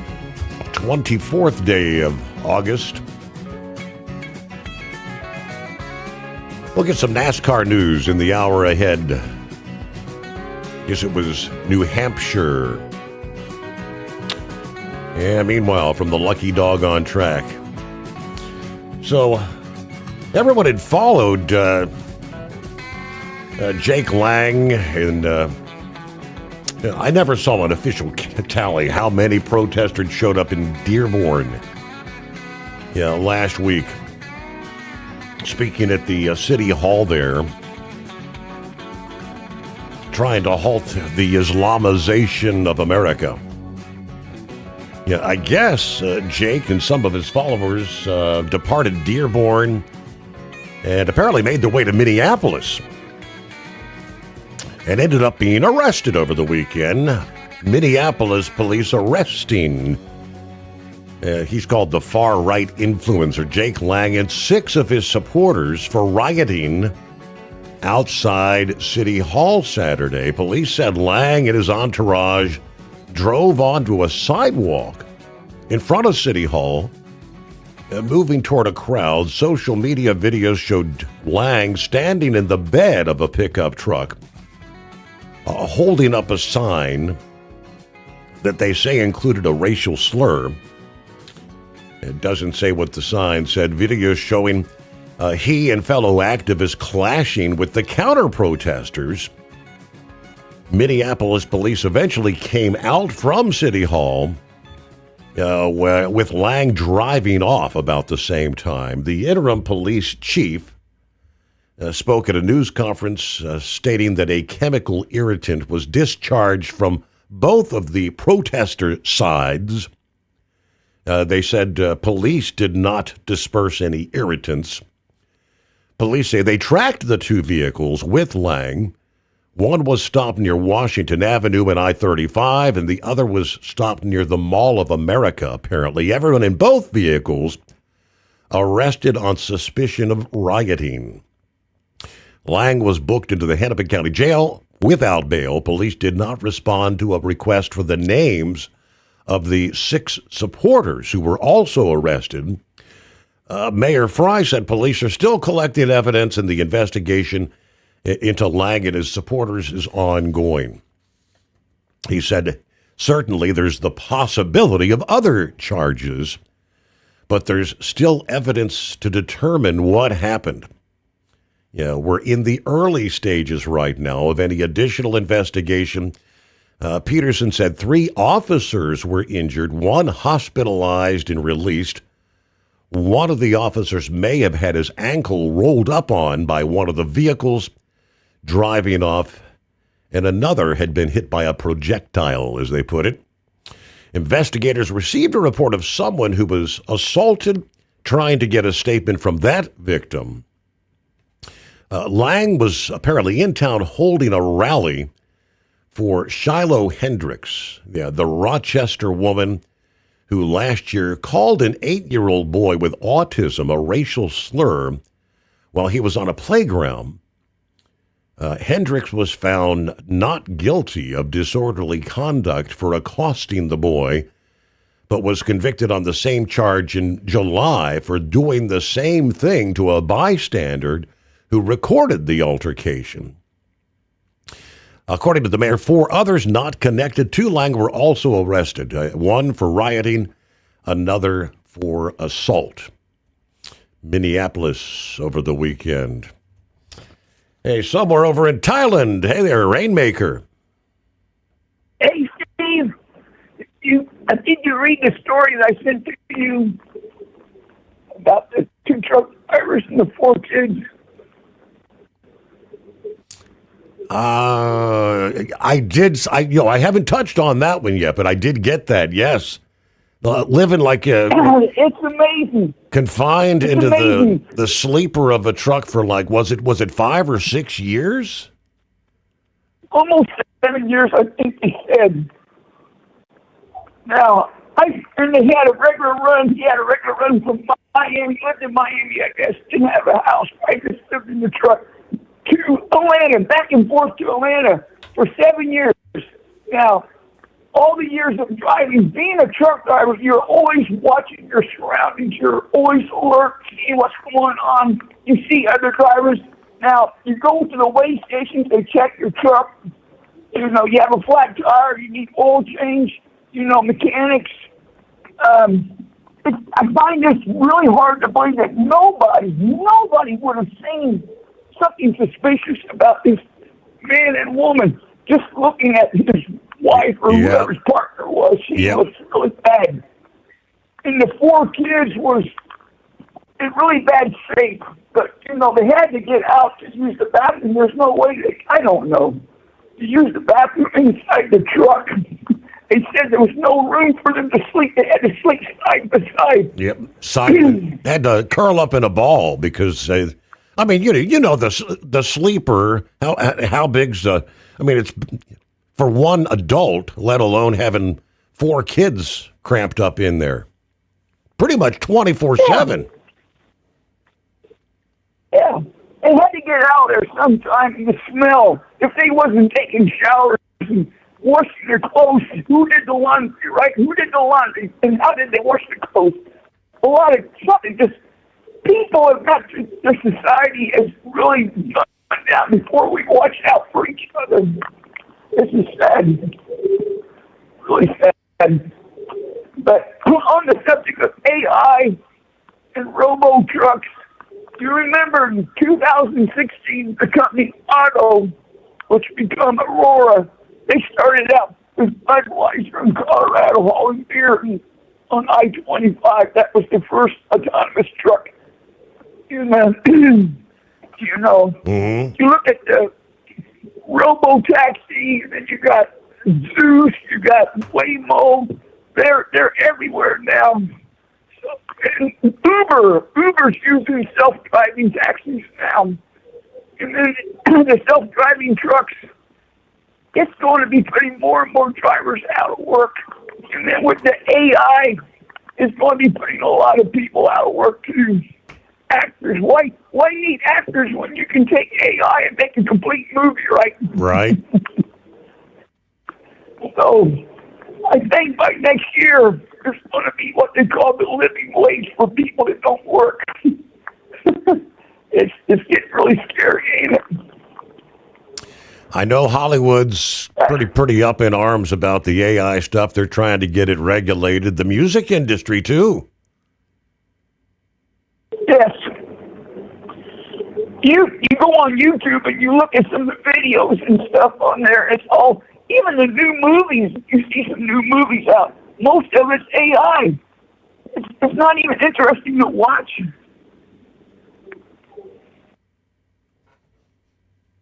Well, that's all I had to say. You take care. All right. Well, thanks for checking in here from Thailand, somewhere, I guess, late in the afternoon there on a Monday afternoon.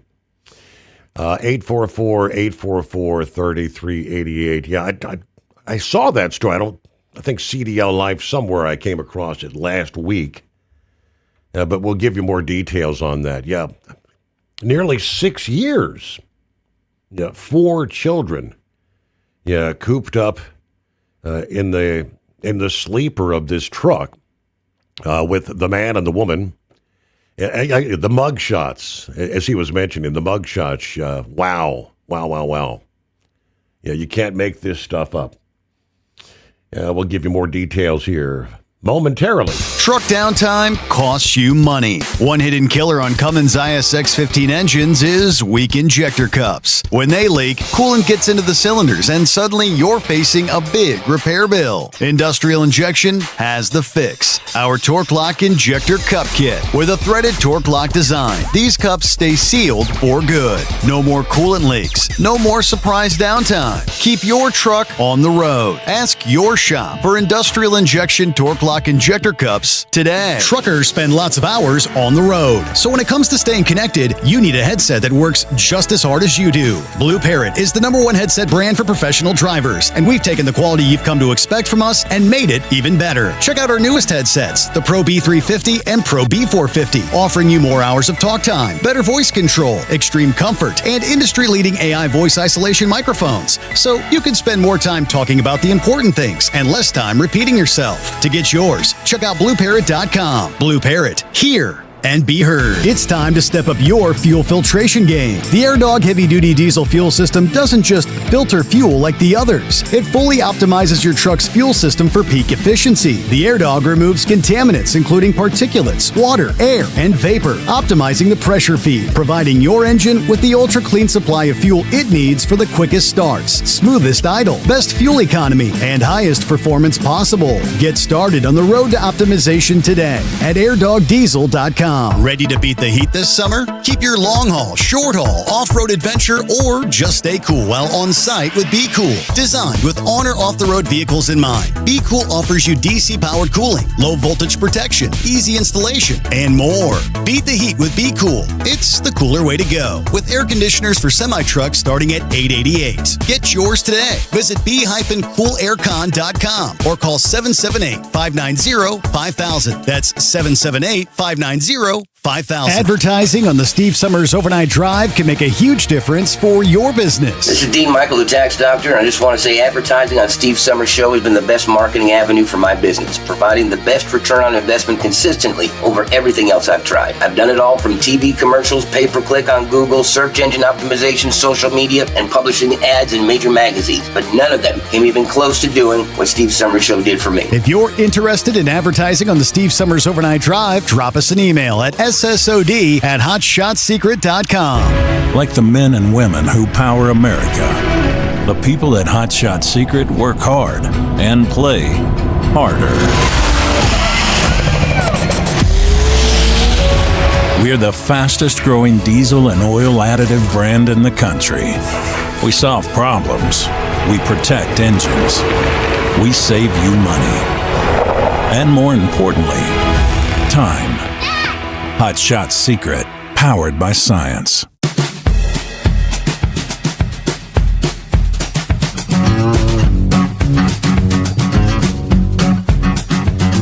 Yes.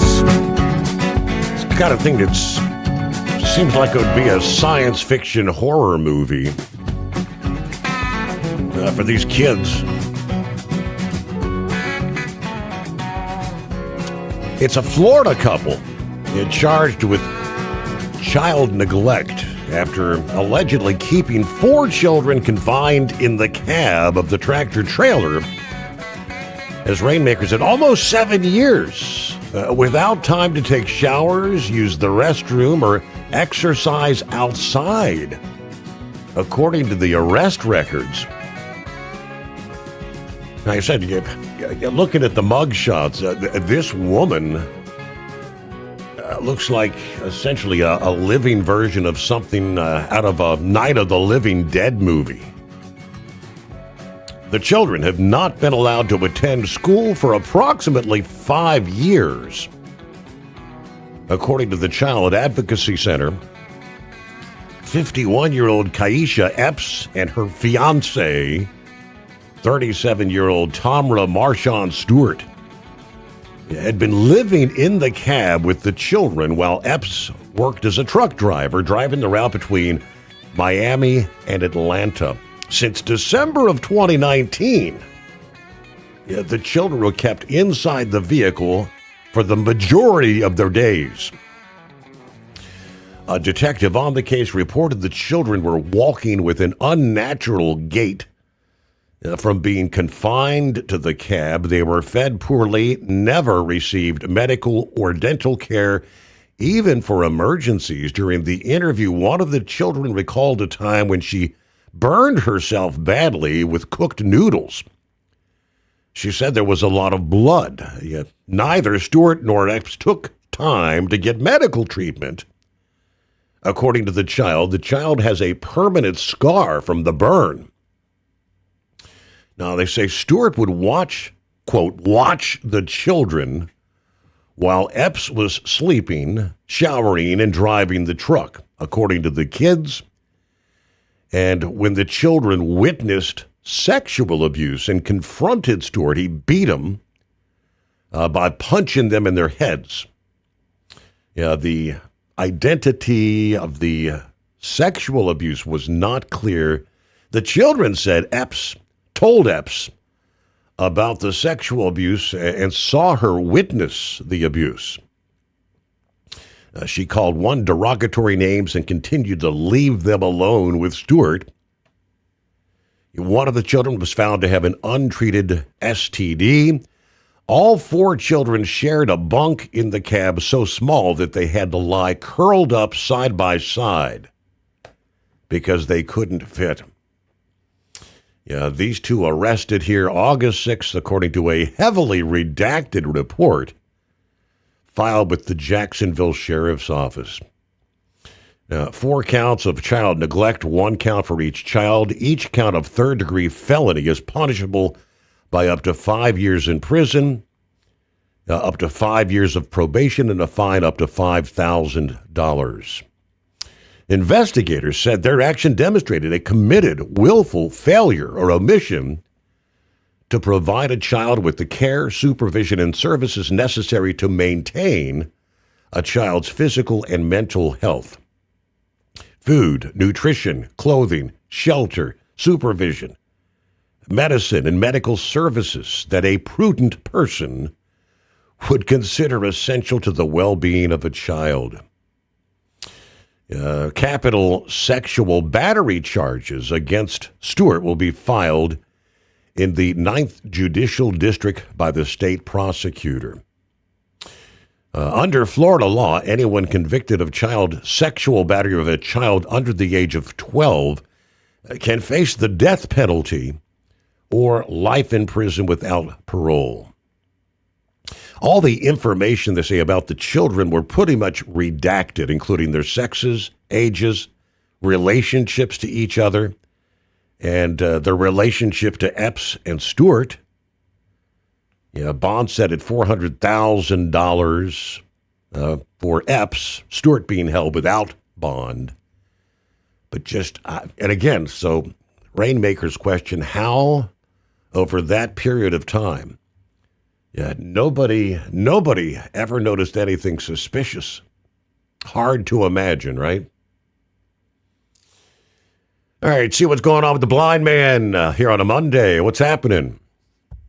I got a chance to hear the NASCAR race yesterday, and I was very thankful that the people that did the play-by-play were very descriptive, and I had no problem following what was going on. I know I'm going to have some questions for Brain Dead. I guess the winner will go and race somewhere else for the rest of the season. In that, I'm not exactly sure what the deal is there. But anyway, it was really interesting, something different for me to hear. And like I said, I really enjoyed myself yesterday. Mm-hmm. See what else is going on. Not much. I'm hanging in there. September's coming up, and I hope my nephew can find the right doctor that can fix me up down there. Hope it all works out there. Yes, indeed. Yeah, I hope so, too. And anyway, have a good Monday, everybody. Did you get a chance to listen to the 250, the race there in the Freedom 250? Yes, I did. That's what I was explaining. Oh, okay. I thought you were talking. I thought you said the NASCAR. That was the IndyCar race, but I get you. I got you. Oh, okay. I'm sorry. No problem. I just don't understand some of this. So this is a different altogether. Well, it's the kind of cars that run at the everybody the Indy 500, the Indy cars, rather than the rather than the NASCAR cars. And I guess what is this about changing the tires, red rubber or something? They use two different. They have a soft compound tire and also a hard compound tire, and I think the teams have to use both types of tires at some point during the race, but they can choose because I think the hard tires drivers were getting a bit more speed versus the soft tires. Okay, I got you. So it just kind of adds another, I guess, a level of complexity to the race. It's all about the timing. You try to watch when the sun's out, or if you're cloud cover, or you're in the shadows. Because the track. Obviously, the track works differently with different temperatures. Temperature at the track can change quite dramatically. Cloud cover or shadows versus being in the actual sunshine. Amazingly, I think there was, going back to Friday, there was a lot of concern about the forecast, anticipating a lot of rain there in the D.C. area over the weekend. Looks like, the weather obviously turned out to be downright beautiful. For the race and all the fans in attendance there in the D.C. area yesterday. And it was, there was a NASCAR race as well. And the headline says, Byron's warning came too late. He'd done almost everything Hendrick Motorsports needed at New Hampshire. He was running near the front, collecting points, putting himself in position for a strong finish. Then after a pit stop, noticed something didn't feel right and told his team. What happened next, they say, turned a promising afternoon into a major setback for the number 24 team. Again, I guess the warning came too late. News, a service of industrial injection, serving Cat, Cummins, Detroit, and more. Fuel injection, turbochargers, complete engine solutions. The knowledge you trust, the quality you depend on. IndustrialInjection.com to learn more. USA Radio News, I'm Anthony Lucero. Iran is promising a devastating response to new U.S. economic sanctions. This after the Trump administration said it plans to impose the toughest sanctions in history on Iran and economic consequences for any country that assists Iran. The chief of staff of Iran's armed forces said that with preparedness across land, sea, air defense, and cyberspace, Iran's armed forces will respond to the enemy's new threats with crushing, punishing, and devastating responses. I'm Michael Kastner. Canadian Prime Minister Mark Carney says retaliatory tariffs on the U.S. will begin on September 8th. Carney announced the move at a Saturday morning news conference in response to the Trump administration's new 50% tariffs on Canadian goods. Carney said he will release more details in the coming days, adding that his government takes the step reluctantly. The new U.S. tariffs went into effect at midnight Saturday after trade talks with Canada collapsed. The tariffs impact about $20 billion worth of Canadian imports. I'm Lisa Carton. The U.S. is pausing higher tariffs on ground beef imports for 90 days in order to lower the cost for consumers. President Trump made the announcement on Truth Social, saying the nation will allow up to 300,000 metric tons of ground beef to be imported without the higher rate. He said the White House is making the move as it works to, quote, reduce prices for Americans while giving space for our great American beef herd to grow again. I'm Monica Nelson. The FDA has authorized a first-of-its-kind robotic device designed to draw blood from patients without manual human intervention. Called Aletta, the machine uses infrared light and Doppler ultrasound to locate veins. Health officials say the robot achieved success rates matching human phlebotomists and will help combat critical laboratory staffing shortages. I'm Matt Mattinson. Gold's trading at $46.11 an ounce, while silver's around $69 an ounce. From America's News Network USA Radio News. So your next 5 minutes could be your most productive 5 minutes in years, at least when it comes to your finances anyway. That's all it takes to find out exactly how much you'll save joining MediShare versus what you're paying now for healthcare. It's very typical for people to find out they can save hundreds a month, thousands a year. The typical family saves up to $500 a month. And healthcare sharing is different. It's refreshing different. We know from member surveys, people love saving the money, of course, but they also just like MediShare more than what they were doing before for healthcare costs. And it's not a new thing. It's been proven for more than 30 years. Hundreds of thousands of Americans are part of this. So call them now. They are great to talk to. And very quickly, you'll find out what you can save. You can get your questions answered. Your next 5 minutes could mean saving hundreds a month, month after month. And here is the number. Call 855-SHARE-40. That's 855-SHARE-40. 855-SHARE-40.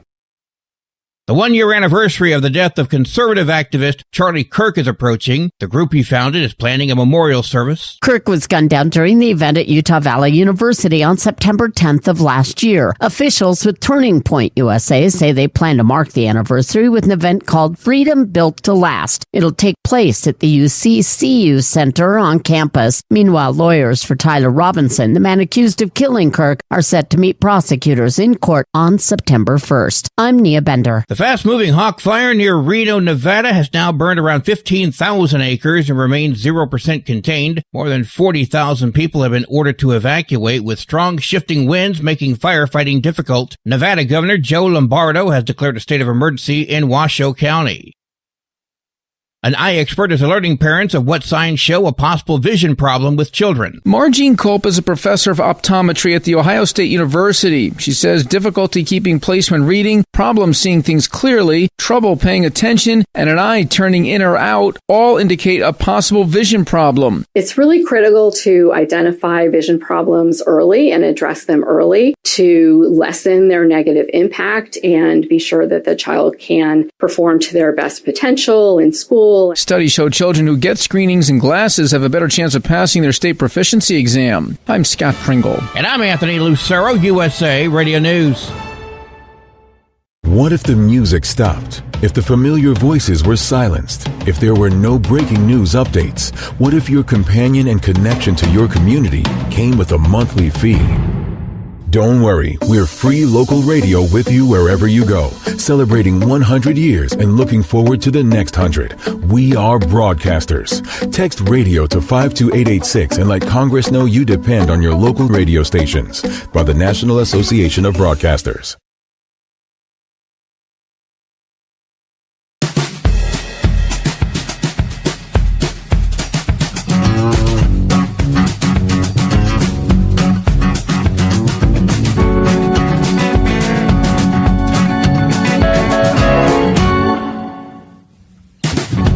Yes, indeed. You got it, Rick. Round and third, headed toward home.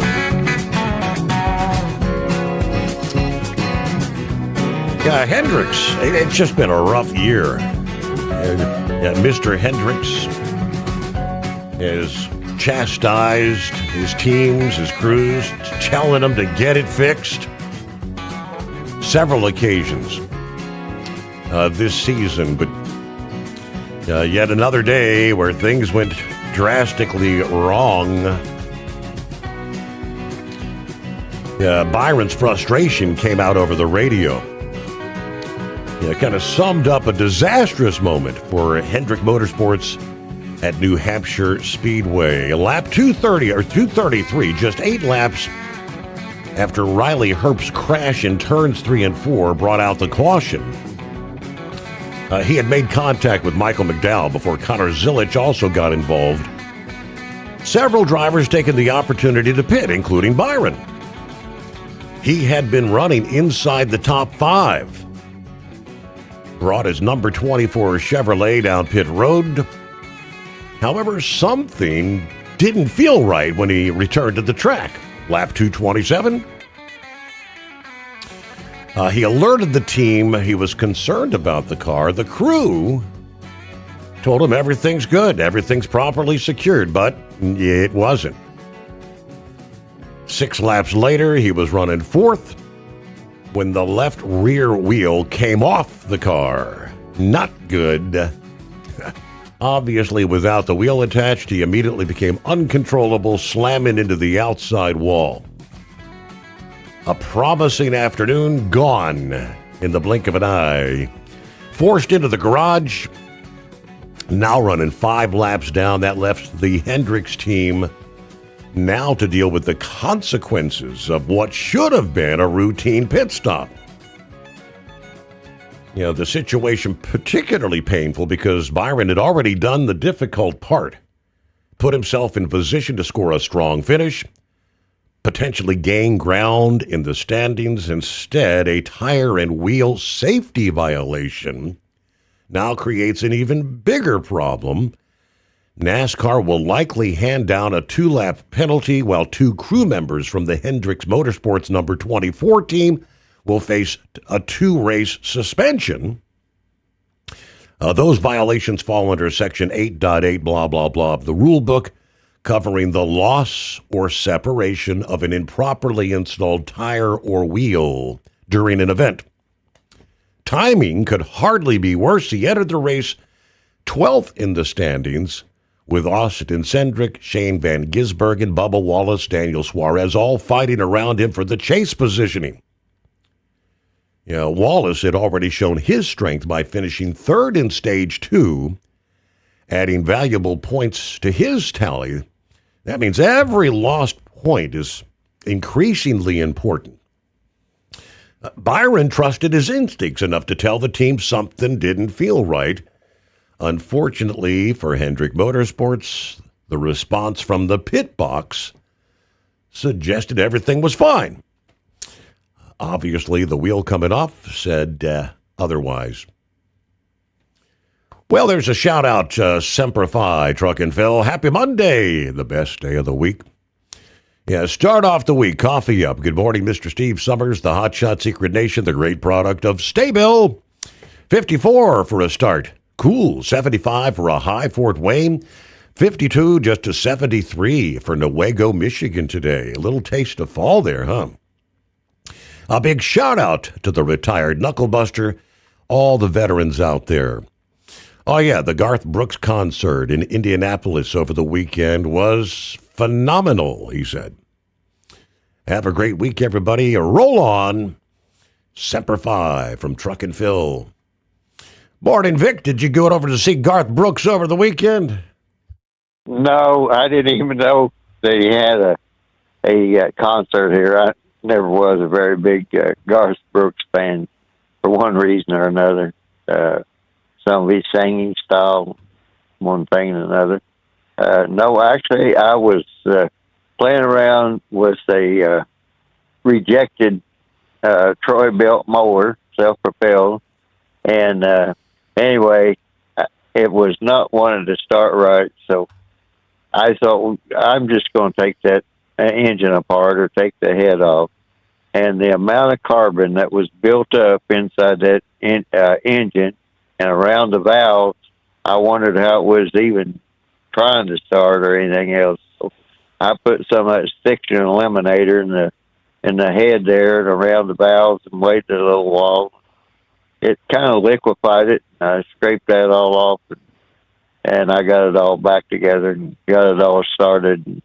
Next thing I need to do is this little old muffler. It needs to come off because that muffler has to be full of carbon and everything. So that was what I was doing over the weekend. But when you were talking about that person in the truck that was going before, what was it, Miami and Atlanta or whatever it was, it sounded like that was a dedicated run. And I was just curious if that's what it was, and how could the people on each end not see what was going on? Mm-hmm. I mean, I'm with Rainmaker. Somebody's going to have to tell a whole lot more story, a whole lot more about that episode. And I know one of the bad problems that they kind of having are trying to do something about here in Indiana is they take these kids and get them to, do criminal activities and one thing and another, and even some of that sexting thing and all that stuff. And there was some sort of a kids gang up in, I think it was northwestern Indianapolis or somewhere along that line. So it just kind of amazes me what a lot of these adults are willing to do to these kids and totally ruin their lives. I was never much for the red flag laws, but a lot of these kids they're not going to be, through no fault of their own, they're not going to be mentally stable. So I think maybe they might need to take a second look at some of those red flag laws as far as letting people get a license to carry a gun. So, and then another odd thing that was going on, that guy that was supposed to have killed the young girls up there at Delphi, the judge is upset that Alan has a couple of lawyers trying to fight for him, and I don't know, from what I understand, the whole case is based on the fact that he called his wife and said that he had killed the girls, but they had him in jail with those people from that Odin cult, and that Odin, that's a Norse god, and he believed that if you did certain things and kind of acted berserk or went berserk, you couldn't get hurt in battle, and it's basically a white supremacy cult, and they don't even want to come out and admit that. So I know that the United States Police for pretty upset that all these people, that these armchair detectives, they've got a whole group of people like that, the retired homicide detectives and one thing and another, and they're not really buying that whole story either. It's like, no, we have to know more here. And like with those girls, it's like they said, the girls said, well, that guy looks strange. Well, I don't know why they would say that, because he worked at a CVS. He was a pharmacy technician, and he did most of the pictures there. So surely they ran him across him a time or two, so why they would think he was strange looking, that's just one example. Mm-hmm. But really what I called about was that these sanctions and economic wars, I don't know if you've seen that, the Somali pirates are back at work again. They had basically pirated a oil tanker, I think it was Friday, somewhere in through there. And then you have like that old BRICS thing, Brazil, Russia, India, China, and South Africa. And South Africa, for some reason, even with the price of gold the way it is, they won't increase their mining. I guess you figure, well, if it's going up, we can mine less and make just as much. And the other thing is this copper and the metals and everything. One of the things I was doing, those little magneto coils that those lawnmower engines have on them and everything, I used to get those for like $15-20, no big deal. And I was looking there, and I was almost certain that the price that I seen on a lot of them was over $100. It's like, well, a lawnmower doesn't cost much more than that, so why would you pay that for a coil? Now, I don't know if that was really true or not, but I had some spare engines sitting around anyway. But all of this stuff, I'm not exactly sure if that's going to hurt us more than Iran. I just don't really understand the reasoning behind all this economic stuff, because sooner or later, somebody's going to be sides that's going to be chosen, and based on what some country's economic benefit is, or perceived economic benefit, and that's how you wind up getting into a forever war, and eventually it'll be a very large conflagration. And I'm pretty sure I've seen to where they found one of the UN nuclear inspectors found that Syria actually had some bomb-grade nuclear material that nobody even knew they had and what's supposed to have. And Iran has all these different militias.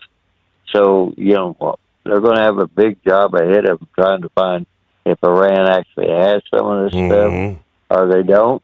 And so, frankly, I just really don't know where Trump is going anymore. He started out so good dealing with all that people are afraid to talk because of political correctness, and he kind of did away with that, and then he slowed down all this unauthorized entry into the United States and not knowing where people are or what they were doing. I think even on that, they have 40-some thousand kids that they still haven't found. Of course, by now they're a lot older, and so then when we go out, when the Department of Homeland Security goes out to find these kids, there are people that are interfering with them. So I don't, it's a very, very strange situation, and I know that whole agriculture thing, that it's not only the beef, it's the eggs, and then you have all the stuff in the produce section, the lettuce and that. What is that? So, I mean, there's a world of work that we need to get done here at home and get everything straightened out. And one, we're getting dragged into some sort of an economic warfare and a shooting warfare. You were mentioning the fires over there in Europe. Now they're having a lot of fires, and oddly enough, World War II ordnance is exploding in a lot of those fires. So it just, wars stay around for a long time in one way or another. Do. And so, but that was the main thing I was talking about, this economic warfare. it might seem like it's not going to be very consequential, but it will wind up someday turning into quite a consequential situation, because people are going to start choosing up sides pretty quick now. So, but that's all I had there, Steve. All righty. Well, enjoy your greatest day of the week there, Vic. Indianapolis. English proficiency. Yeah, one additional story. Yeah, nowadays it can mean the difference between staying on the road or getting parked. Federal rules have long required CDL holders to know enough English to read the road signs, follow directions, answer questions during inspections. But for so many years, the rules lacked any real teeth. That is changing. As the Owner-Operator Independent Drivers Association pushed for tougher enforcement, the president signing the order, bringing penalties back, the CVSA followed up with their own crackdown. The pressure is spreading, they tell us. States are now writing tougher English rules into their own laws. Arkansas and Oklahoma led that push last year. There are more states joining this year. California lawmakers are pushing back against the federal crackdown. The legislature approved a resolution asking Congress to take another look at federal CDL penalties tied to English proficiency. SJR 16 calls for a review of the rules, also asking federal officials to reconsider penalties that can suspend or revoke a CDL. Assemblyman Juan Carrillo said truck drivers keep the supply chain moving. When those drivers are sidelined, the impact can reach far beyond the cab. Now, he said the federal rules have led to an estimated 17,000 CDL suspensions. Another 13,000 licenses have been canceled. The FMCSA then later moved to withhold $158 million in federal highway funds from California because of the compliance concerns there. California, of course, fighting that funding loss in federal court. Carrillo says the resolution could help steady the supply chain. He also said it could protect working families and support the truck drivers that keep America moving. They're on the wrong side of the legislation. New Hampshire is on the other side, putting tougher English rules in place. A new law requires all CDL tests in that state to now be given in English. Drivers who took the knowledge test in another language over the past 5 years must retake in English or risk losing their CDL. Interpreters are also banned. This would put New Hampshire in line with the federal rules. The New Hampshire Motor Transport Association said this helps ensure drivers meet the standard. Representative Gorski said drivers need to understand signs when things go wrong. Pennsylvania could be next. Senate Bill 1295 would require written CDL tests to be given in English. Road tests already follow that rule. CDL manuals could still be offered in other languages.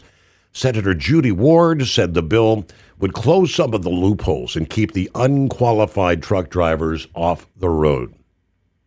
The Senate has passed the bill. It now sits in the House Transportation Committee, again, in the state of Pennsylvania. Truck downtime costs you money. One hidden killer on Cummins ISX 15 engines is weak injector cups. When they leak, coolant gets into the cylinders and suddenly you're facing a big repair bill. Industrial Injection has the fix. Our Torque Lock Injector Cup Kit with a threaded Torque Lock design. These cups stay sealed for good. No more coolant leaks. No more surprise downtime. Keep your truck on the road. Ask your shop for Industrial Injection Torque Lock Injector Cups Cups today. Dean Michael, the tax doctor here. Are you tired of those tax problems following you around like a dark cloud, always in the back of your mind, losing sleep at night? Call me now and get your life back. 888-557-4020 or go to mytaxhelpmd.com. Pretending they're not there won't make them go away. The IRS isn't going to forget. They will levy your bank account and garnish your wages. Don't wait for that to happen. I'm not telling you these things to scare you. I'm telling you so you can benefit from my years of experience. Now is the time to act. 888-557-4020. Truckers spend lots of hours on the road. So when it comes to staying connected, you need a headset that works just as hard as you do. Blue Parrot is the #1 headset brand for professional drivers, and we've taken the quality you've come to expect from us and made it even better. Check out our newest headsets, the Pro B350 and Pro B450, offering you more hours of talk time, better voice control, extreme comfort, and industry-leading AI voice isolation microphones. So you can spend more time talking about the important things and less time repeating yourself. To get yours, check out BlueParrot.com. Blue Parrot, hear and be heard. It's time to step up your fuel filtration game. The AirDog heavy-duty diesel fuel system doesn't just filter fuel like the others. It fully optimizes your truck's fuel system for peak efficiency. The AirDog removes contaminants, including particulates, water, air, and vapor, optimizing the pressure feed, providing your engine with the ultra-clean supply of fuel it needs for the quickest starts, smoothest idle, best fuel economy, and highest performance possible. Get started on the road to optimization today at airdogdiesel.com. Ready to beat the heat this summer? Keep your long haul, short haul, off-road adventure, or just stay cool while on site with Be Cool. Designed with on or off-the-road vehicles in mind, Be Cool offers you DC-powered cooling, low voltage protection, easy installation, and more. Beat the heat with Be Cool. It's the cooler way to go. With air conditioners for semi-trucks starting at $888. Get yours today. Visit b-coolaircon.com or call 778-590-5000. That's 778-590-5000. Want to advertise your brand on the Steve Summers Overnight Drive and help grow your business through one of the hottest radio shows and podcasts in America? We would love to hear from you. Rates have never been better to put your brand on our show, or maybe you just want to kick the tires. Email us at ssod@hotshotsecret.com and take the first steps towards taking your brand to the next level through advertising on the Steve Summers Overnight Drive.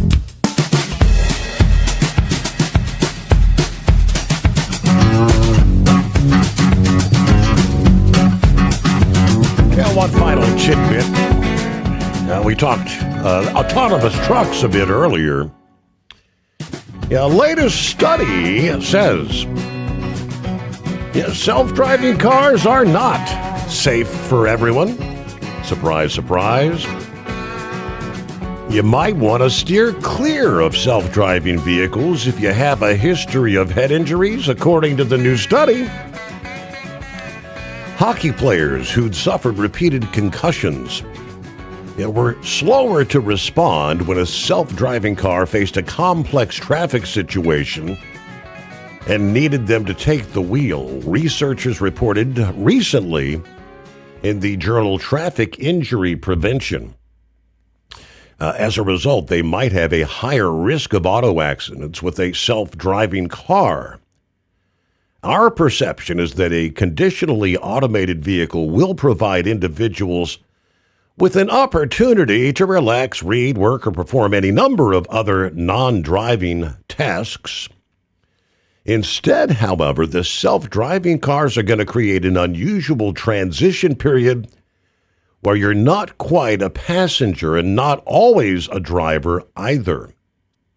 Many self-driving vehicles under development require humans to intervene in certain situations, such as when the car needs to abruptly stop, swerve, or respond to unexpected changes in the roadway. According to researchers, the car can handle routine driving on the highway, but in more complex situations, construction zones, pedestrians, the driver's expected to take over manual control.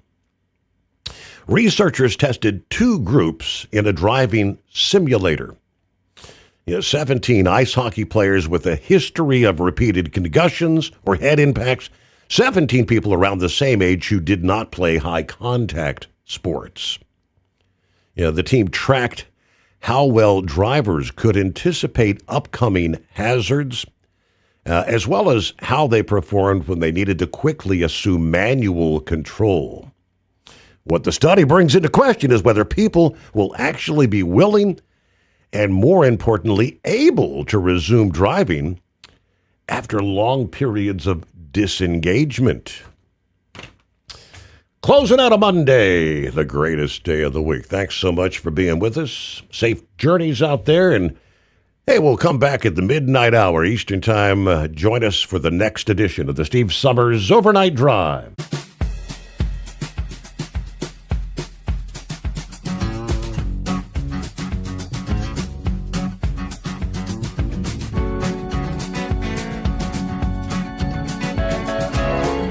Guess the places that I've been.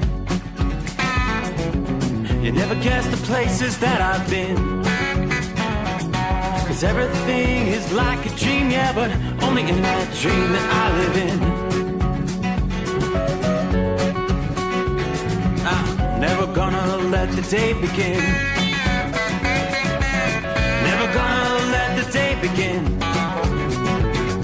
'Cause everything is like a dream, yeah, but only in that dream that I live in.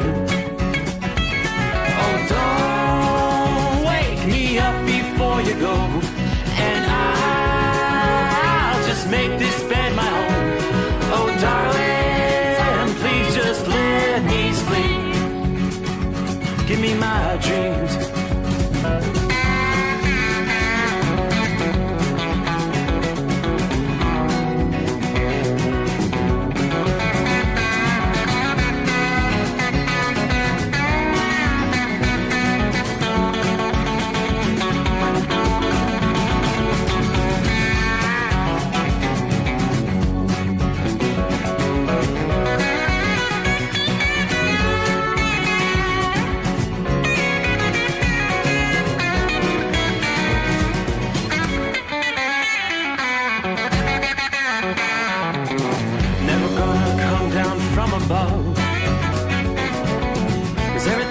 Better from above.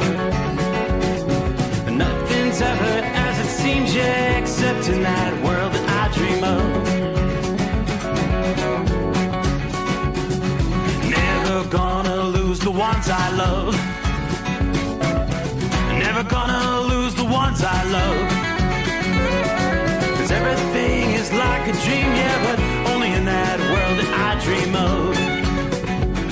Oh, don't wake me up before you go, 'cause I can't face this day alone.